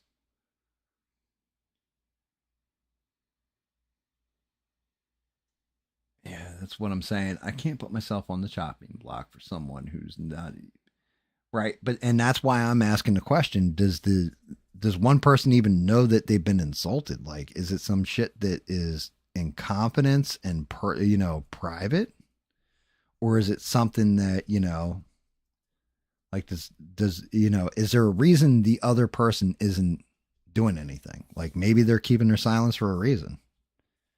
Maybe they're just like, yeah, this person's a dick. I'm never going to speak to him again, and they don't even exist to me anymore. Like they're vapor.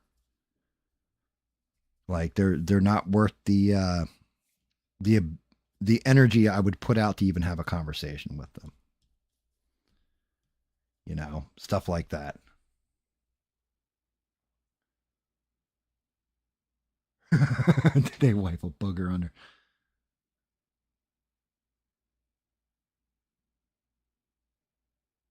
Right. Am I coming in on like, man? That's one of those things. That's the old cop logic with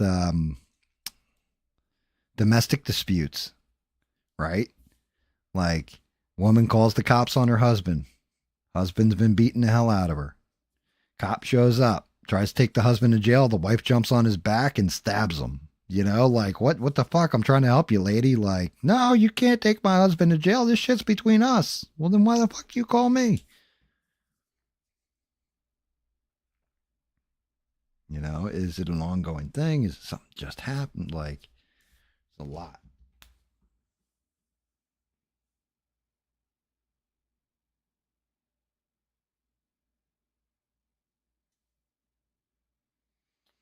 See, Duke just hit some real shit. I have a brother I will never speak to again. Yeah, there's people in my life I will never speak to again. There's one guy you guys have heard me tell tale of him too. Guy named Rich. I'll never interact with that motherfucker again. I found out like he was just lying for years and years and years, and not about simple shit, about having cancer, about stuff like this, and like really playing it just, and then finding out the reason why was, and it wasn't just me, it was all of his friends he was doing this to, and he was doing it because he wanted to see how we would react. And I was like, I told him, I was like, look, I wish you a good life. You're a piece of shit. You're a liar and all that. But I honestly do wish you the best in life and good luck to you. And, you know, thank you for the fun times we had. Bye, motherfucker. And never talk to him again. And I never will.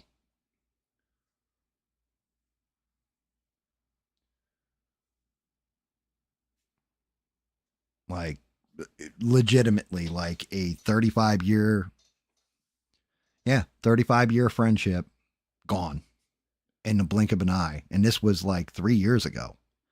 I'm an older person, but yeah, he just he tripped the line. I caught it, and then had a whole discussion with actually Bubba. Of all people, is still friends with him, still talks to him or whatever. But Bubba will even tell you he's a fucking liar.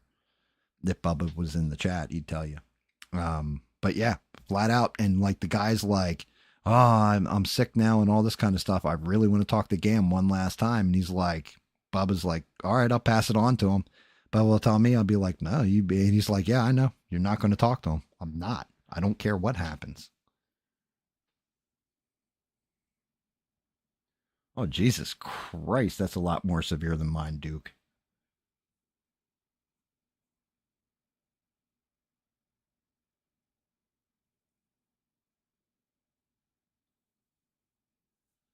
Ew, I got you, Eugene.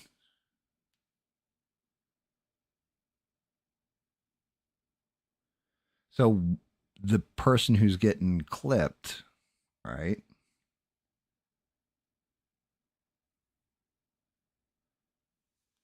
It, is there any other reason outside? Did this person, like the person that you're pissed off at, did they set them up to get fired? Was it something like that?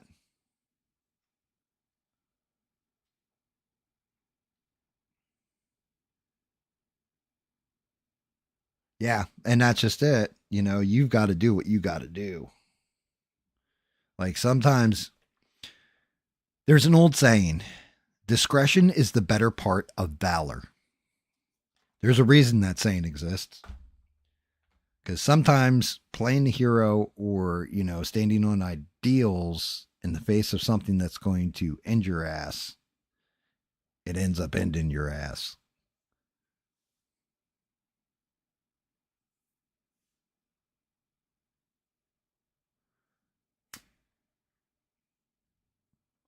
Yeah, that's fucking crazy, Duke. I'm really sorry that fucking kind of shit happened to you.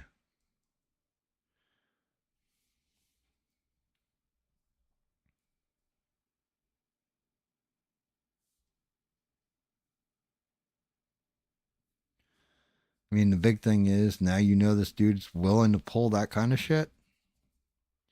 You know to watch your own ass around him too. Like he's clipping somebody out like that.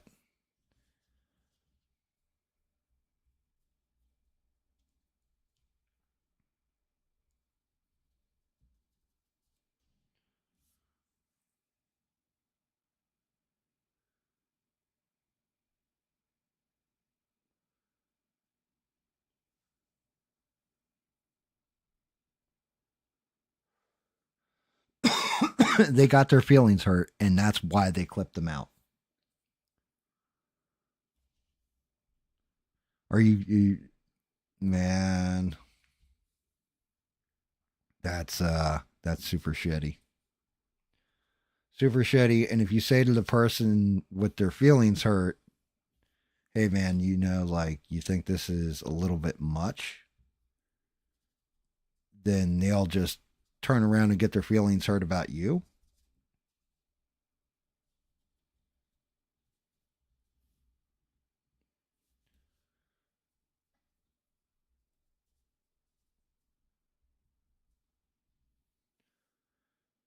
Because, I mean, like I said, at that point, even if you say nothing and just watch it all go down, there's nothing wrong with that, in my opinion. But you now know the type of person that you are dealing with. So you now know that if you hurt this person's feelings, they could clip you out too. I would avoid the shit out of them at that point.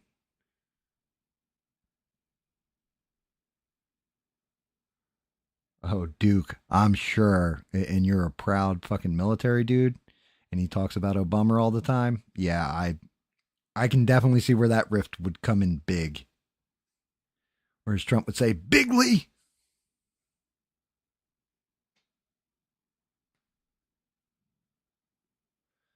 Yeah, that's the other. You feel it's the. I'm guessing, yeah, what do you feel like you gain by speaking up? Does it make you feel like you're doing the morally right thing? Like, does it make you feel more moral, or like you're following through on your own moral direction? Like, like this, the right thing for me right here is to say this to him, but it's going to get me clipped out. Like, and that's where I said, kind of go back to, it comes down to, can you live with that? And are you all right if you get fired? Can you find something else that's the same?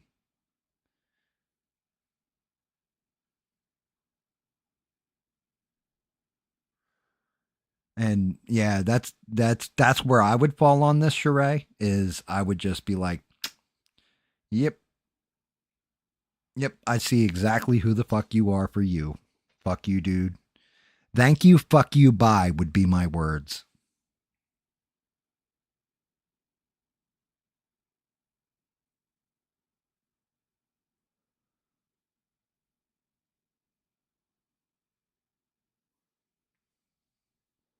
But I also feel, I wouldn't give you advice that would put you in direct danger either. That's just me. Like, you don't want to direct somebody into a firing line and be like, well, if it was me, I would take a shit on his desk and write the other person's name in it, like,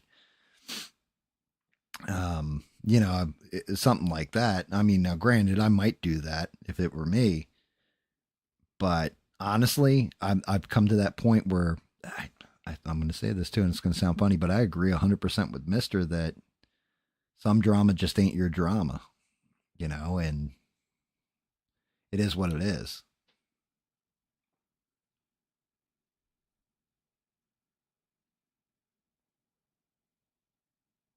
Yeah, we all hate starting over again. Sometimes you have to. I mean, if you got to start over again, you just got to look at it as this is an opportunity to build back better and bigger and stronger and more powerful. That's all. But at the same point in time, um,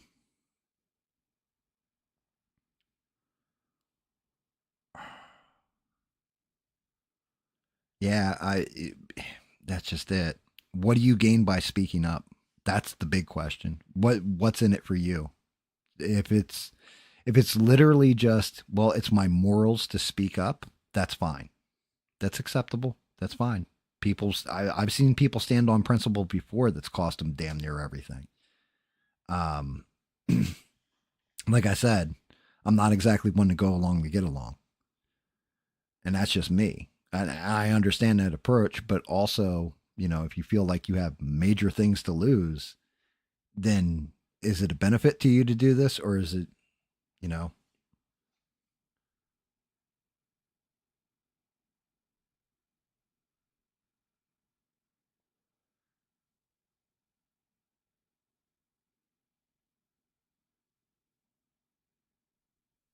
Steve, that's fucking brilliant. That would be great.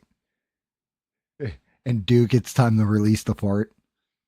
I put this fart in a jar at the beginning of the show. Didn't tell you guys. Wanted to surprise you with it. Everybody get a good whiff.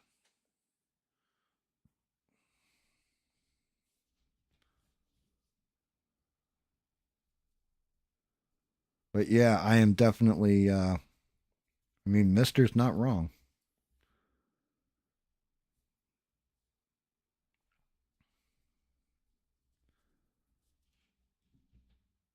Like I don't know. I guess if you can resolve things and make things better between the two people, that's one thing. If it's going to do nothing for anybody and cost you everything, it's kind of not worth it. But if it is something that you morally are opposed to hardcore where you couldn't live with yourself afterwards, then that's when you speak up because you got to look at yourself in the mirror. That little voice you hear in your head right before you're going to bed when you're thinking about things is your own. And that's who you answer to when it all comes down to it.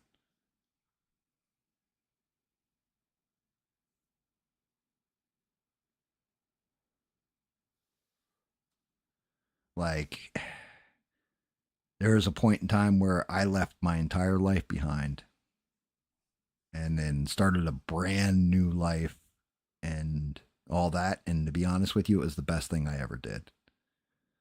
It saved my life. I was dead. I would have died.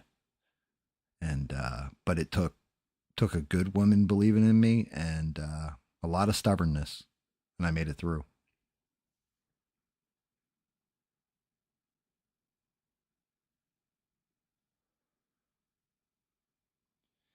So we used to have this thing, and shit, I'm gonna have to pull the camera out for it. I'm gonna back the camera up. True story. And you guys should be able to let me see, make sure you can see my hand. Yeah, you can. Okay. So me and my buddy Guido back in the day, and this is one of those old ass tales, but the Nintendo 64 had come or no, it wasn't Nintendo 64, it was a game for Nintendo 64. And they had one copy left, and I can't remember what it was, but it was, that game that sold out and you can't find that shit anywhere. Um I think it was a game. And my buddy Guido was over my place, and I called up to the Walmart, and I said, because somebody had bought the game and come over my place with it, and I'm like, yo, where'd you get that Walmart? And I was like, oh shit, they got him in. He's like, yeah, they just got him like an hour or two ago. So fuck. So I called the Walmart. I'm like, hey man, can you hold that for me? I'm on my way now. I'll be there in exactly 30 minutes. Guy's like, yeah, yeah, I can, I can't really hold it for you, but I'll try. I said, man, that game better be there because I'm driving fucking 30 minutes to come get it. Well, I can only try or whatever. Okay, whatever. Jump in the car with my buddy Guido. We go into the fucking store. We go sprinting. I go sprinting through the store. I run back there. I'm like, hey, man, like I called about that game. You put it, hopefully you put it aside for me. You said you try to hold it. He goes, yeah, sorry. Somebody came in 2 minutes ago and bought it. I was like, what? He's like, yeah, well, we can put you on a wait list or whatever. And I looked at him. I looked at Guido, and my hand did this, right? Like that flick. And I did it right in the guy's face and turned around and said, let's get the fuck out of here. And Guido's like, dude, what the fuck was that thing with your hand? I said, dude, that's the hand of fate. And Guido starts dying. He goes, the hand of fate. I was like, yeah, it's basically like, fuck you. And, may fate take your soul for what you have done to me to smite me. And Guido just died laughing. But we've always called it giving somebody the hand of fate. So if somebody was like being an asshole or something, you're just like, yeah, I'm fucking done with you. I would do that hand, and it would be like, oh, he's done with you, dude. Throw him to fate and let it solve itself.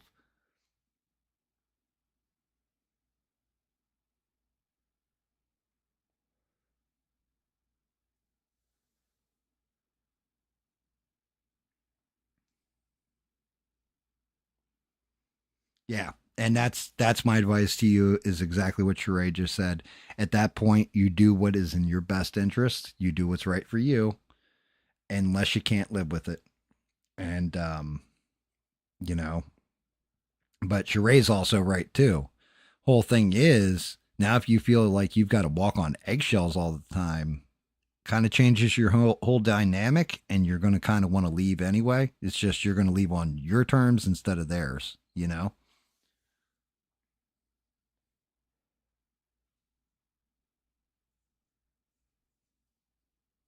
You can hit them with a hand of fate.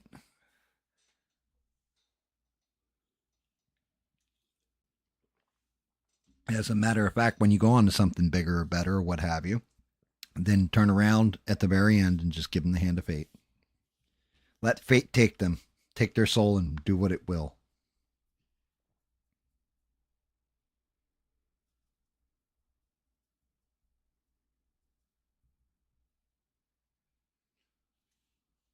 Damn, chat got quiet. Everybody's contemplating and serious now. Talking about farts in jars. I'm going to put my nutsack on your drum kit.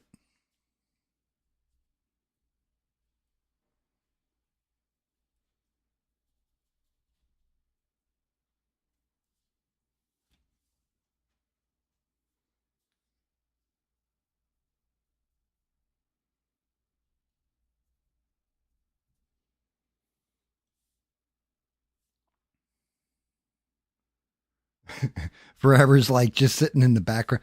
You're like Devin at this point. Devin, through this whole conversation, Devin probably wouldn't throw any advice out either. She'd just be sitting there eating popcorn and remembering. Eh.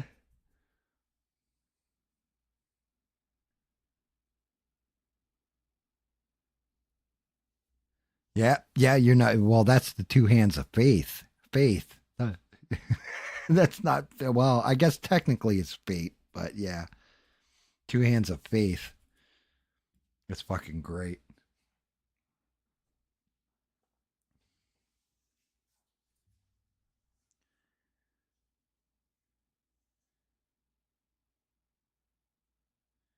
Yeah, I'm definitely not one of those that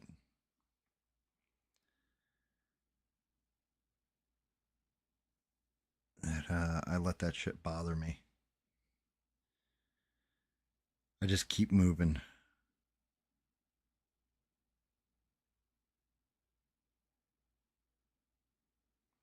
Always be moving. Moving forward, never back. Well, actually, that's not true. There was a point in time where all I did was look back. And then it was to my own damn detriment. I think that also comes with the fact that, like, I've gotten older and I'm all right with getting old, you know? Stuff like that. Like, I just accepted certain things.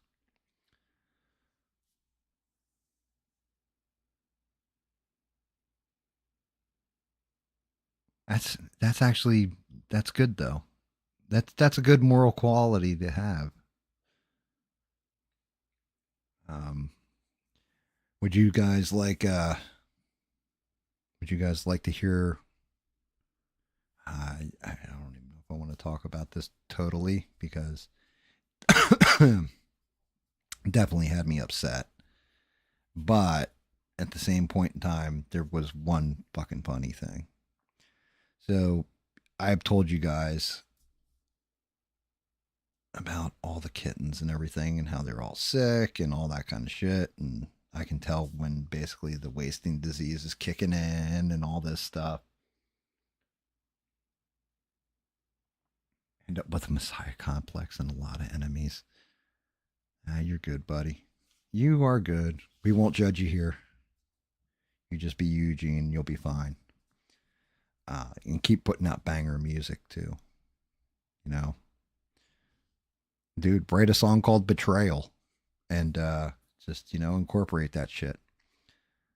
But yeah, so all the kittens have been sick with the one mama cat's kittens. And I told you guys, the other two cats lost their full litters, everything. The mama cat lost her entire litter of six kittens over the course of 2 weeks now. I buried the last one this morning.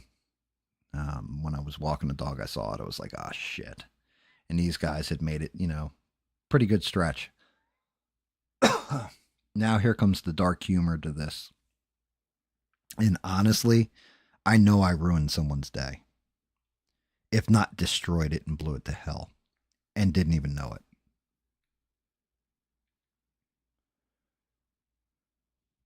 Yep. There we go. There, everybody, check out Eugene's channel too. Make sure you subscribe, give him likes, check out his music. He makes some bangers.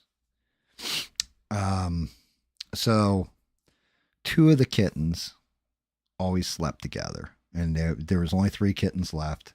These 2 kittens always slept together. One was clearly, he was, a matter of fact, I thought he was already passed and went to go move him, and he like breathed in real quick, and I was like, oh shit, he's not gone yet, but he is in bad shape. And I looked at his brother, this other kitten. They always slept together. They look like twins and all this. And the other kitten had the same exact thing going on with him. Just it wasn't as advanced as the other one. And I'm like, yeah, he's got like a day left, right? It started to pour rain, and these guys were laying in the grass. And I was like, oh shit. So I grab a washcloth, put gloves on my hand. I've got surgical gloves or whatever. That's what I use when I'm fucking with my resin. So I put them on, make sure I don't catch disease and all this kind of stuff. And I move them off to the corner of my front porch, and lay them next to each other so their paws are touching and all that. And I'm like, this way they're together at the end and everything. And they're on the porch. Fast forward to the next day. I wake up, dog's got to go out immediately. So I'm like, oh shit. All right, let's go, pup. And I'm like, yeah, kitten's probably passed away. Leash up the dog, open the fucking door. There's a package on my porch, like maybe 3 feet from him. And I was like, oh fuck. Like both the kittens had passed away. They passed away overnight or whatever. And that is what it is. And I buried them and everything else.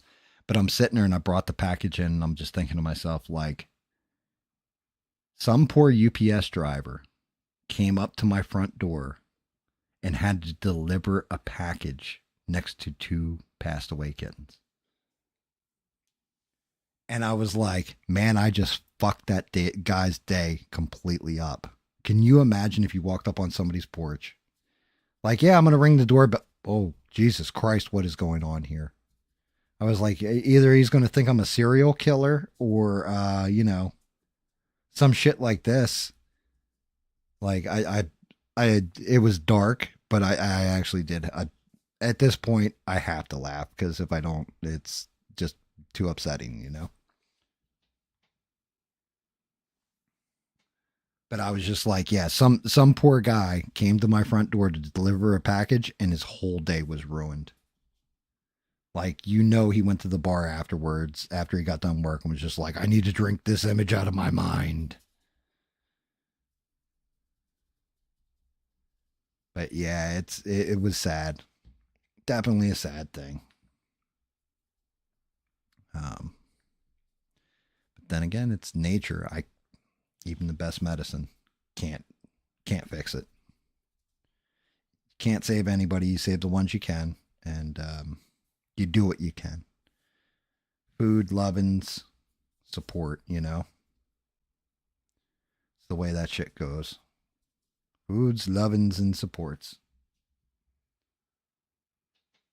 What's in the box? What's in the box? Well, now that you say that, it was resin for my 3D printer.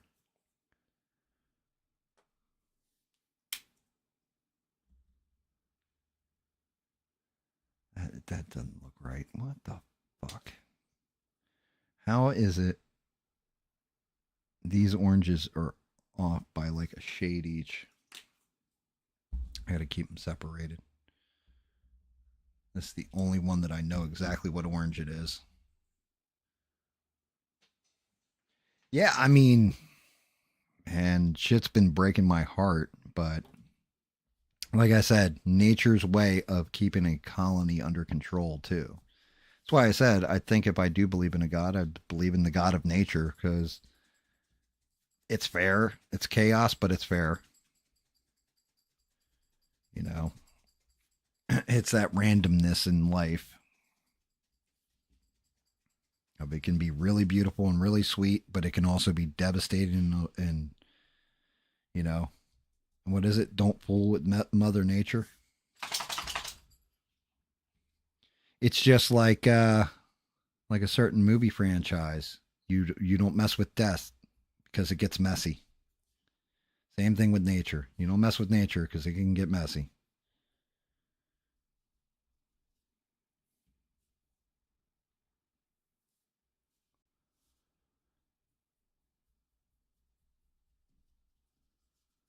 So what else in the wild world of sports has been going on? Anything, guys? I got to find the other parts of the big beautiful bill so I can tell you guys about it. I definitely want to see what they're because I know he wanted like it was supposed to have $500 billion or something for that big beautiful golden dome he's talking about, which I don't fucking understand why we would need that. Unless they know something I don't know. Like we're about to be hit by a hypersonic nuke from Russia or some shit. But defense spending, I wasn't in the shit I read. It was all just tax code and change, and that's if you do a search for big beautiful bill. That's what came up. It was like section by section broken down in a PDF format.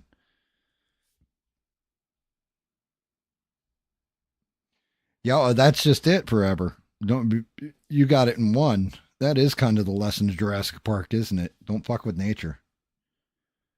You want to go play God? That shit will bite you right in the ass, and it's always 1,000 times worse. And life always finds a way.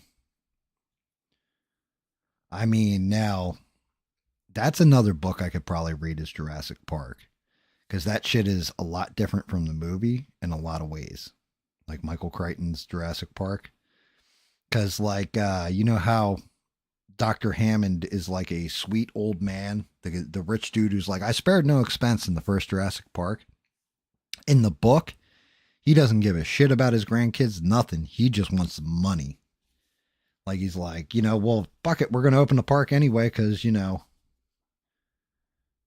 like I did this for the insurance adjustments or whatever, but I don't even care what you guys say.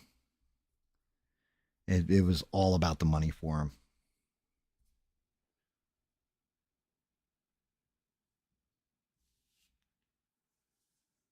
So, yeah, Meteor.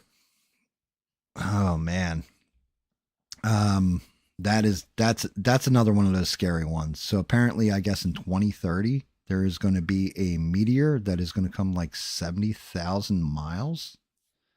I want to say like to that point, close to Earth.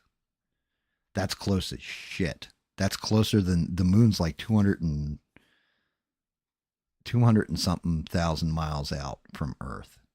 So this meteor is going to come closer to Earth than that in 2030. I'm not going to lie at all. We better hope that Bruce Willis doesn't die of the disease that he has, because we might have to send him, Ben Affleck, and Steve Buscemi up to the rock, up to that meteor to detonate a nuke on it.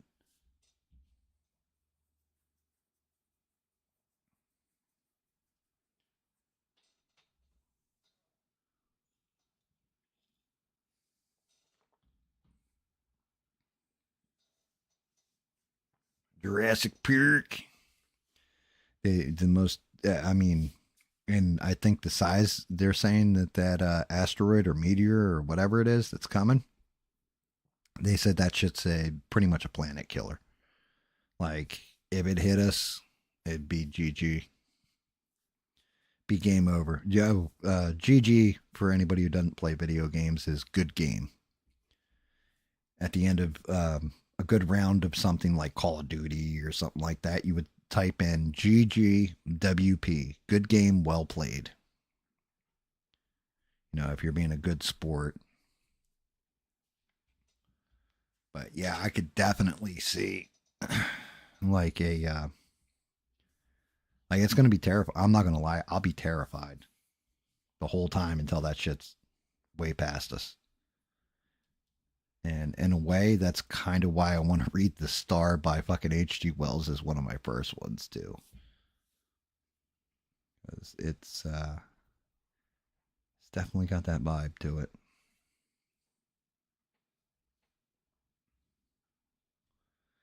21 trillion on bunkers. I mean, they could have. But for who? It ain't gonna be for me and my family. Unless you're one of those wealthy cats or somebody super important in society. They'll leave us right on the surface. They ain't letting me in the bunker. Because 2030, I would be 55, so I'm past basically breeding age.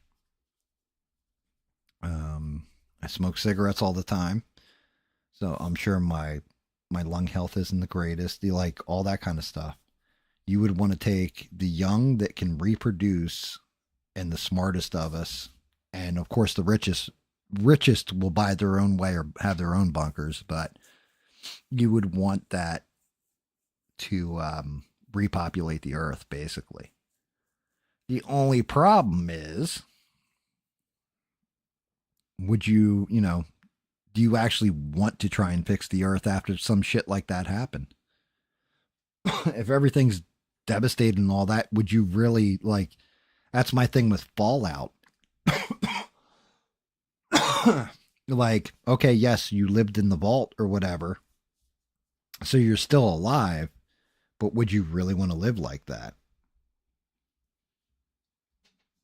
Wouldn't you rather it just like, hey, I'm going out? Well,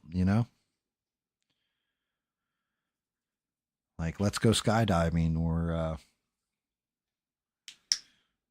do some crazy shit because it's game over anyway. Like I said, I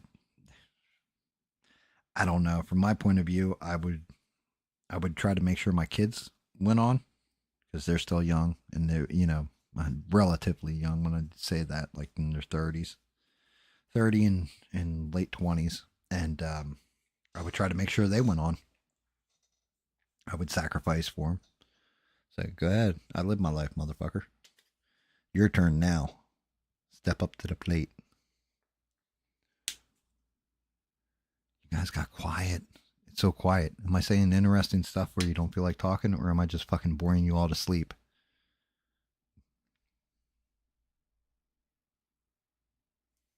Like, I mean, even my I can even see the studio numbers or whatever on my screen, and like I can see the studio numbers. The only person to chat is Sheree, and it's still showing 0. Deep Impact, yeah, that was me with when I was a kid. Like I used a lot of Deep Impact. Um, Seriously, Deep Impact. They did 2 Comet movies because it was Deep Impact and what was the other one? Was it Armageddon? I swear they did two. They do that all the time where it's like they'll put out 2 of the same fucking disaster movie. It'll be like, a tsunami hitting and then it's like, the giant wave and then it'll be tidal wave will be the other one. But it was Deep Impact and something else. There's another movie that came out right around that time. Deep Impact and yeah, I thought it was Armageddon.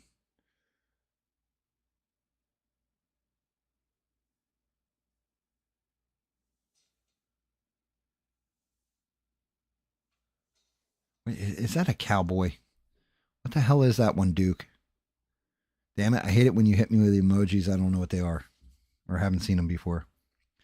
Um, I know Armageddon, but I swear There was Deep Impact, and there was something else too.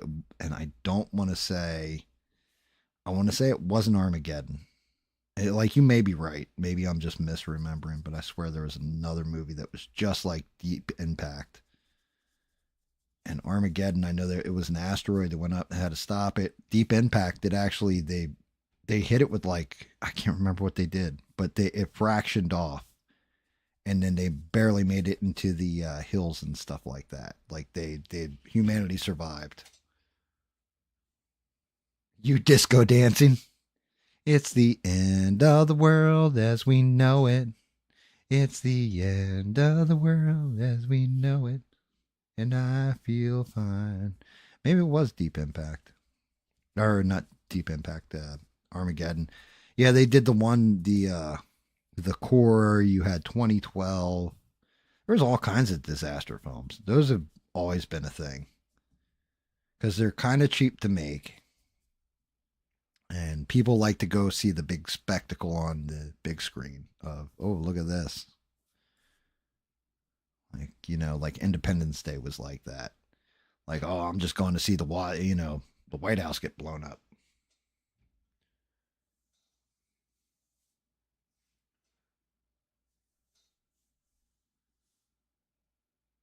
Volcano with Tommy Lee Jones. There you go. That's another one. Actually, Volcano with Tommy Lee Jones, and then they did Dante's Peak with Pierce Brosnan at the same time.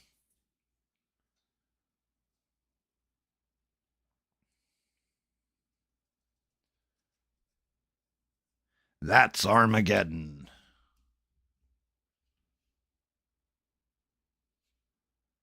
And I'm telling you what, I have to. There's got to be a setting in my camera because that shit is redonkulous. It looks like I got a giant ass Cheeto on the screen. You go in here and fuck with things. Let's go mess with stuff. Camera properties.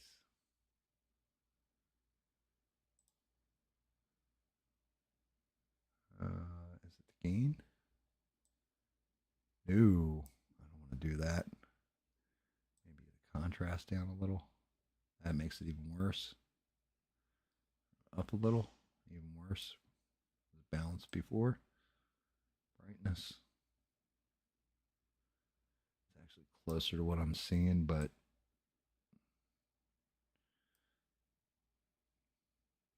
starting to look like a Tales from the Dark Side intro on this fucking shit.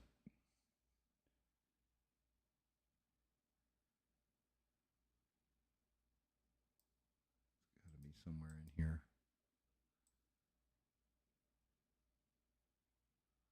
Damn it. Let me see something. Can I click auto? Damn it. Damn it. White balance, maybe. Sorry, guys. Fucking with the camera, trying to get it where it's looking fun, looking right. Oh. I think look at this. I'm looking at the camera. Now I look kind of funky.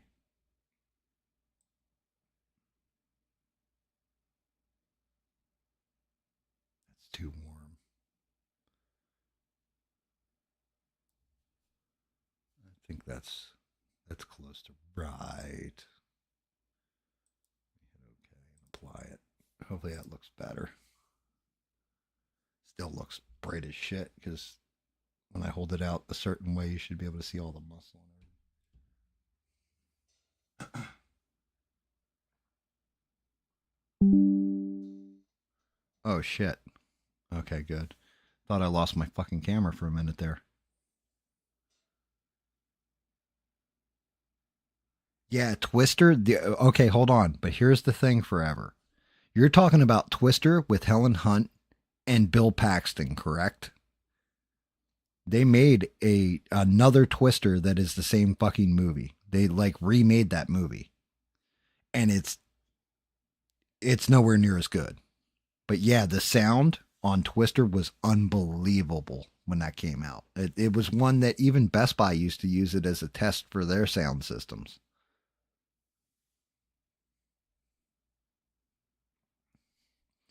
No, but there's webbing that's going to bust forth from my penis. Duke.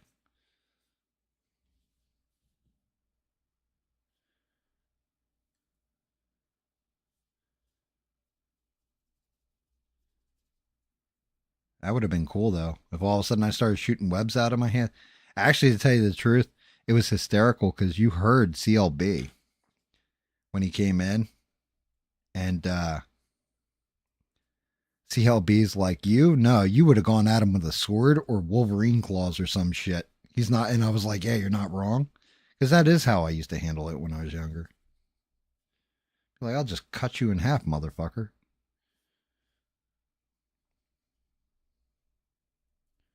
I am the law.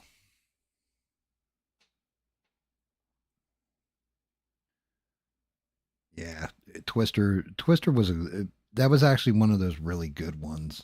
Um, as far as disaster films went, had some heart to it. You because I mean you've had them so far back. There was the Poseidon Adventure, Beyond Poseidon Adventure. Um, I'll tell you what's really funny though. I don't know if you guys have ever seen that abomination that was called Godzilla 2000. It wasn't called Godzilla 2000. It was called Godzilla. It had Matthew Broderick in it, and it was released in the year 2000. And they made Godzilla kind of look like a giant ass iguana. The, there's an older movie called Q, the Winged Serpent, and it is the same exact movie for the most part, except for it's about a pterodactyl.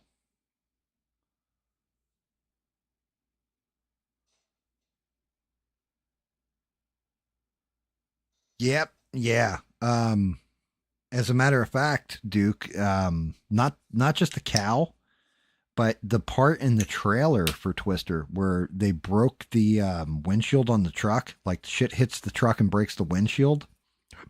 That wasn't in the original theatrical release. People complained about it and they had to put it in there. It was for the trailer only. Mothra, please come back, Mothra. Please come back. We love you, Mothra. Please come back.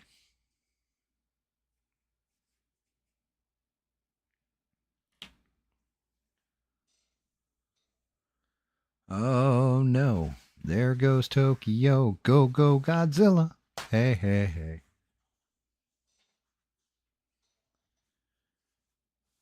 Godzilla. Godzilla. Oh no, you stepped right on fishing boat. Very not nice. Not nice at all. You not nice monster. Yeah, I gotta tighten up those knuckles. See what his legs look like. Making him look funky like a monkey, baby.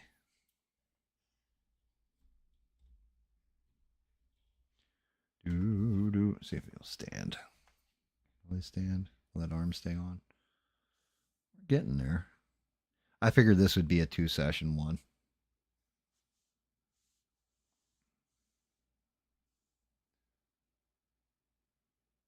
Yeah, you're not wrong. I forgot about that forever. You're right. That does happen in that movie. Have you seen the cow? Fucking.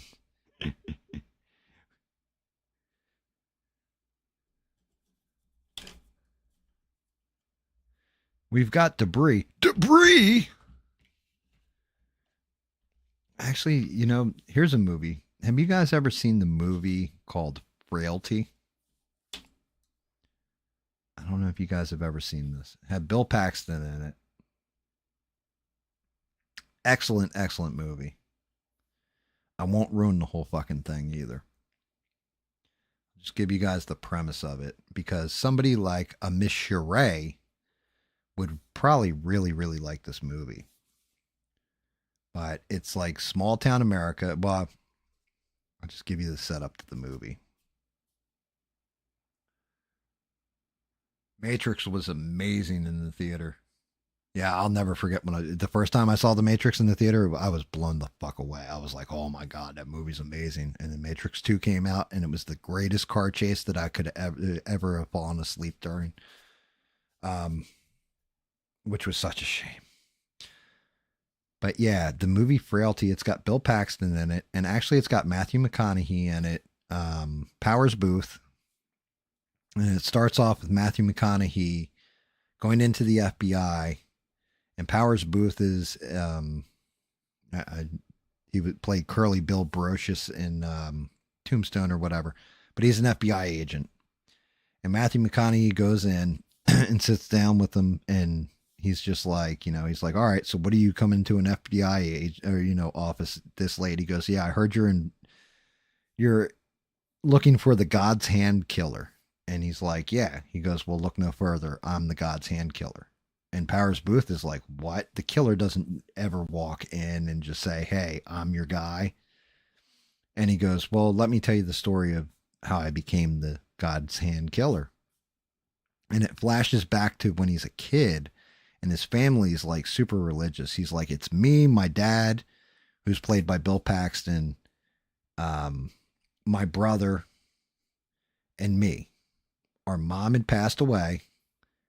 And then he's like, I had a normal, happy childhood, all this. And then one night, my dad came into the room, woke us up, and said, an archangel just visited me and told me that it's going to be sending us weapons, and there's demons in this world, and we've got to kill them.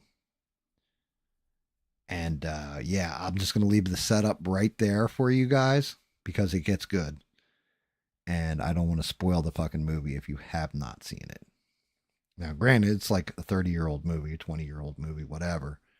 But it's a fantastic movie. Good night forever. Ravenous Duke was awesome. With I can't even remember the dude's name. I always call him the Full Monty. But he's like a coward on the battlefield, and he pulls all the bodies on top of himself to like hide from the enemy. During what was that? Was that Civil War, or was that it was the Civil War. And the one captain's blood goes into his mouth, and then he basically like gets all his knowledge for a minute. Like he becomes super intelligent for a little bit with that guy's knowledge, and then it's him and another guy, and they're going around, and they're like living off other people's blood basically.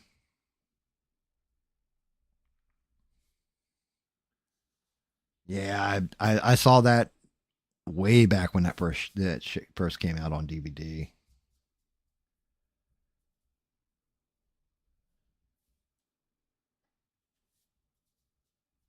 Yeah, it was some good stuff. Um, but yeah, Frailty. If you guys get a chance, check it out. There were little movies like that used to come out that I used to love.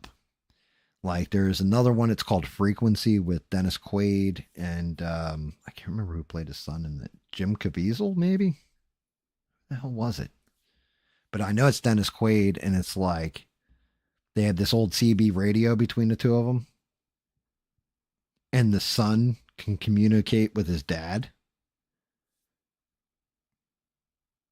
Like basically, it's like a thunderstorm or a what was it, Northern Lights or something like that, and it let them talk through time. And he reaches back in time to his dad, and they're like discussing stuff and all this kind of crap. And it turns out like Dennis Quaid died in this fire or whatever when he was a kid, not long before they start talking. Like as far from Dennis Quaid's point of view. And then there's like a killer, like a serial killer that was killing nurses, and it gets interesting. Like it's a fun one. But Hollywood used to put out little fucking movies like that were just like, damn, that's actually like kind of a cool original concept. Now it's just like, hey, what movie can we remake for $2 billion this week? Like, and make it shittier than it was originally. They have definitely lost their way. And they wonder why, like, Hollywood's slowly going bankrupt.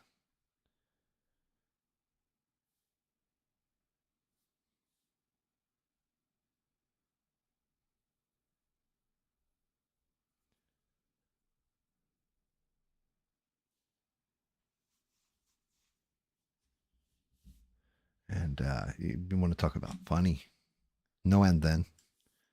Um, I started to watch this video right before I started streaming, and this girl had put together all the, like, she was just highlighting them, of course, but it was like a top 20 list of the best, very special episodes from like old school TV.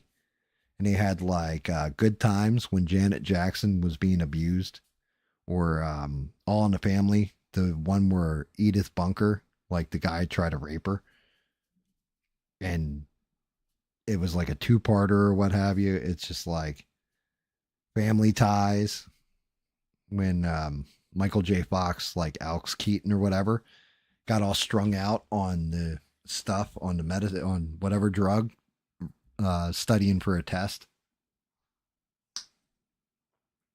Seven Psychopaths. Trying to remember. I'm not sure I remember Seven Psychopaths. Was that? No, that's Seven Guns. Who was in Seven Psychopaths? I'll tell you if I honestly remember it or not, because it sounds familiar. Because I remember there was like Smoking Aces, like it was like one of those, right? Wasn't Kevin Spacey in that?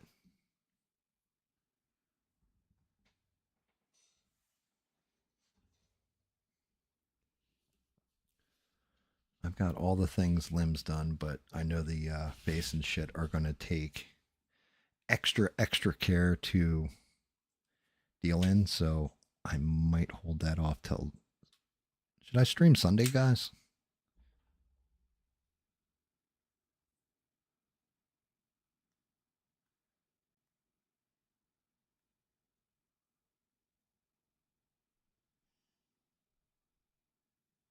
Dude, yes, you. Well, yeah, actually, Seven Psychopaths. Like, Tom, wait, it sounds familiar. Not striking the right note though, where I remember it. Because I started to remember Mickey Rourke in Once Upon a Time in Mexico carrying around the Chihuahua. But yeah, Eugene, that's a good call. Small Wonder was a fucking weird ass show when you really go back and think about it. You know, like it was definitely like a concept kind of ahead of its time to an extent, where the father builds like a little robot. But yeah, you're right. One of the other shows though on that was, you guys remember the show Silver Spoons with Ricky Schroeder? And it was the one where his grandfather takes him hunting and he shoots the deer, but it doesn't die and he has to shoot it again, and he like, it breaks him, like he's crying and everything. And grandfather's like, "What are you crying for? You know, like that's where food comes from, boy." Gay show.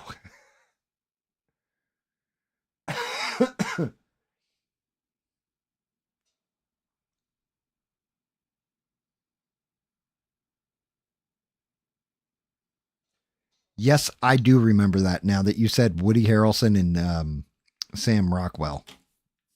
Yep, I saw it one time, and that was about it. I don't remember that much of the movie though. But as soon as you said those two, I was like, "Oh yes, I do remember it." And the main reason why I probably don't remember it is I'm not a big fan of Colin Farrell. Every time he's in a movie, some shit like that, I usually turn the channel, or turn it off because I just don't like Colin Farrell. However, he's kind of won me over to, he's actually a pretty good fucking actor, because that HBO Max show, The Penguin, when he plays the penguin in it, he's unrecognizable and he does a great job in that role. Like he's fantastic on that show.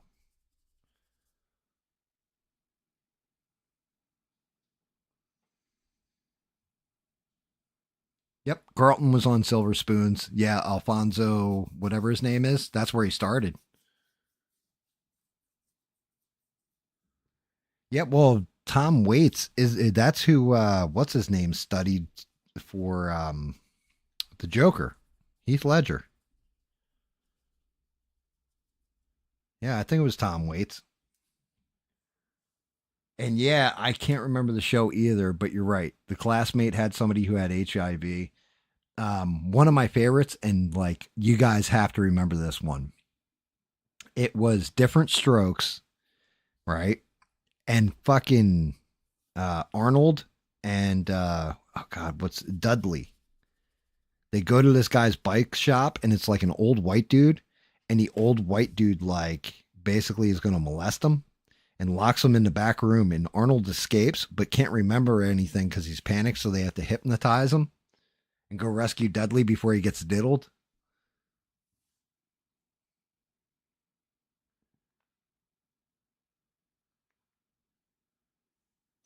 The piano's been drinking. Yeah. Yep. Yeah, that's some Tom Waits shit right there. But that's where Tom Waits is who Heath Ledger modeled the Joker's voice after. He's like, I watched interviews with Tom Waits and I was like, yeah, that's the Joker's voice. That which doesn't kill us just makes us stranger. Like that creepy. He's like, he had this weird way of going, yeah.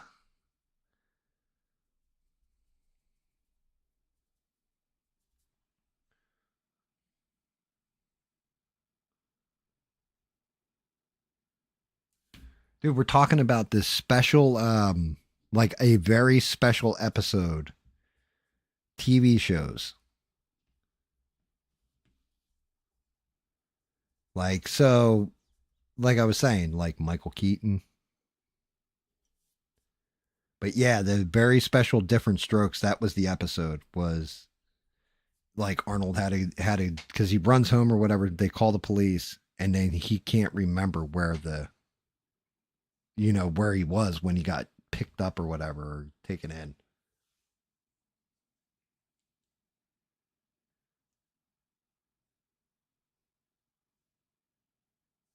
Yeah, dude, you're not wrong, Steve. Completely messed me up too when I was a kid. I was like, oh shit, stranger danger is a real thing. Like they almost got Arnold. Now I wonder if the shopkeeper had realized that Arnold was, played by just a midget, that, he would have just not even tried to diddle him, or would have excited him more. That's the real question I have.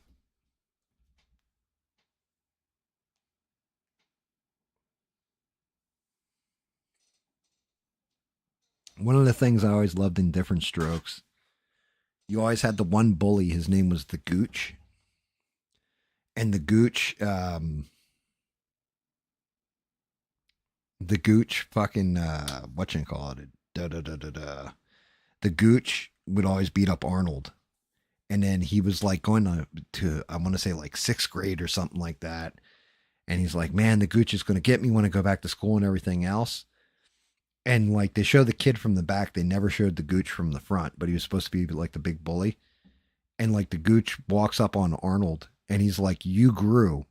And like Arnold looks at him and goes, you didn't. And like Arnold's like a foot taller than he is. And he's like runs off like real fast.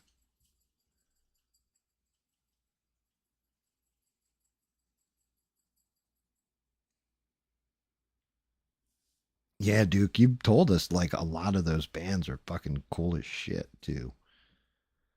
Um, yeah, like Different Strokes was cool. Um, I don't know. There was a point in time when they did the whole when they brought in the little ginger kid Sam or whatever with the mullet and all that because the old dude was getting married, like marrying his mom or whatever. That's kind of when I was like, yeah, this show kind of sucks.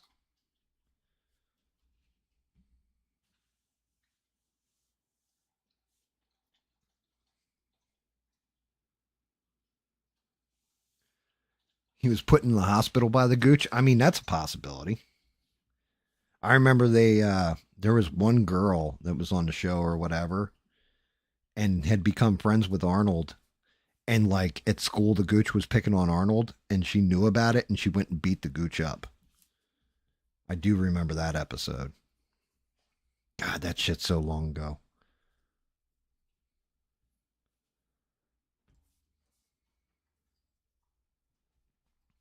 It's crazy. I even remember half of that shit because that wasn't on the video I watched earlier either.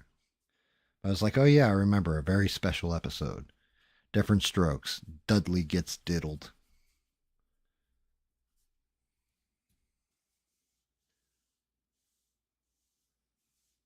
Um, no, no. Webster was not in the same universe as Different Strokes that I remember.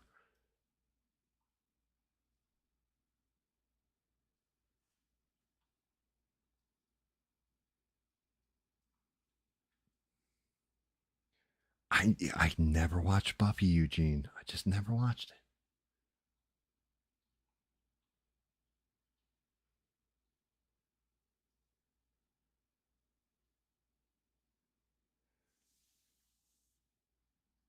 Um, I'm trying to remember. Different Strokes was linked to Facts of Life because Mrs. Garrett was their housekeeper, and then she went off to run the girls' dormitory. That's what it was. That's the two shows that were linked.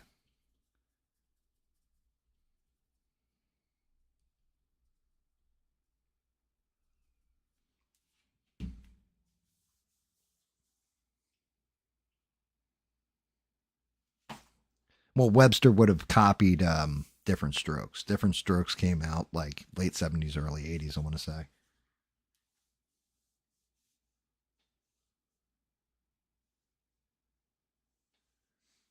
Oh, shit. Jesus Christ, Duke.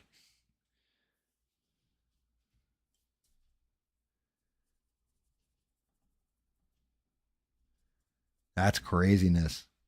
Yeah, dude, well, somebody I know is a lot like that. Where I'll say like, oh yeah, in the '90s, this I was serving the country, you asshole. What are you talking about? Like, oh yeah, that's right. Yeah, you're right. My bad, my bad. But yeah, fucking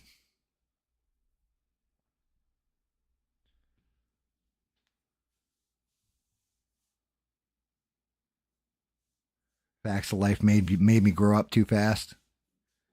Did it make you use that special gym sock? Is that what you're trying to tell me, Eugene?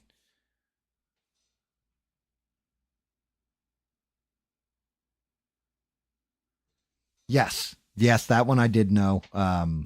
With the cousins that lived together, whatever, Balky and I can't remember the other one's name, but yeah, he was a cop on that show. It was a spinoff of that, and then God damn, there's a lot of them like that though that were spinoffs of other shows. Like the Jeffersons spun off of All in the Family. Like the Jeffersons would come and over to Archie's house and all that stuff. And then they got that big piece of the pie, moved to the deluxe apartment in the sky.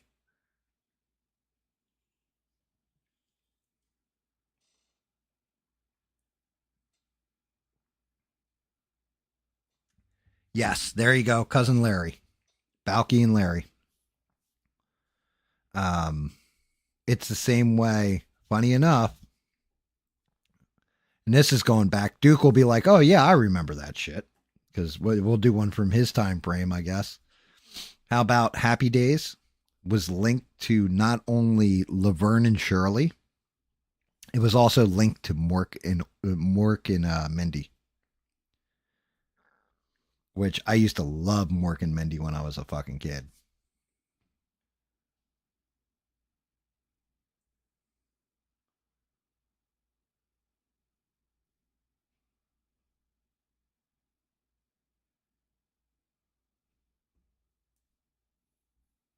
I don't even remember just the 10 of us. Who was on that? Was that the one with oh god, Jennifer Love Huge Tits? Was that just the 10 of us or was that Seventh Heaven? I can't remember.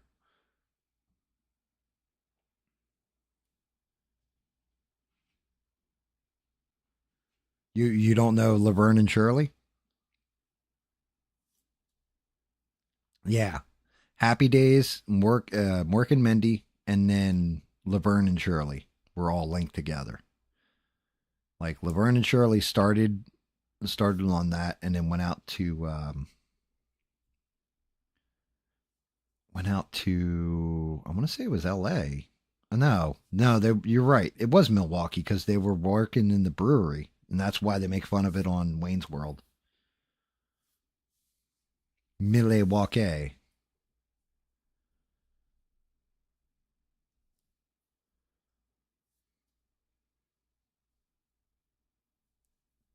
But yeah, Mork and Mindy always crack me the fuck up because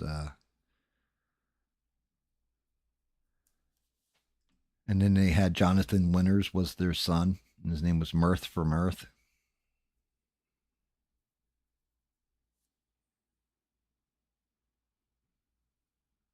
Party of Five.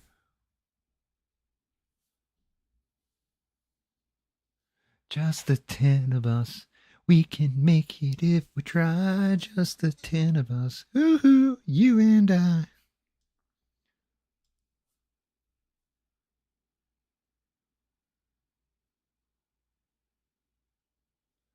Yeah, I mean, I'm just trying to remember which one was just the 10 of us. Was that with Van Patten? What the hell's the guy's name? Pat Van Patten or some shit? I'm trying to remember the show. Vic Van Patten or something like that was dude's name. He played the dad.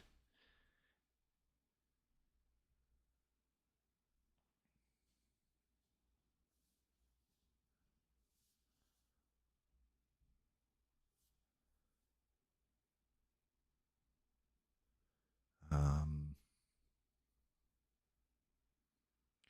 yeah, I'm trying to think. Like, dude, there was a point in time when it was all just sitcoms on TV. I know when I was a kid, like one of my favorite period end of sentence sitcoms was Three's Company. Like that, and then that spun off. It was Three's Company, Two's a Crowd, and then the Ropers. The Ropers only lasted for like a couple episodes though, and they canceled the shit out of that.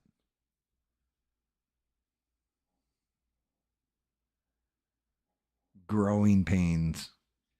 Okay, yeah. All right. Yep, yep, yep, yep, yep. Now that you're saying that, it had the coach from Growing Pains. Yes, I do remember that show, and yeah, there were a couple cute daughters on that one. Charles in Charge is another.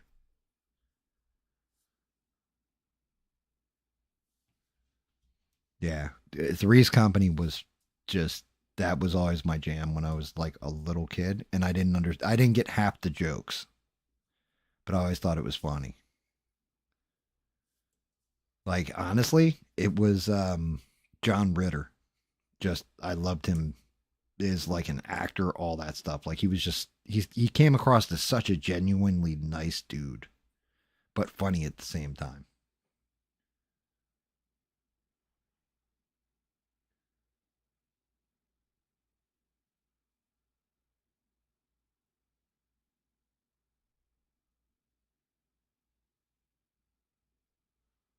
And you were fully taking advantage of it while his family was falling apart.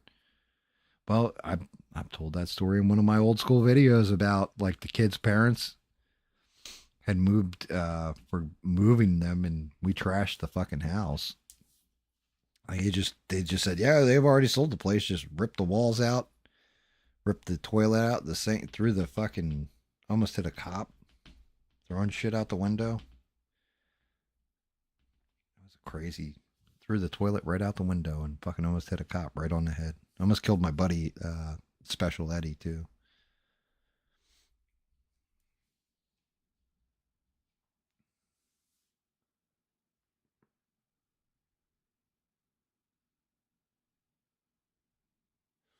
What was the one?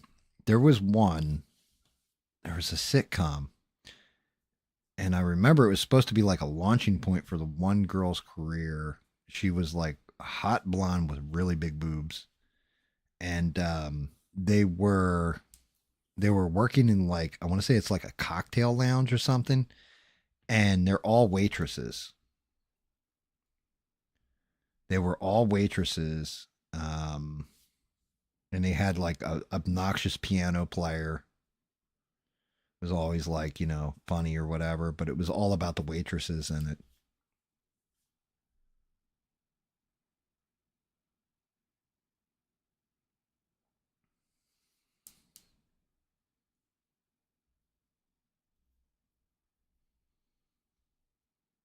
I'm just trying to remember what the hell the name of the show was. Like, I can picture it too, and I'm trying to remember what the chick's name was. Wasn't wasn't Lonnie Anderson? That was WKRP in Cincinnati. It was Jillian Anderson.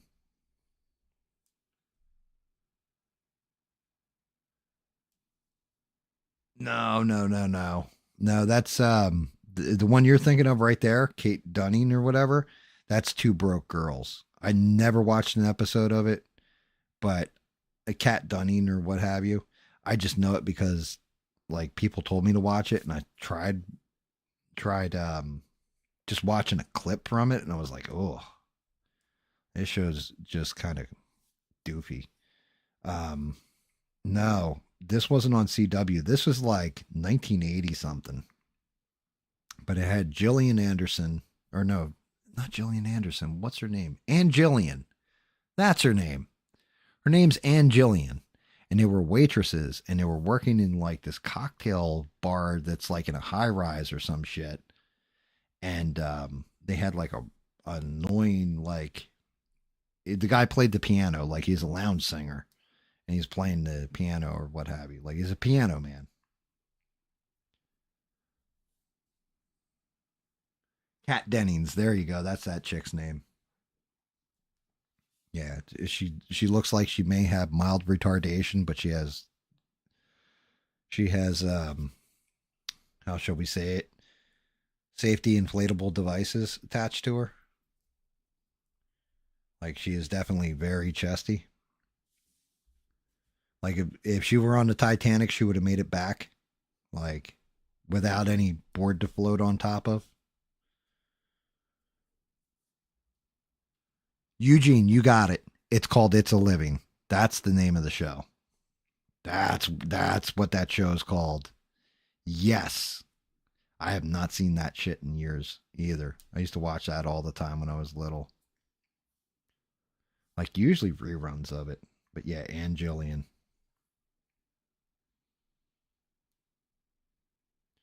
Jillian Anderson. Isn't she the chick from the X Files?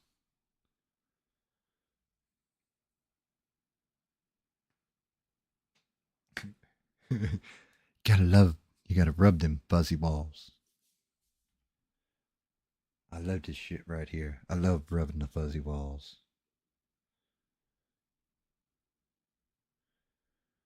So, all right, here you go. Here's one for you guys because I didn't look into it at all, and I'm not sure about this story. Did the Tate brothers get arrested in like Britain or some shit? And if so, for what? Like, what do they get arrested for?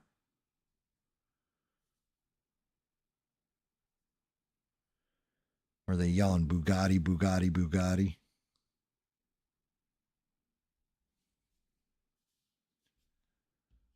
Let that dry for a minute.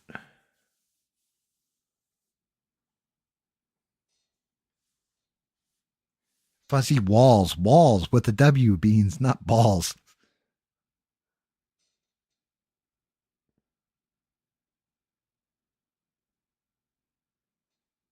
Yeah, I'm pretty sure I. The only thing is, just the 10 of us. Like, it sounds familiar, but I'm remembering Charles in Charge for some reason, overlapping with it for some ungodly reason. Like, I remember that. How about Mr. Belvedere? You guys remember that one?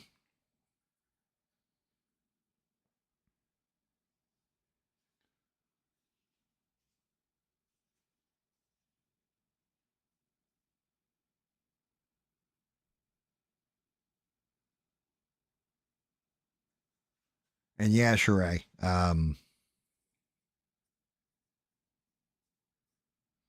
Yeah, I don't know. I don't know what's up with the Tate brothers. Not exactly my favorite people in this world, but yeah, I don't even know. Did ABL say something about it? Because I can't remember. I remember hearing it in passing, and it had to be like ABL saying something about it, but they had gotten locked up. Family Ties, yeah, Family Ties. Quantum Leap. Actually, they tried to do a spinoff with what was his name? Nick, Valerie's boyfriend on Family Ties. They tried to do a spinoff with him, Nick Valentine or whatever his name was, the actor, and it failed like miserably. Like it lasted like half an episode.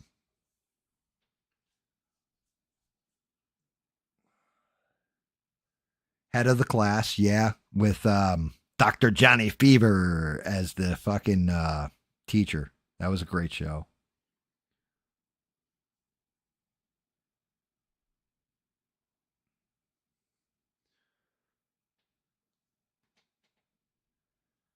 Oh, I don't remember the one where he leapt into the Down syndrome child's body. That's fucked up.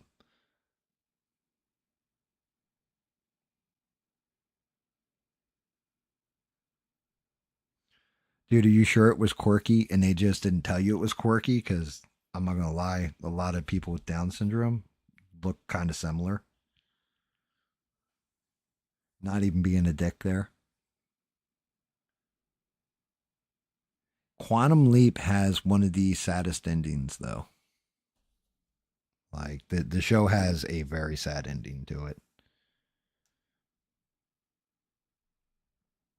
Like it was a good show. Um, the ending was just kind of like oof. I just remember when they brought in the evil leaper.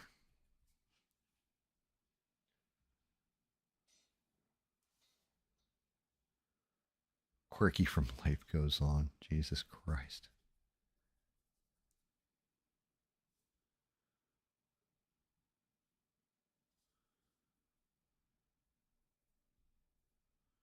Actually, now I'm thinking about it.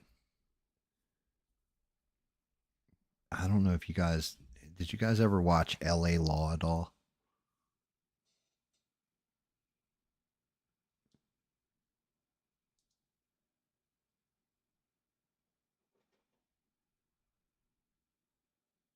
Yes, Eugene, you're 100% right, and yeah, Steve, you're right as well. Um, I knew you were being serious. I was just kidding, dude. But yes, you are 100% spot on, Eugene. That guy from Head of the Class directed a whole bunch of stuff for Nickelodeon and has been accused of like doing all kinds of shit with the child actors. Yeah. Yep. Yep. Same guy. Now, I mean, he denies it. Nobody's provided evidence, but all the kids kind of have the same story on it now that they're grown up. So I don't know. I don't until you like tell his ass gets in massive trouble. But he is kind of an odd dude.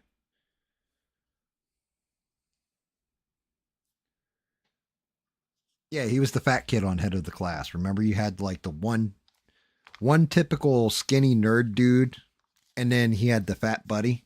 The fat buddy was him.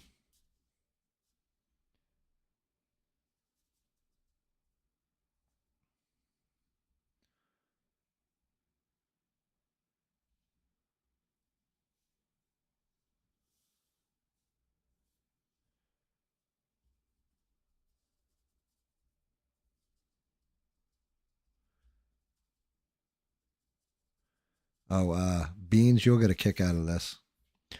So I'm talking to my wife, and I'm like, "Hey, what movies are coming up that you're kind of looking forward to?"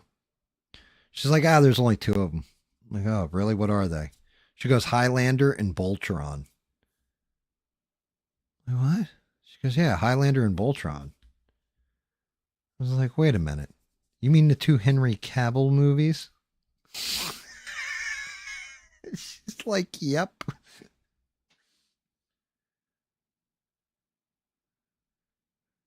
I wasn't real hardcore on Castle McCormick.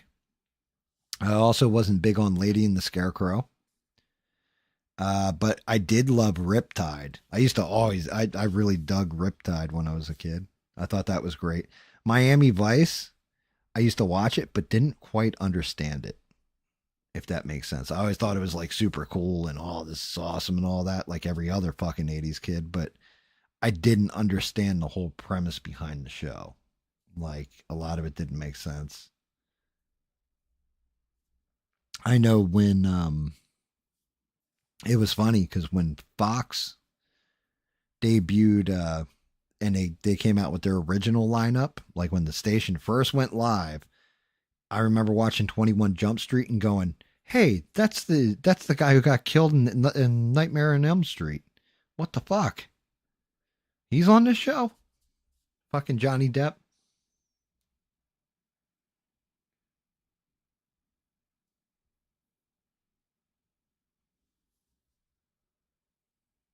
Yeah, Moonlighting. I used to watch that all the time too. I understood it and used to think it was funny, but didn't completely get it. Like there's so much stuff like as an adult, you'll go back and watch it and be like, oh, that went right over my head. Like I didn't understand why she always treated him like shit. Oh, because he's kind of like trying to get in her pants the whole time. Oh, that makes sense now. That makes sense. But yeah, Moonlighting. I never watched what the hell was that one? Ally McBeal or whatever. I never watched that shit. And that was on. That was a skipper for me. I used to watch St. Elsewhere and Hill Street Blues constantly though. Especially when Hill Street Blues finally went to reruns and stuff like that. And I had never seen the ending to St. Elsewhere until I was an adult and had to look that shit up. I was like, how did that show end anyway? And then saw how it ended, and I was like, man, I would have been confused as fuck as a kid watching that.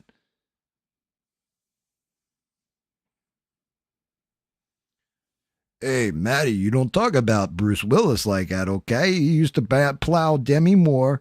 All right, the man's hung like a fucking bull, okay? You don't talk no smack there, Maddie Smurf. I see you out there talking that smack on Bruce Willis. Don't make me. He'll come over there and go die hard on your ass.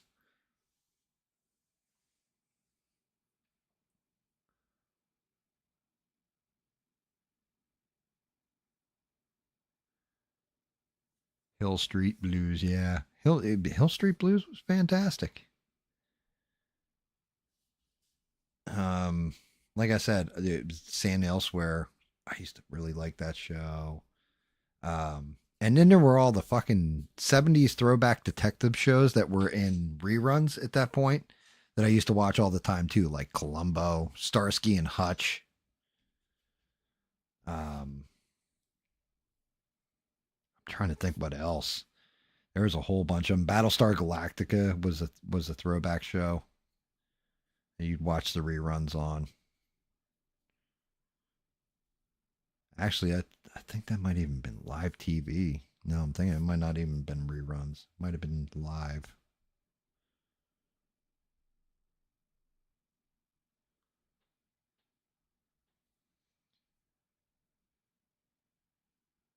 In the Heat of the Night. Was that Carol O'Connor was in Heat of the Night? One like Art the dude who plays Archie Bunker, Carol O'Connor. Wasn't he one of the detectives on that show? For some reason, I want to say that sounds familiar as hell. That sounds really, really familiar.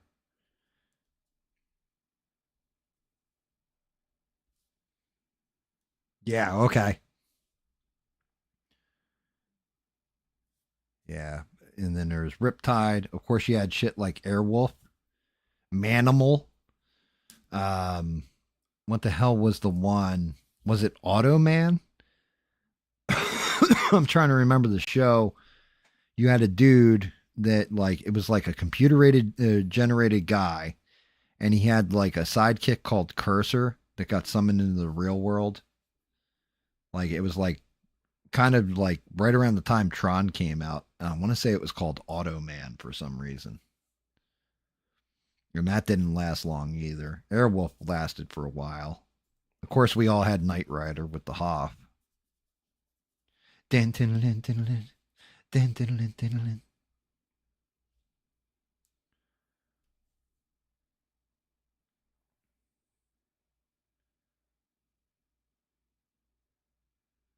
What? Oh my God. You speak of my language, Steve. So do you, Smurfinator. How about V with the lizard people? They were terrifying. Actually, V was like the first miniseries was really good. The second one was okay. Then the actual V the TV series that they had come out with was not that good at all. Um, Highway to Heaven. It's Highway to Heaven. Stairway to Heaven's a Zeppelin song, Beans. But yes, Highway to Heaven with Michael Landon. And yeah, Steve, you're talking my language with the Fall Guy. Well, I'm not the type to kiss and tell, but I've been seen with Farrah. I've never been with anything less than a 9. So fine. I've been on fire with Sally Fields, gone fast with a girl named Bo. But somehow they just don't end up as mine. It's a death defying life I lead. I take my chances. I'll die for a living in the movies and TV. But the hardest thing I'll ever do is watch my leading ladies kiss some other guy while I'm bandaging my knee.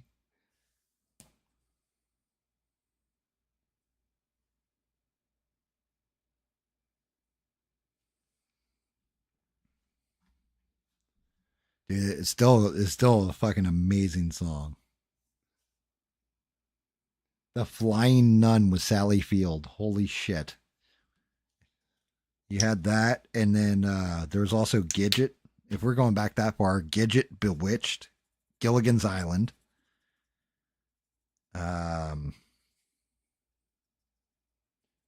how do I remember what? The whole theme song? I love that fucking theme song. That's a fantastic theme song.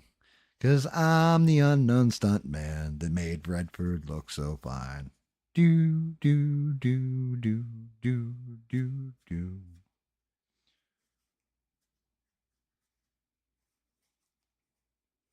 The Monkeys, yeah, the Monkeys are great. Yeah, the crazy part about the Fall Guy theme song is he's naming off all like back in the day all the famous actresses. So like Bo Derek, A Crash in the Night with Farrah. Never been with anything less than a 9. So fine. Been on fire with Sally Fields. Gone fast with a girl named Bo. Bo Derek. Get Smart. Yeah, Get Smart was like precursor to Inspector Gadget. I swear to God.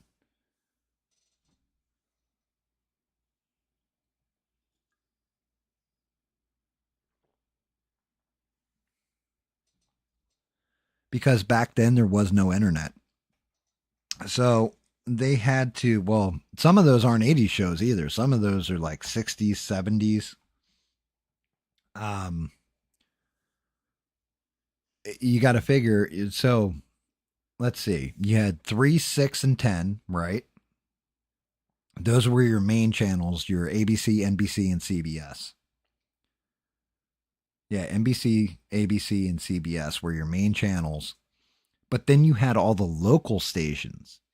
So, like for me, it was Channel 17, Philadelphia, and then in Philly, it was Channel 17 and Channel 29. And then eventually somebody bought up 48. 48 is where I first saw ECW and all that. They used to do all the like way, way old shit. Like Welcome Back Cotter. I watched every episode of Welcome Back Cotter when I was in like 6th or 7th grade.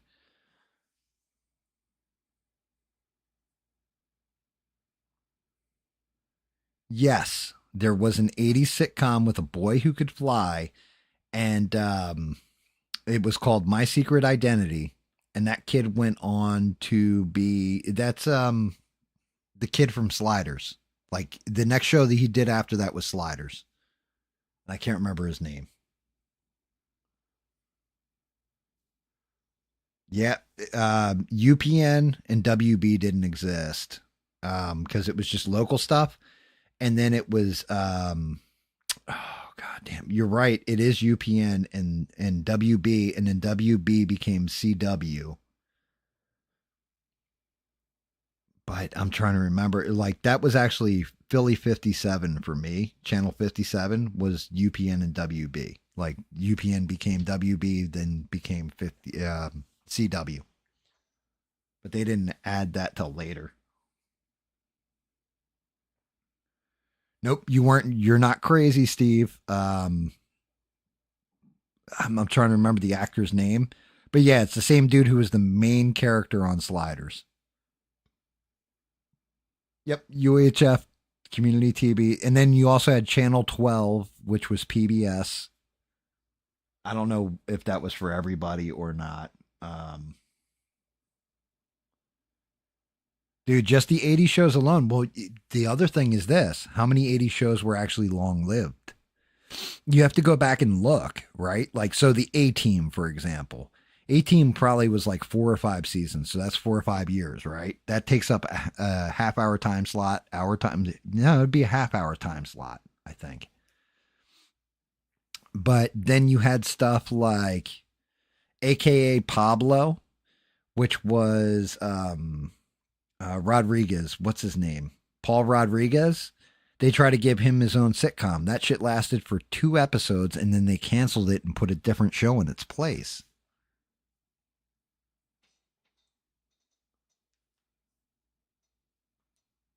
Jerry O'Connell. Thank you, Smurf.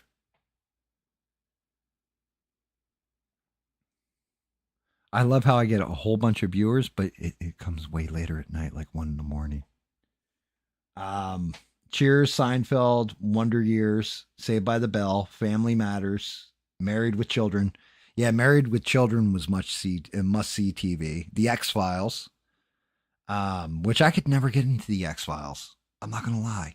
You would think that would be one. The first season I tried watching it when I was a kid. I just could not get into it. But then you also like on Fox you had Freddy's Nightmares, where they did a Freddy Krueger kind of Twilight Zone show. Yeah, she's really good with them damn shows, Smurf. She just whips it out, so to speak. She doesn't helicopter, but she whips out shows like you would going out of business. Night Court, yes, and they redid Night Court recently too, where Harry Anderson died, so they couldn't. They recast him with I can't remember what the girl's name is, but it's supposed to be his daughter.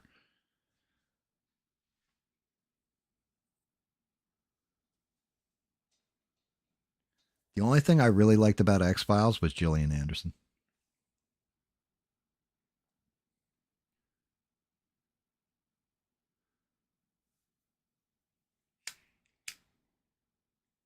Yep, reading Rainbows, where I learned about Geordie LaForge, Jerry Lewis reruns. Um, yeah, you had you. I mean, you just look at it. We did like the '80s really did have some fucking amazing shows. Not to mention our fucking cartoons. You can't beat the goddamn cartoons we had.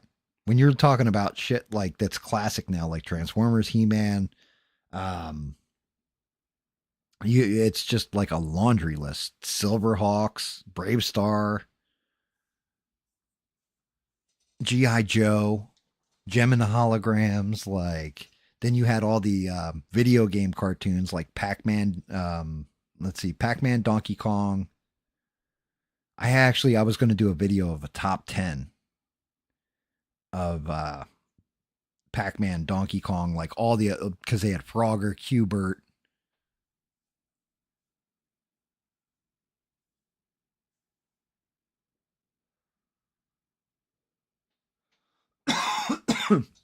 The '90s had some decent shows too.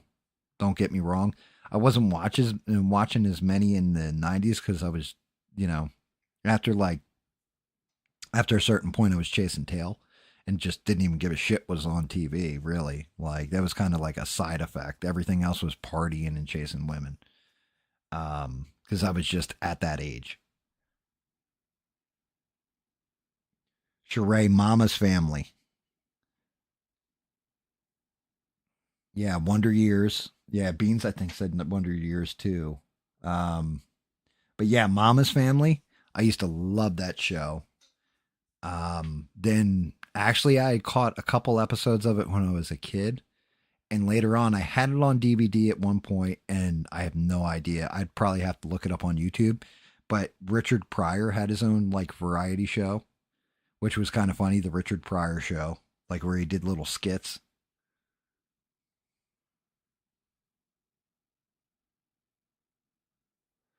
Duke, yeah, Heckle and Jekyll, and Eugene Star Blazers. Dude, Star Blazers to this day has one of the greatest theme songs. We're off to outer space. We're leaving Mother Earth to save the human race. Our Star Blazers. Fighting with the Gamelon. We won't stop until we've won. What's up, Six?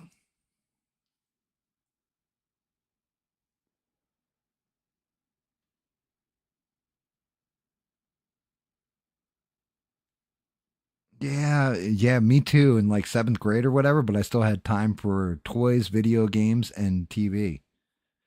Like that, just the life of Gam, I guess. I was just that nerd. I've always been that nerd. And what you call it said Mel's Diner. It was actually called Alice, is the name of the show, and it was based on a. I'm gonna say it was called Alice Doesn't Live Here Anymore, and then they made the TV series. But yeah, with Mel's Diner in it, and Flo and Vera, Alice.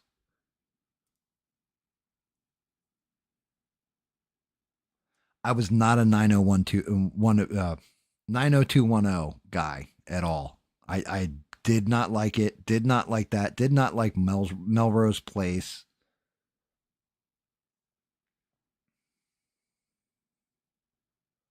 Yeah, I couldn't get into it. Like I used to think the girls were cute on it, but I couldn't get into the show itself. Like it just wasn't my cup of tea.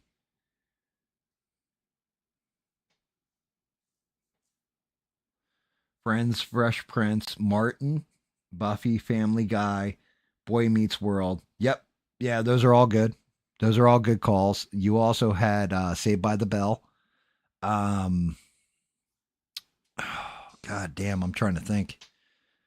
Because the 90s, like, honestly, for me, it was all about the, like, basically the music and like I said, getting hammered with my buddies and all partying and everything. Most of that shit I saw sporadically.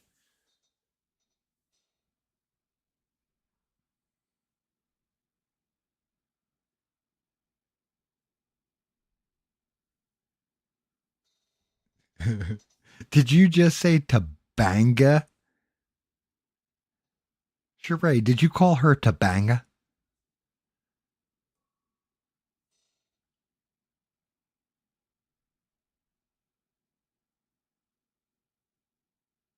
Yeah. Dude, that's fucking great there. You called her Tabanga. Like, yeah, that sounds right. Hey, actually, to tell you the truth, the way she ended up, yeah, she kind of did end up Tabanga. All right. Friends, I could never watch. Seinfeld is another one.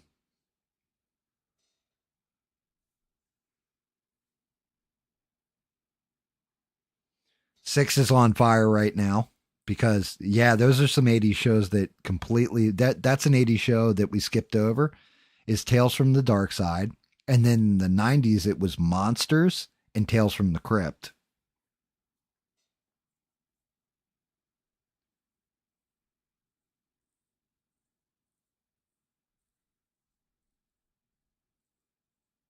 Yep, The Simpsons, The Tracy Ullman Show. Um Trying to remember what like Married with Children was like a staple for so fucking long too. 21 Jump Street.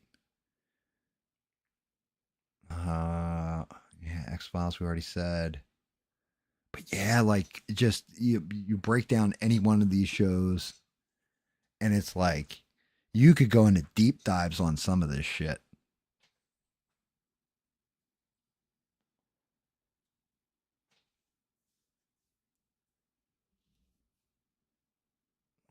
It looks well. No, it's just rock formation. Let me see. Let's see how he's looking right now. Let's see what the thing looks like because the body's got to get painted. But in the interim, I can at least look at him with the fucking arms on.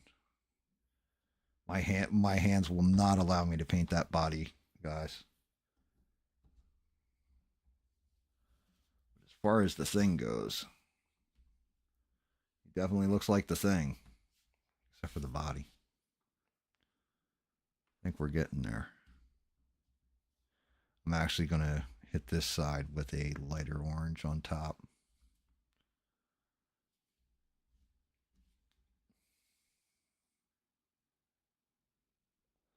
Yeah, but the Simpsons, like to me, the Simpsons died at like season like 13. I want to say. I think that's my off rant to the Simpsons where it was done when they killed Maud Flanders. I think that was like right around the time I quit watching.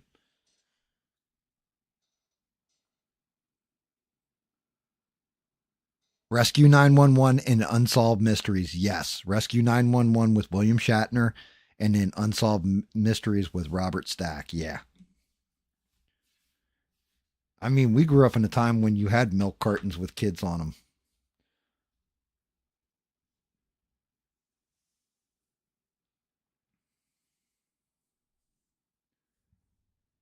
Steve, are you talking about Nancy Cartwright? I don't know if she retired or not.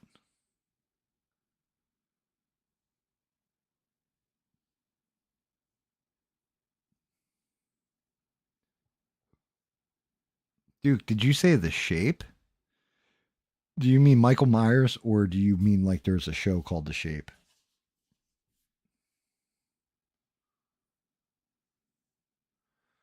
Dude, Unhappily Ever After with Mr. Fluffy.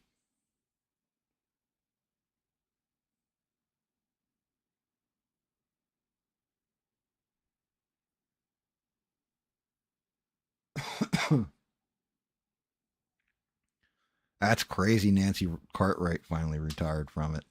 She's old. She was in Legend of Billie Jean, wasn't she? That old school movie. Yeah, Shatner is the Shape. You're not wrong. That is the mask Michael Myers puts on. It's a William Shatner mask. The old Shat. 90s also had Hercules and Xena, didn't it? That was in the 90s, I think. Or am I thinking of am I thinking of the early 2Ks? No, that was the 90s. Hercules and Xena.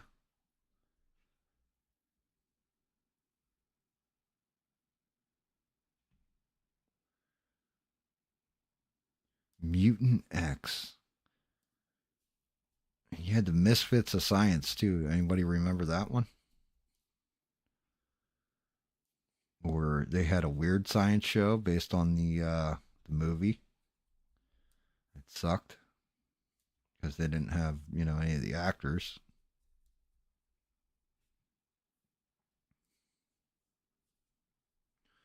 There's also a Ferris Bueller show that was on for a minute there. It lasted like 3 episodes, and they canceled it. They canceled that too.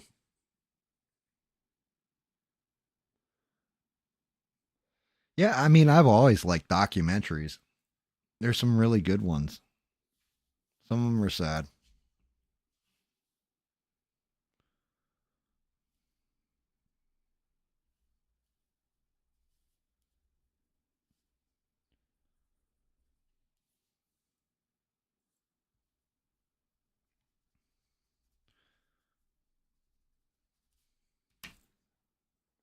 It's funny, but there's staple shows that I watched when I was a kid that were all reruns that are just absolute banger classics, like Batman.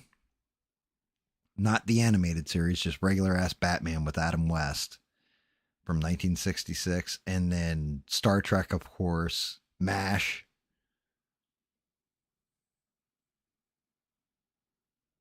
Oh, okay. The chick who does Millhouse. Gotcha, gotcha. Yeah, the Bill and Ted show was fucking god awful. You're not wrong. I think I saw one episode of that. Um, it's the same way, like for cartoons. Funny enough, you had Spider-Man and His Amazing Friends with Firestorm and Iceman, and then you had a Hulk show. But they also try to bring in an X-Men show. It was called Pride of the X-Men was the name of the episode, and it was only one episode, but that's the precursor to X-Men 92.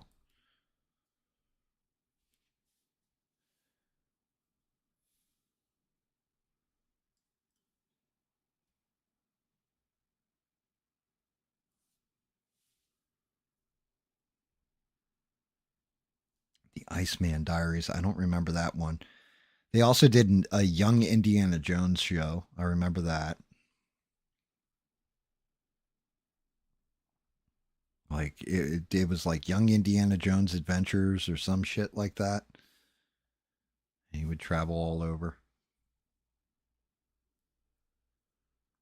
Here's a show for you that was a knockoff of Raiders of the Lost Ark / Indiana Jones. Do you guys remember a show called Tales of the Gold Monkey? And he had a little monkey named Jack that was with him, or a monkey named Jake. Was it Jake or Jack? I can't remember what the monkey's name was now. Damn it. I thought it was Jack, but it might have been Jake.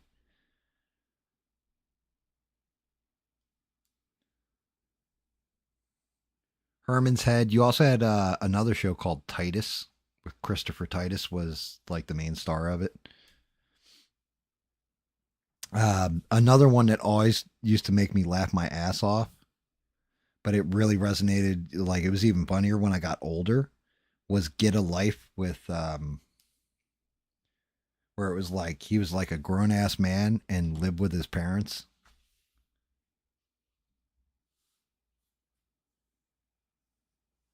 I think I'm gonna ow, snap my fucking shoulder. I think I'm gonna continue this next time. I mean, I'll sit here and keep bullshitting and chatting and everything else. We're actually kind of early for one of my streams. You know, we only do like 6-7 hours at a tick, but I know my hands are starting to shake again. So I really need to layer up paint on them more, everything else. But I got to get to the body first. And I don't even want to try getting into the smile he's got going on or his ever loving blue eyed thing.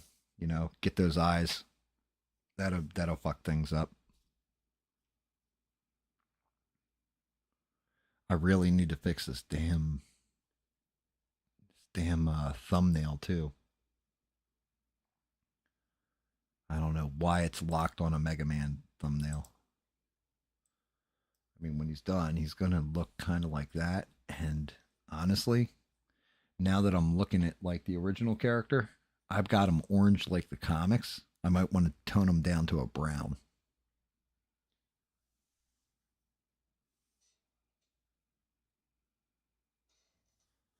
As a matter of fact, I am definitely toning his ass down to a brown. I've got him like bright orange. Like that's what he looks like in comic book. Nope, we missed Max Headroom. Yep, that was another one. Son of a bitch. Now I kind of want to hit him over again with the browns, but I'm going to leave him at the oranges right now. You know what? Fuck it. I'm going to fuck with one of his legs. I just want to see what the brown looks like on him.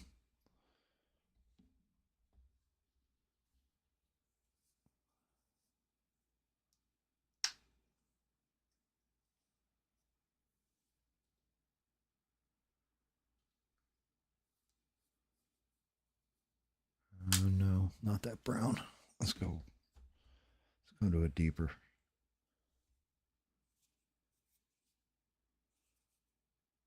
Sabrina the Teenage Witch. Yep.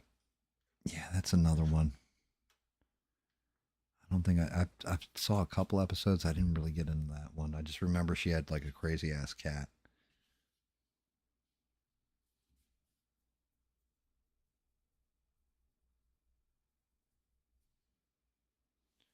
Let me see what he looks like muted down to a brown.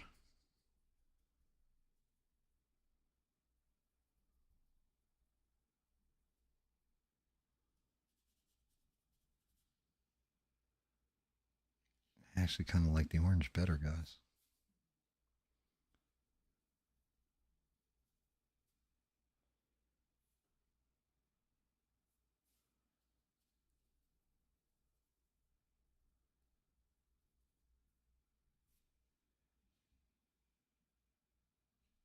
Doesn't even look like I switched colors.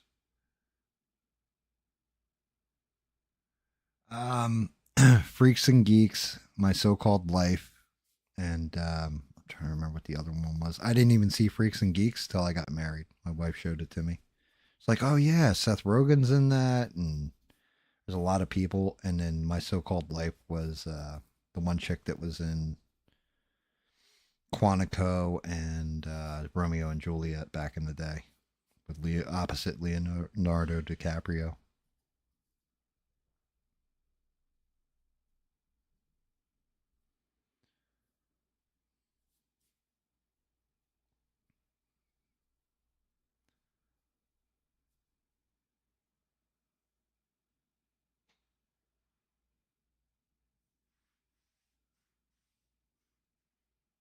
I opened that part in a jar, dude. I absolutely did.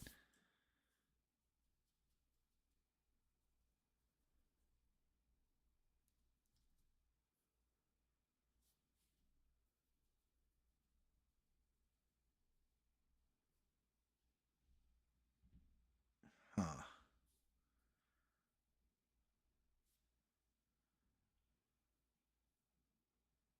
Layering kind of works. Not gonna lie. I'd have to go deeper brown on top of this, I'm gonna say.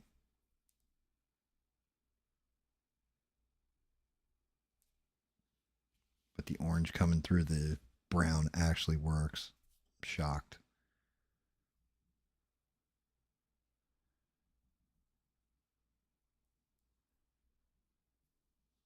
Matter of fact, see which way I like them. Do I like them better with the brown or do I like them better with the orange? Yeah, news radio. Yep.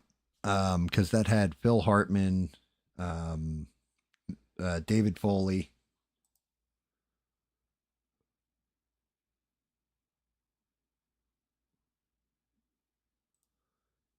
But yeah, that was Joe Rogan, and Joe Rogan hated it. And yeah, Joe Rogan was on Fear Factor and like almost beat the shit out of a contestant once.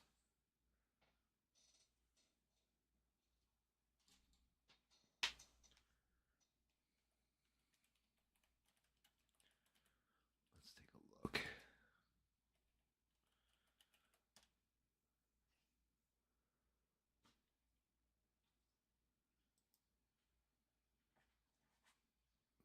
Do I like that one better?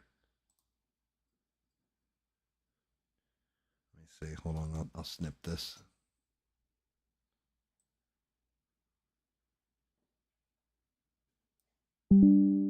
Oh, shit was loud in my fucking ears. Hopefully it didn't come through the stream that loud.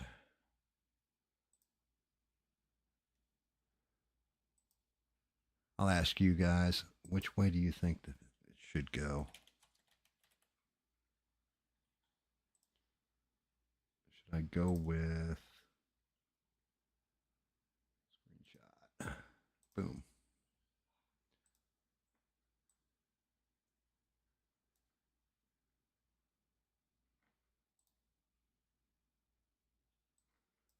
You guys think I should go with the orange or the brown on him?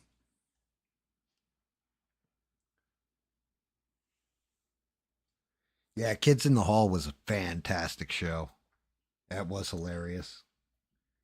The other show that it's funny because there one guy you probably don't even remember all that much, but David Cross was one of them. It was Bob Odenkirk who played Better Call Saul, and David Cross, and they were on a show called Mr. Show.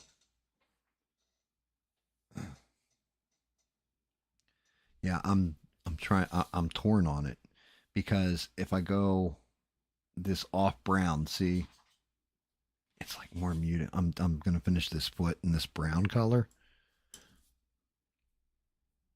versus the other leg. I'm gonna look at both of them and then decide, do I want to go with a brown overtone like the Marvel Rivals version, or do I want to stick to comic book fast and Fantastic Four thing? That's the difference between the two of them. One is from the game, one is from the comics, and the one from the game is actually the brown one.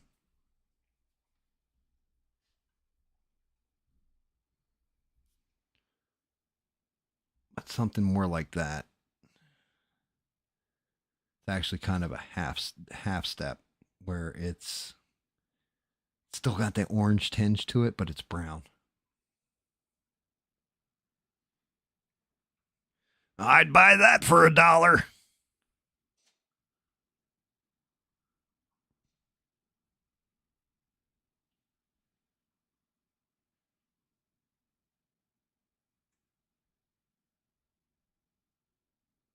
Steve, that show was called Strangers with Candy.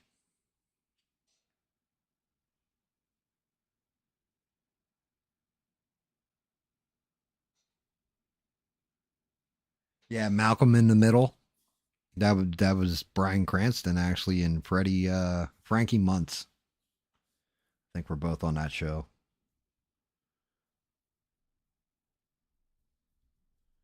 I'm thinking I might go with the brown on top of the orange. Like hitting everything with orange because that orange is just knock you on your ass orange, so it's like almost too bright.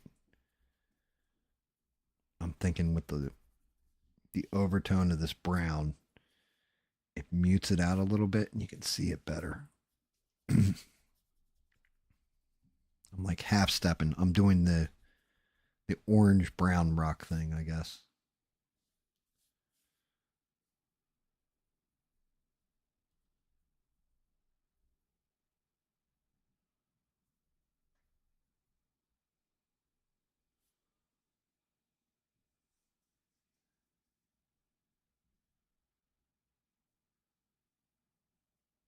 Yeah, and then of course you have The Office and Parks and Rec were modern ones that were actual decent sitcoms. Like they're the new Seinfeld, you know what I mean? Like they were beloved by everybody, all that kind of stuff. And they were really a show about nothing.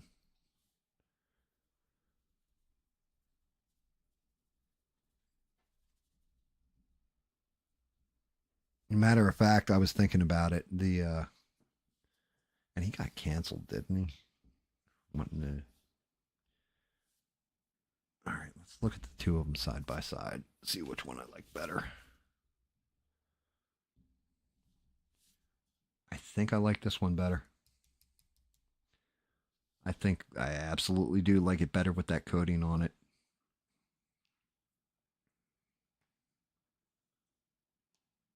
What do you think, Sheree?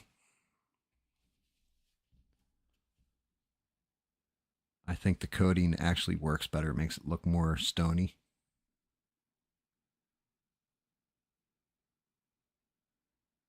Yeah, you're not wrong. The 2000s, like, and even Big Bang Theory, somebody had said this to me, and I tried it, and I was like, yeah, you're not wrong. If you turn off the laugh track, like for Big Bang Theory, it's not that funny. It's not as funny as when they give you the actual laugh track behind it, like the studio audience or what have you.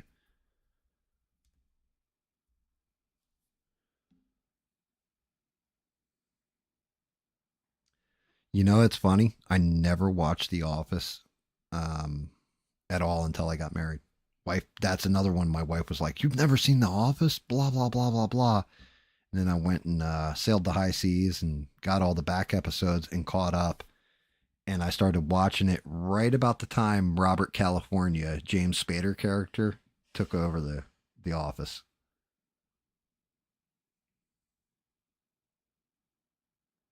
You got kicked out?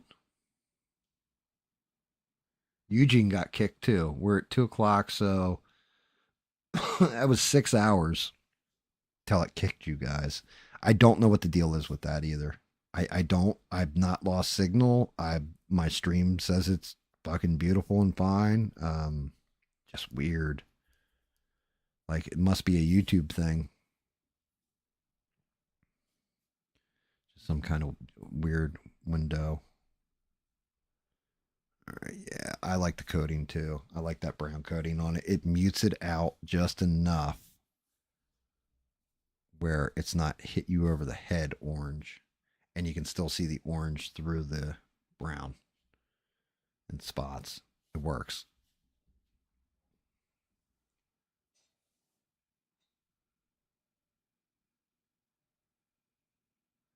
Yeah, that's where I'm at, Beans, right? Like the coating looks like how you would think that the thing should look, but the orange is like I painted it because like I'm painting it from memory. I forgot to turn back on my references and just realized I'm like, oh, that's just like the comics. Like as soon as I saw it, I was like, why did I paint him so orange? And I'm like, oh yeah, in the comics he is fucking orange. But in the game, he's like a muted brown. Like he looks more like stone. I'm not gonna lie.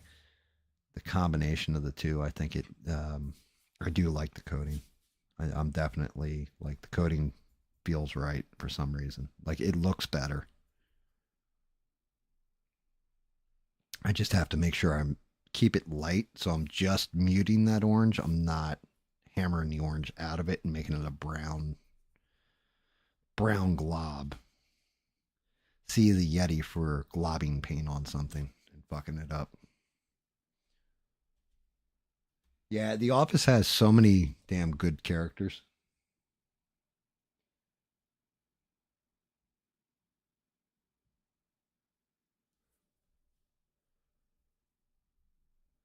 The Office absolutely does have some fantastic characters to it.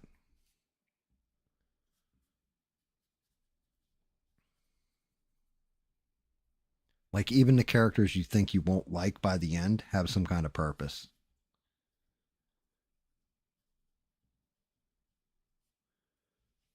I'll come back to work here, but you got to get rid of Charles. Like, oh shit, well, bye, Idris Elba.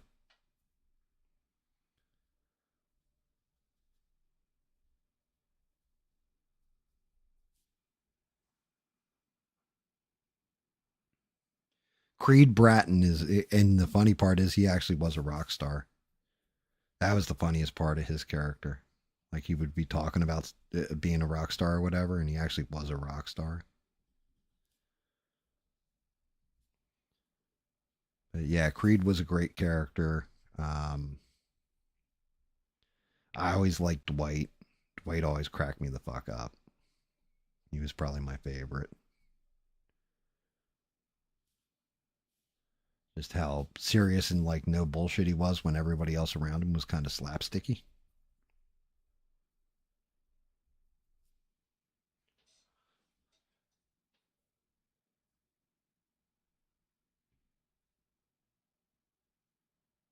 Yeah. Yes, he did.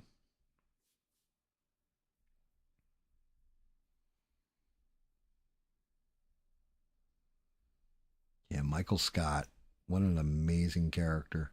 Steve Carell, you like the whole thing is like I don't know. Have you guys ever seen the British version of The Office? I didn't really like it all that much. I was like, Michael Scott comes off as a much bigger dick, where he's kind of like a lovable goof, the way Steve Carell played him. But Ricky Gervais plays Michael Scott on the British version. If you haven't seen it, and he's like he comes across like a total asshole boss.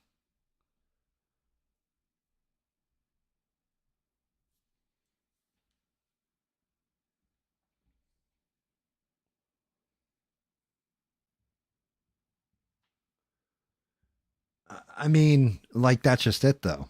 Beans like, so you just said it. They're mostly DEI or whatever.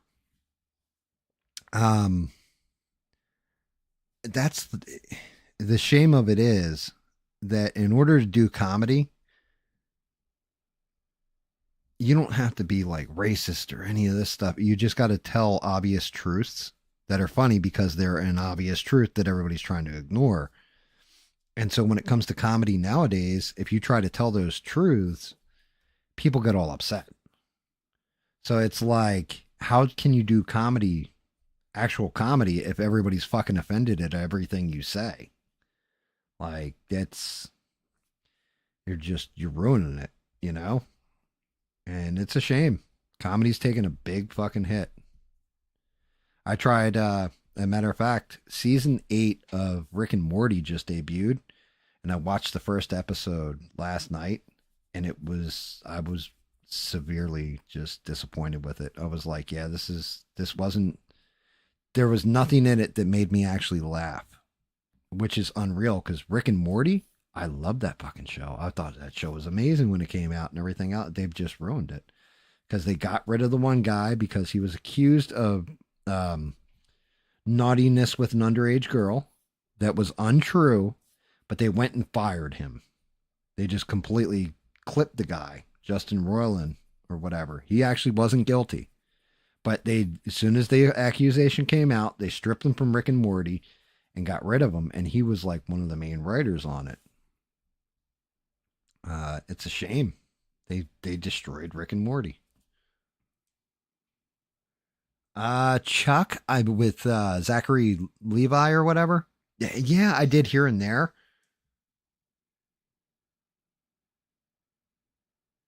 I watched it. I watched a little bit.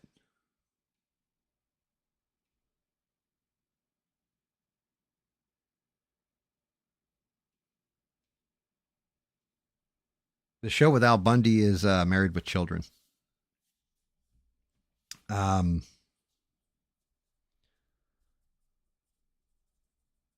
yeah, there was another one. It was called Psych that I used to get a kick out of too, and I don't know when that came out.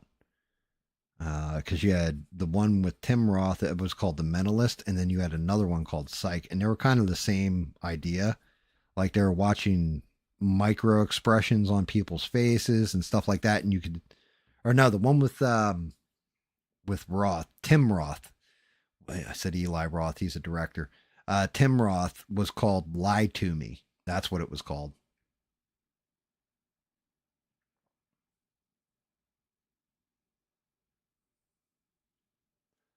Yeah, well, that's just it. And the other thing was nobody got offended.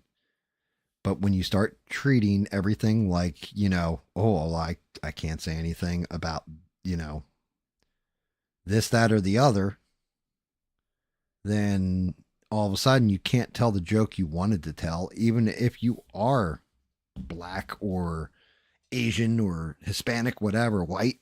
You can't tell those jokes. People get all offended. Oh my God, you got to cancel this show. Did you hear what he said?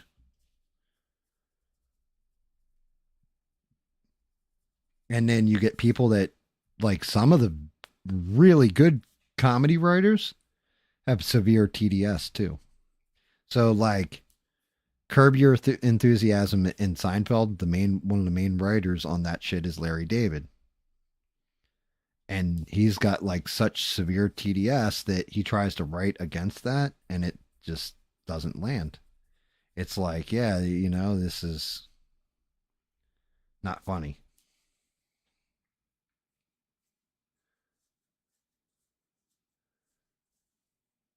You couldn't do Martin these days. Yeah, you couldn't.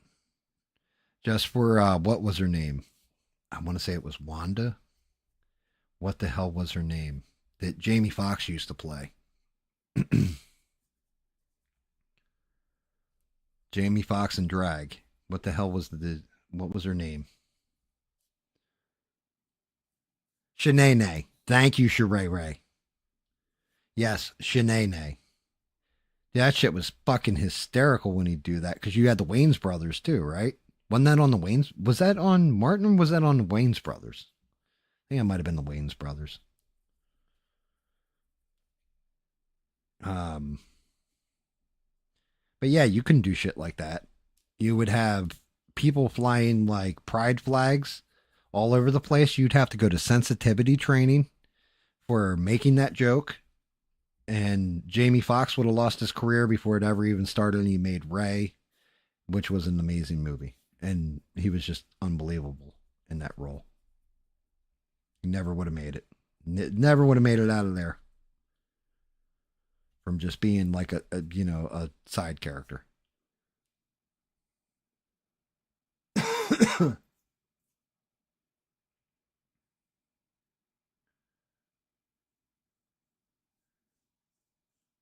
Yeah, supposedly Chevy Chase is a real dickhead. He's like I don't know, my wife was telling me about it. She said there's some movie she watched where it's like the story of Saturday Night Live, and like supposedly it's true, but like Bill Murray and Bill Murray's brother beat the shit out of him once because he was like just he was being an arrogant prick behind the scenes, and they kicked his ass.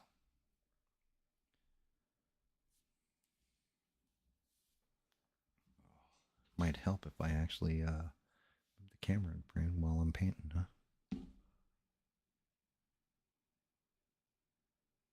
Yeah, I mean, I didn't see it, so I can't really speak to it. I just remember my wife telling me the whole story. She said, like, Bill Murray and his brother grew up poor as shit or whatever.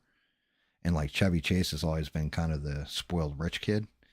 And, like, he was talking down to him or whatever. And they're like, oh no, that ain't the way this is going to go down. And kicked his ass.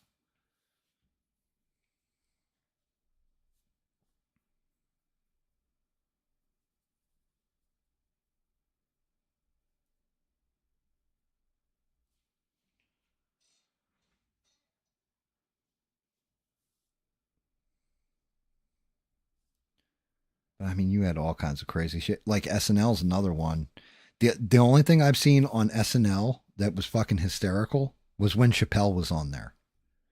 Chappelle was just unbelievably funny on that show. I'm sorry, son, I failed you. I raised you to be a bitch. Just, I'm sorry. If I can, Dave Chappelle, like, he is this generation, and till he passes away, he is Richard Pryor, Eddie Murphy, just uncancelable, unbeatable. Anything he does, he doesn't give a fuck. Like, he's gonna say it. Like, he's gonna go down as one of the kings of comedy. Really, like, one of the genuine, like, didn't fade out and all that kind of stuff. No, he was actually one of the funniest people in history of the art, you know what I mean? Because he doesn't give a shit. I'm sorry, son, I raised you to be a bitch.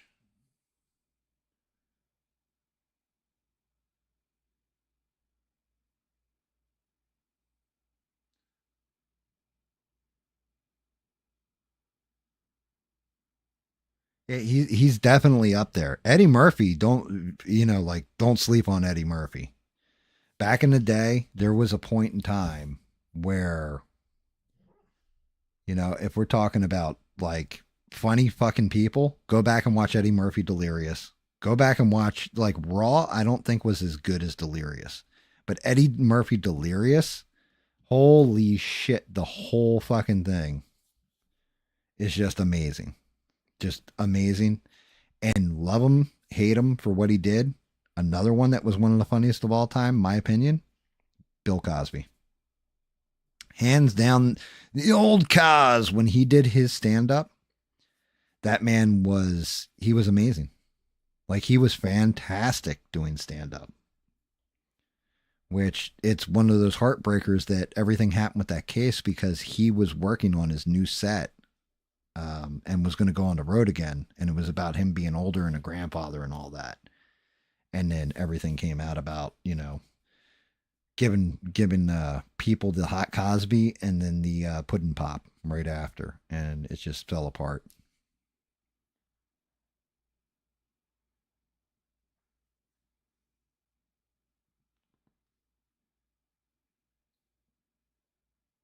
Star Search, the only one, I mean, I'm sure there's a bunch. The only one that comes to mind right off the rip is Sinbad. Sinbad, he like would he got eliminated too for some reason, but they kept bringing him back like a guest, and he was always fucking hysterical.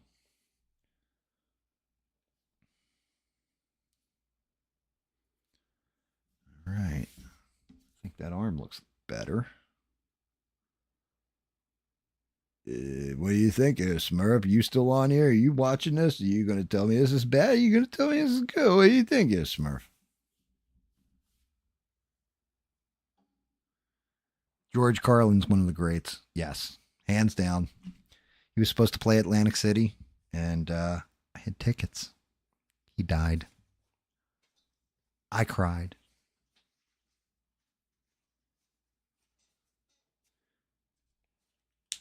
Seven Dirty Words, George Carlin.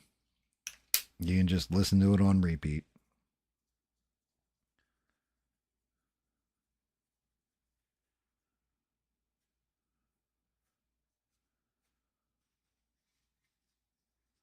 What do you think, Smurf? Do you think it looks better with the coating or with the natural?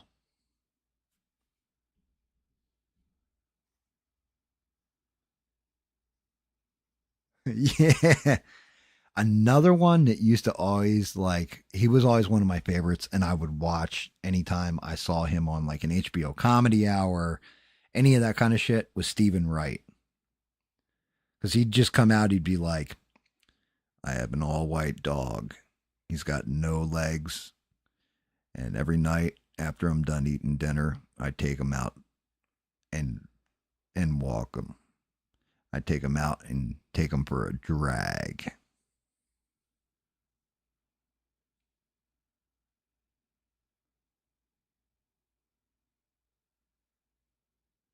Mitch Hedberg was amazing as well. Mitch Hedberg, he had like just that timing, and like he was clever with everything. Like he had good timing and was clever. Yeah, Stephen Wright. You ever ask yourself why you drive on a parkway and park in a driveway? Shouldn't those two things be switched?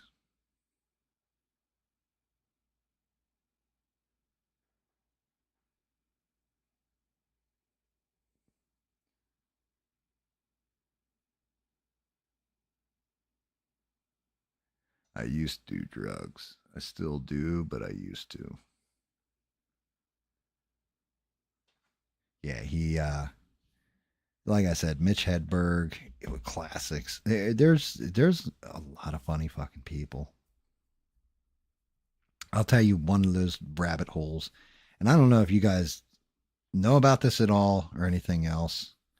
And I actually had to go down. I went down the rabbit hole with it because it was just fucking interesting. Um, you know Mencia, Carlos Mencia. Did you guys ever hear about him and Rogan getting into the fight?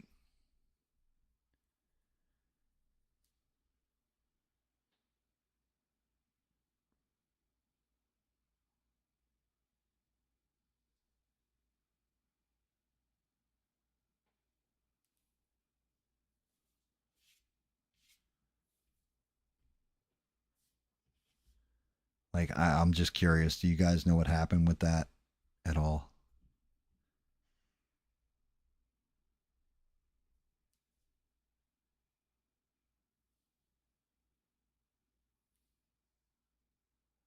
So back in the day, Carlos Mencia, remember he had like a show. It was called Mind of Mencia and all that, and he was like huge on the comedy scene. And he and Joe Rogan, the whole thing was Mencia was like legitimately stealing people's jokes and doing them. And like Rogan has said, he would be so brazen with it that like a guy would be on after him, and he'd go out and do the guy's entire set before the guy would walk out and stuff. So the guy had like legit do the dude's material. And Rogan one night was backstage or whatever. He had gone up, done his thing, and then Mencia came on, and try to embarrass somebody. It was either that or else he did Rogan's set in front of him. And Rogan came out and just lambasted him in front of the crowd and like threatened to beat the shit out of him and everything. He's like, that's why we all call you Carlos Mencia. And like went the fuck off. Like it was like a whole big thing in comedy at one point. If you ever get a chance, look into it. It's an interesting little rabbit hole.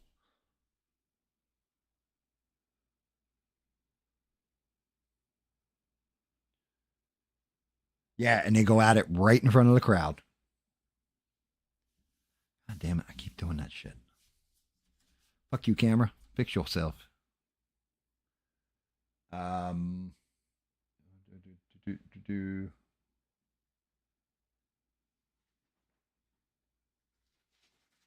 Yeah, and he was like he's not even Mexican. And yeah, um what's his name? Fucking oh, Beans, what did you just say? You said Robin Williams. Yeah. Robin Williams stand up. Anybody that ever had to follow him, like I feel sorry for because he was just, especially when he was on cocaine and stuff. That man was just all over the place, like crazy, like amazing, amazing, amazing comic. But he would just go out into left field. I'll never forget. I was watching one, and he was like, and I yelled out to Horatio, Horatio, quickly! The moon hangs low like a testicle in the sky. And then like would switch up into like a gay voice and like he would just go the fuck off.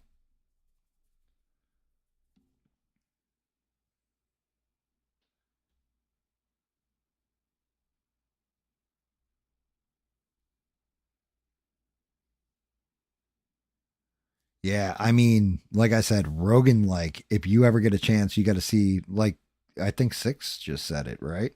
He confronted him like and it was right on stage in front of a whole entire crowd and like Rogan just went after him.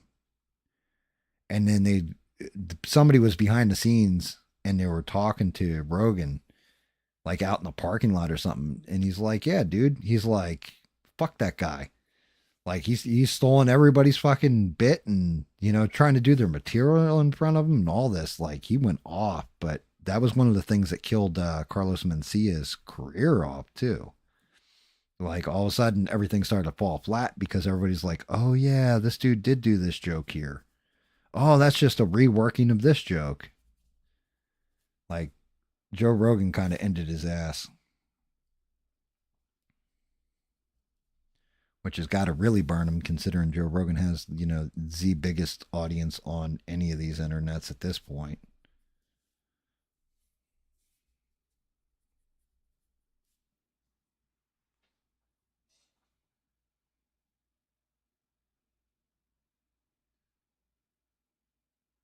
I don't need to go down these rabbit holes. Nah, it's actually not really that deep of a rabbit hole, though.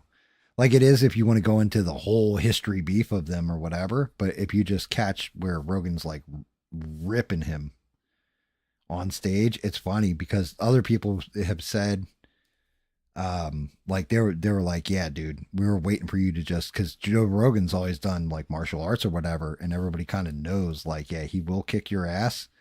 And like they're like, yeah, we're all waiting for it. Everybody was just kind of waiting for Joe Rogan to just start kicking his ass. And they were like, we don't know what we were gonna do. We didn't know how we're gonna break this shit up. Like who's gonna try and calm Joe down? Because he goes off, he's fucking him up.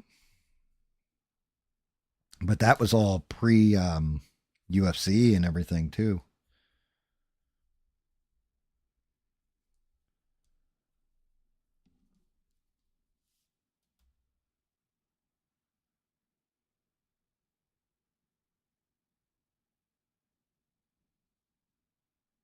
Yep, you're right. Yeah, South Park did make fun of him in that, didn't he? You like fish sticks? Well, you must be a gay fish. You put them in your mouth, and that makes you a gay fish. I don't understand.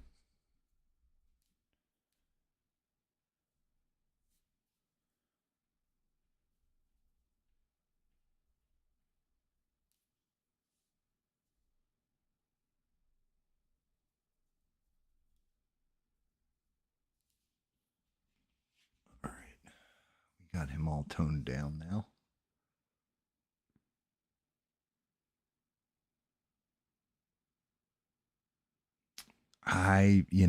Here's the thing. Jumping into DeLorean, going back in time and all that stuff. I've been down this rabbit hole with other people. I don't know that I could. So, like, if you could go back in time, right, and relive some stuff, you've already seen it. Um, and the lack of tech to me, you know, that would fuck me up. Like, there's so much stuff that we've gotten so used to that going back in time and not having that tech after having it is going to fuck you up. And not just the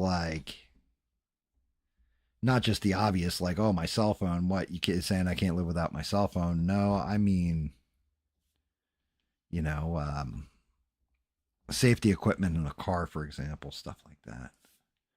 I do think he looks better that way. Yeah. It's like a hybrid between the two paint jobs, but I think it works.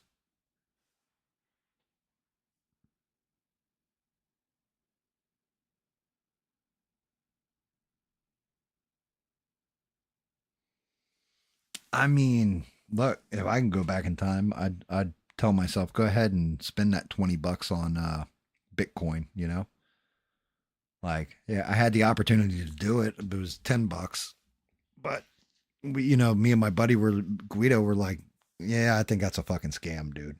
Probably gonna be worth shit. Yeah, little did we know.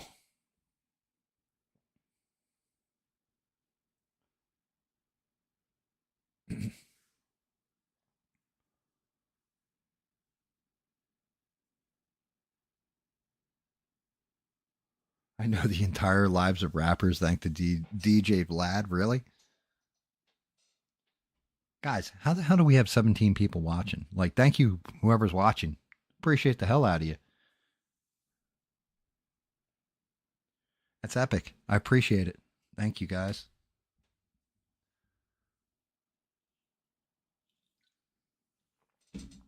Going back in time, singing.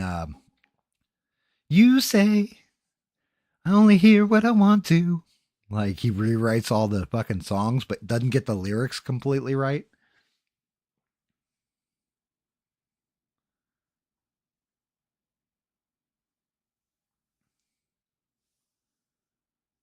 Wait, what do you mean because of the subject, Beans? Because of the thing? Because of the triple B, the big beautiful bill? Like, thank you. You think it's the thank you part? Because I'm not gonna lie, Beans. Don't let it inflate your ego or anything, but you need to go back and listen to that part because I even talked about when you watch the replay on this because I was not expecting you to be able to get on. But I think you'll like what I had to say. You'll be like, oh, that was nice. You'll be like, he actually wasn't an asshole this time.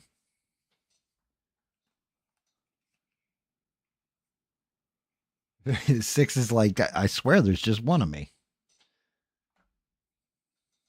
It's just me. I'm just obscene.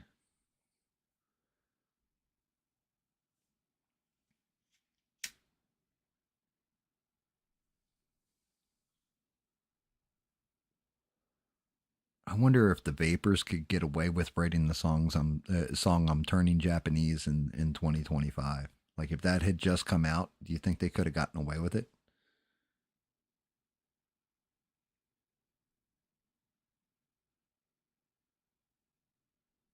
What do you mean I got haters? They're allowed to hate me. Hate me all you want, but if they're watching, then hey man, I'm all for it. Thank you. You're giving me watch time. You're boosting my hours up.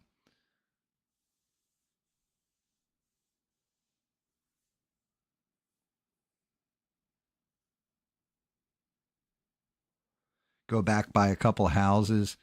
Yeah, but then you got to pay the property taxes and all that shit all the way through, and that's going to bankrupt you to begin with. I mean, I'm not going to lie. There is a point in time, if you go back in time and look, and it was right at the point that Windows 3 I want to say it was 3.1. Was it 3.1 or 3.11? When Microsoft launched Windows, and it had the mouse. Like when the mouse was brand new and spanking new for the computer, Apple had launched the Lisa.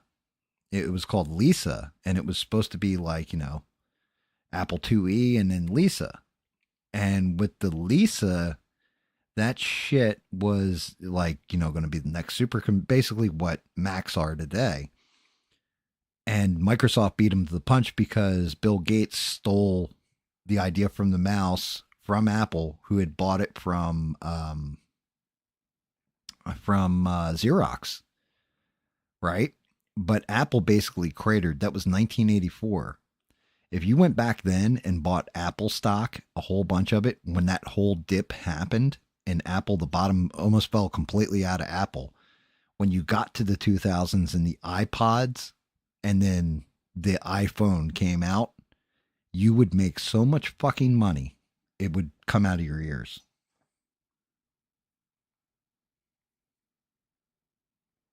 Yes, they stole it from Xerox. Well, Xerox had it, and then whatchamacallit bought it. Steve Jobs had bought it, I want to say. No, what was it? They couldn't get the interface to work right, but Apple could. Microsoft couldn't.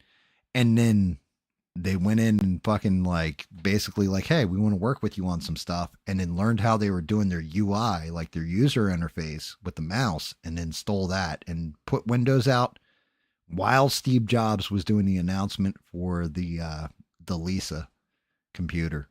I think that's how that went.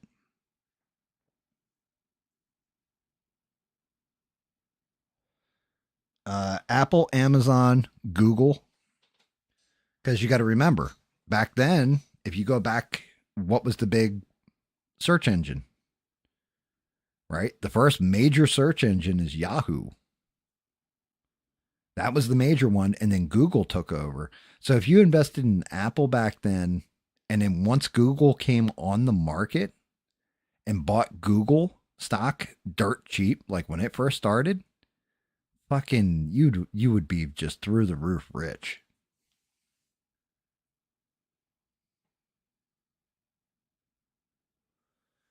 Yeah, the craziest part is that like even MS DOS, Microsoft DOS, Bill Gates went and bought that from somebody from it was like $500 or $1,000. The guy developed the program and he bought it from him and then manufactured it and made sure every PC clone had to have it on there. Bill Gates, he really didn't invent anything. He just stole everything and repackaged it. He just made smart business moves. Ask Jeeves. Yeah. Verizon bought Yahoo. Okay. Yeah, I mean, for telecommunications, like Verizon took off or whatever, but you had AT&T and what you call it, Bell Atlantic were your big phone providers. Like even if you find, I bet you, if you find a payphone nowadays, like an older one that's up somewhere, it's going to have the Bell logo on it. You used Excite, okay? Yeah, I always used Yahoo. I'm trying to remember the other ones. It was mainly Yahoo was the one I always used, and they made a shit ton of money. AOL made so much money that they merged with it wasn't Warner Brothers. No, it was Warner Brothers. It was Time Warner first, and then they merged with AOL. Like AOL had so much fucking money, everybody thought that was never going to fail. And the only reason I know that is because they bought Ted Turner's networks and all that shit.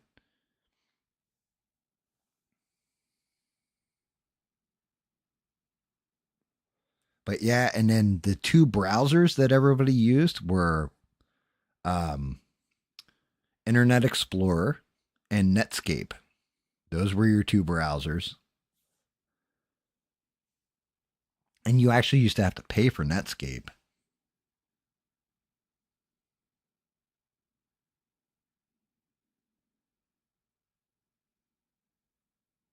Angel Fire. Okay. Yeah, I remember Angel Fire.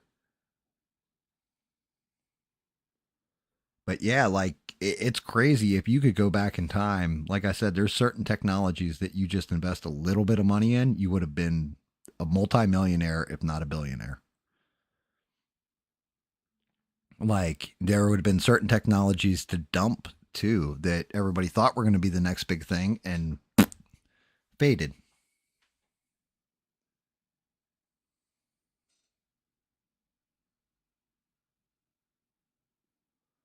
Yep, that sounds about right, Beans. That absolutely sounds right.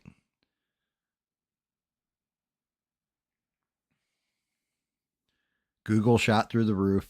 Um, Microsoft stock, like I said, that took off, and Apple stock dipped for a while there, and everybody thought they were out of the game, and then they came back, and then, like I said, cell phones changed everything. But Google, you got to figure they own pretty much the Android, iOS, and they also own YouTube. They own all this shit, all this forward looking technology.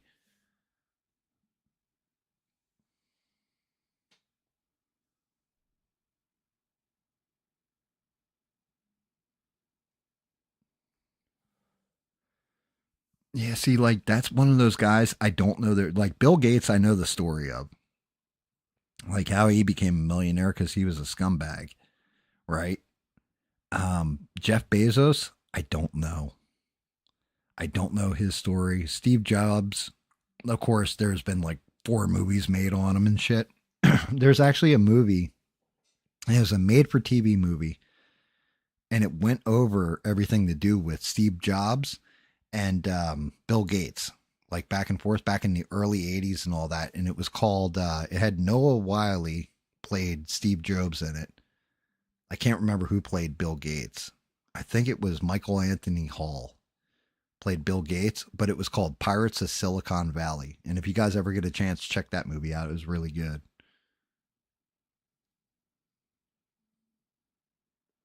Well, so did Elon Musk. You know, Musk came kind of out of left field too, didn't he?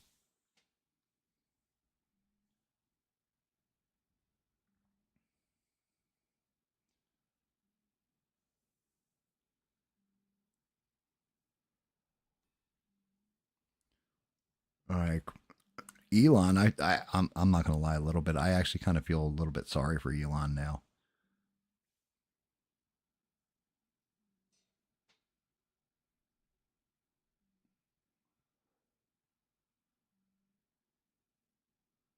Yep, Walmart.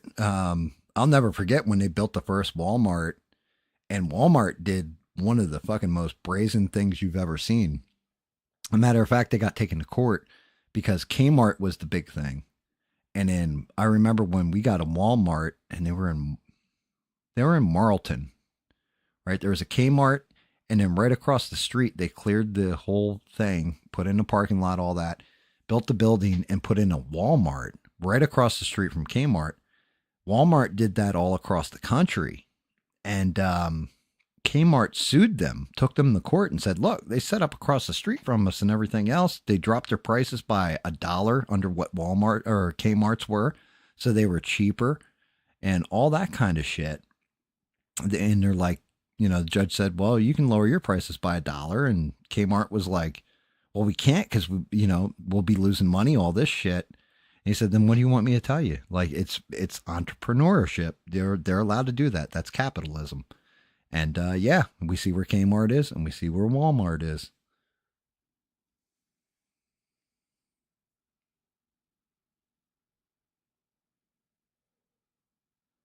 But yeah, Walmart, that's a big one. It's one to invest in. And then you have shit that, like, there was an old department store called Best, and it was like in red lettering, BEST. That was just like, it was a step between Walmart and Best Buy, basically.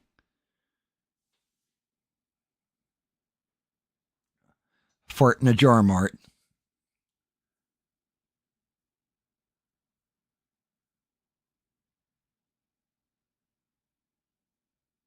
Dude, you think it's crazy to watch dead mall videos that you used to go to as a kid? It's even crazier for me to watch dead mall videos when I used to work in them, right?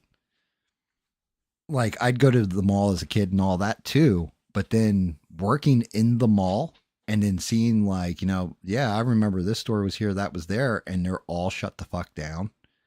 And like it's tragic. The mall was the shit when we were kids. It, between the arcade and hanging out and meeting up with your friends and getting in trouble, all that kind of stuff. It's a damn shame.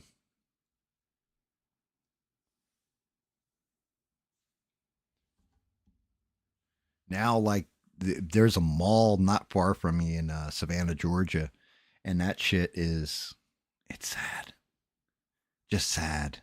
Like, I go in there and like every now and again you'll see something cool, but they still have like a Spencer's and a Hot Topic in it or whatever, and like we'd go in there once every like 6 months and go look at the pops, the pop vinyl figures or whatever.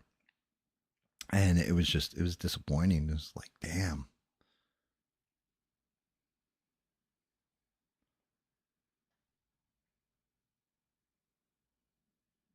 Tilt, yeah, Tilt was actually a chain.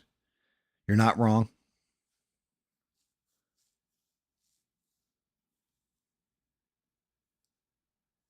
Yeah, I mean, so the whole big thing is though, and that comes down to like, actually, to tell you the truth, I'm not going to lie at all. I've been ordering shit online from Walmart over Amazon lately. And the reason why is because Amazon's done some shit where they jacked up the shipping where it used to be, oh, you're a Prime member, free shipping. No free shipping anymore on certain things. So it's like when you're looking at it, you're like, yeah, I can go to Walmart and that shit's like cheaper. Like Walmart's starting to do to Amazon what they did to Kmart. So Amazon's got to be careful with that shit.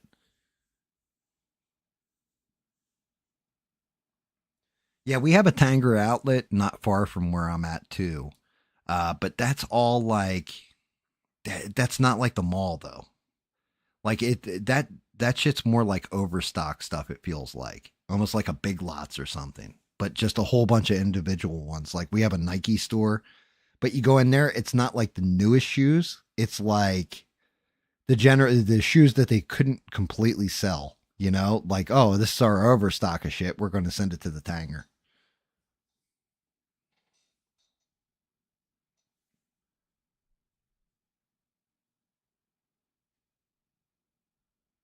Yeah. Well, I mean, you can't blame Walmart for doing that either, Steve. You're right. There is a bunch of shit on walmart.com that you can't get. And I'm not going to lie, I think they go to the buyers through the same kind of portal that Amazon does. And they do it cheaper. So there's some shit where I still, go right on Amazon, go grab this, go grab that. But for the most part, I'm gonna say it used to be like maybe 20/80 Walmart to Amazon I would get for my online purchases. Now it's more like 50/50. I don't know about that Timu shit. Like I'm sorry, every time I look at Timu, I'm like, I just can't do this.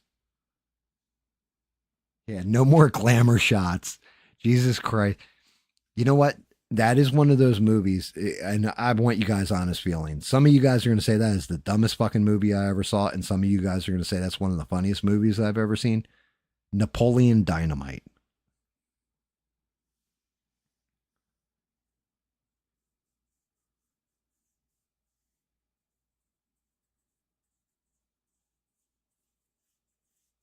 Like, what's the ruling, chat, on Napoleon Dynamite?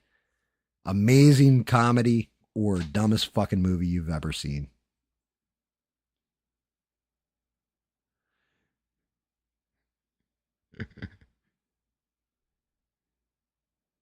Come on, Tina, you fat lard. Eat the tots. Okay. So Beans is saying dumb. Sheree saying, yeah, fucking hysterical, right? It's good. It's a good movie. Okay. Steve saying it's good.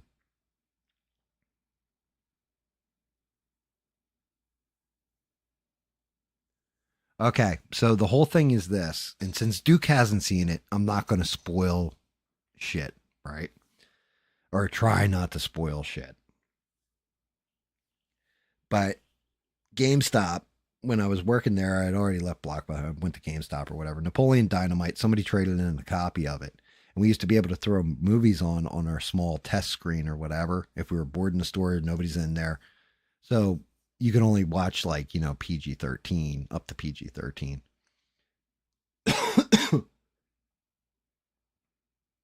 There you go, Steve. Right? That's where I'm going with this. So I threw in Napoleon Dynamite. I had never seen it. I was like, let me watch this or whatever. So we throw it on in the background, and I wasn't a store manager yet. My store manager at the time, this lady Dawn, and this other dude, Aaron, that worked with us. And we watched it the first time through, and like all three of us were like, I don't know why people are saying that's funny. It's the dumbest fucking movie I ever saw. We're like, it's fucking stupid, right? Like, what the hell was even the point to that? Like, what a dumb fucking movie. And then we're all talking about it the next day. Like, we were all on shift again together, or a shift layover or whatever, and we're talking. And out of nowhere, the store manager, Dawn, said something about Uncle Rico. Now, like I said, I'm going to try and not spoil shit because Duke's going to watch it. And one of the things that he does in the movie to Napoleon. And then we start talking about LaFonda and this one and that one and the other one. And like, oh yeah, remember this part and everything else. And I was like, yo, I'm going to take that movie home. And I took it home and watched it again. And I was in hysterics. The first time I watched it, I was like, this is the dumbest fucking thing I've ever seen. But then when you really think about some of the scenes in that movie, they're fucking hysterical. And like it was one of those, like, it doesn't land right away. You have to watch it again.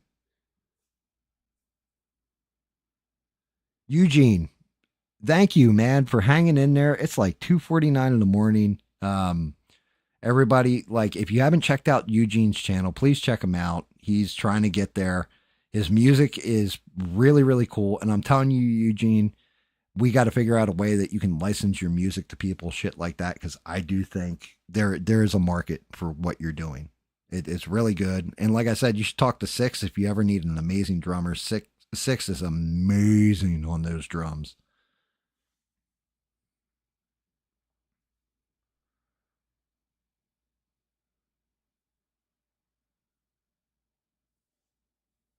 Yeah. Like, if the whole thing is the movies, when you watch it, it's so ridiculous, stupid that when you break that shit down again in your head and you're having a discussion about it with other people, and then you bring up different scenes, it's like, yeah, that actually really was fucking funny.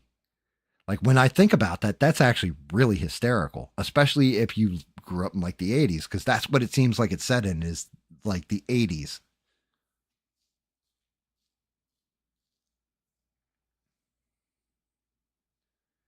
And yeah, like just Uncle Rico as a character, Napoleon as a character, his brother. And then, the whole thing that even brought this shit on was Eugene mentioning there's no more glamour shots. Like, when you look at the glamour shot part in that movie, like, I'm trying not to laugh just even fucking thinking about it. Because it's like, oh yeah.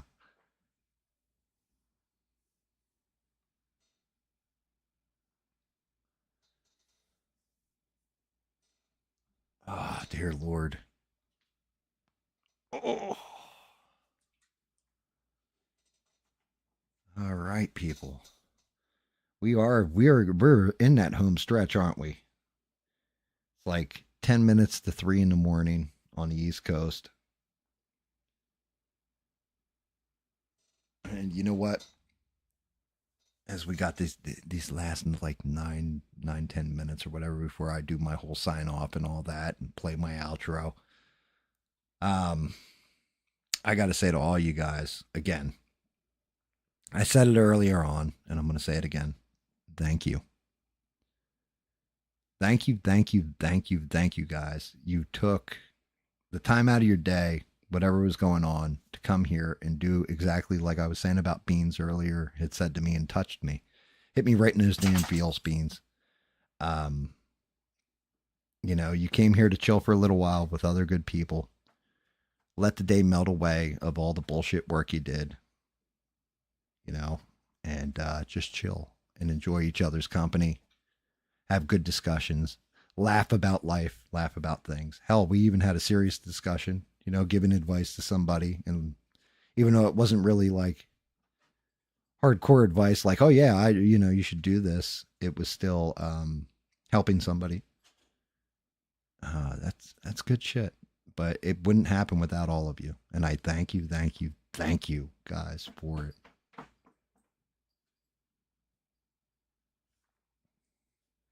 Yeah, Stevie, I'm right there with you, man. Thank you, Steve, for hanging in there, chilling out, and enjoying the show and being along for the ride. Man, I am always happy you're here, and I'm happy everything worked out.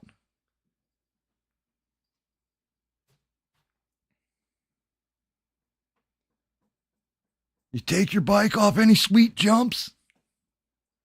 Jesus Christ. But yeah, it is. It really is. And like I said, thank you to the crew in the beginning.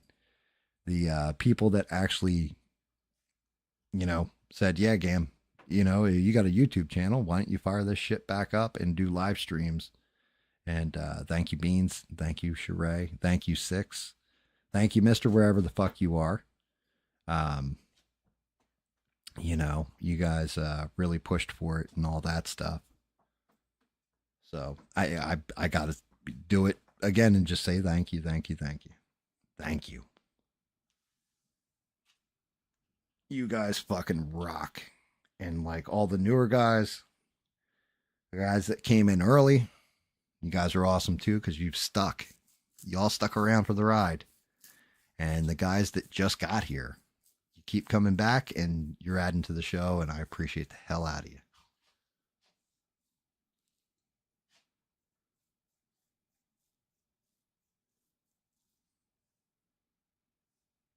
Yeah. Um, like I said, I don't like to get mushy or sentimental. I like to be the asshole I normally am. But it really did, after talking with Sheree, talking with Beans and all this, and talking about launching a new thing, um, just the appreciation I have for you guys. I couldn't do it.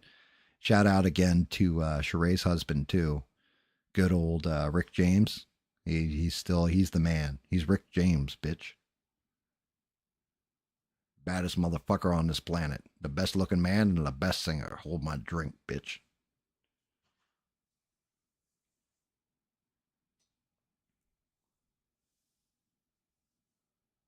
Yeah, I mean, it's not a finished paint job. Hopefully the hands hold up. Should I be back on Thursday or you guys want me to do a Sunday? I may pull a Sunday just to finish him off and then get to the next thing.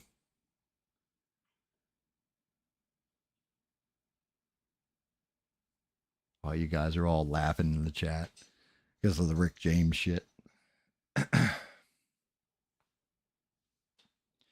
Yeah, and Beans, like I said, I wasn't expecting you to show up. I know what's going on and all that. I appreciate you showing up in particular, but definitely go back to the beginning of the stream. And like I said, as soon as I start going into the thank you thing, listen to it because I think you'll appreciate it.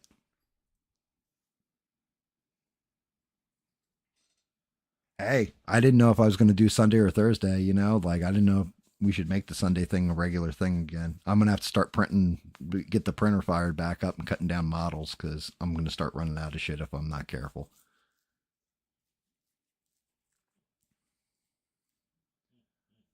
Cool. All right, Six. Definitely. Definitely.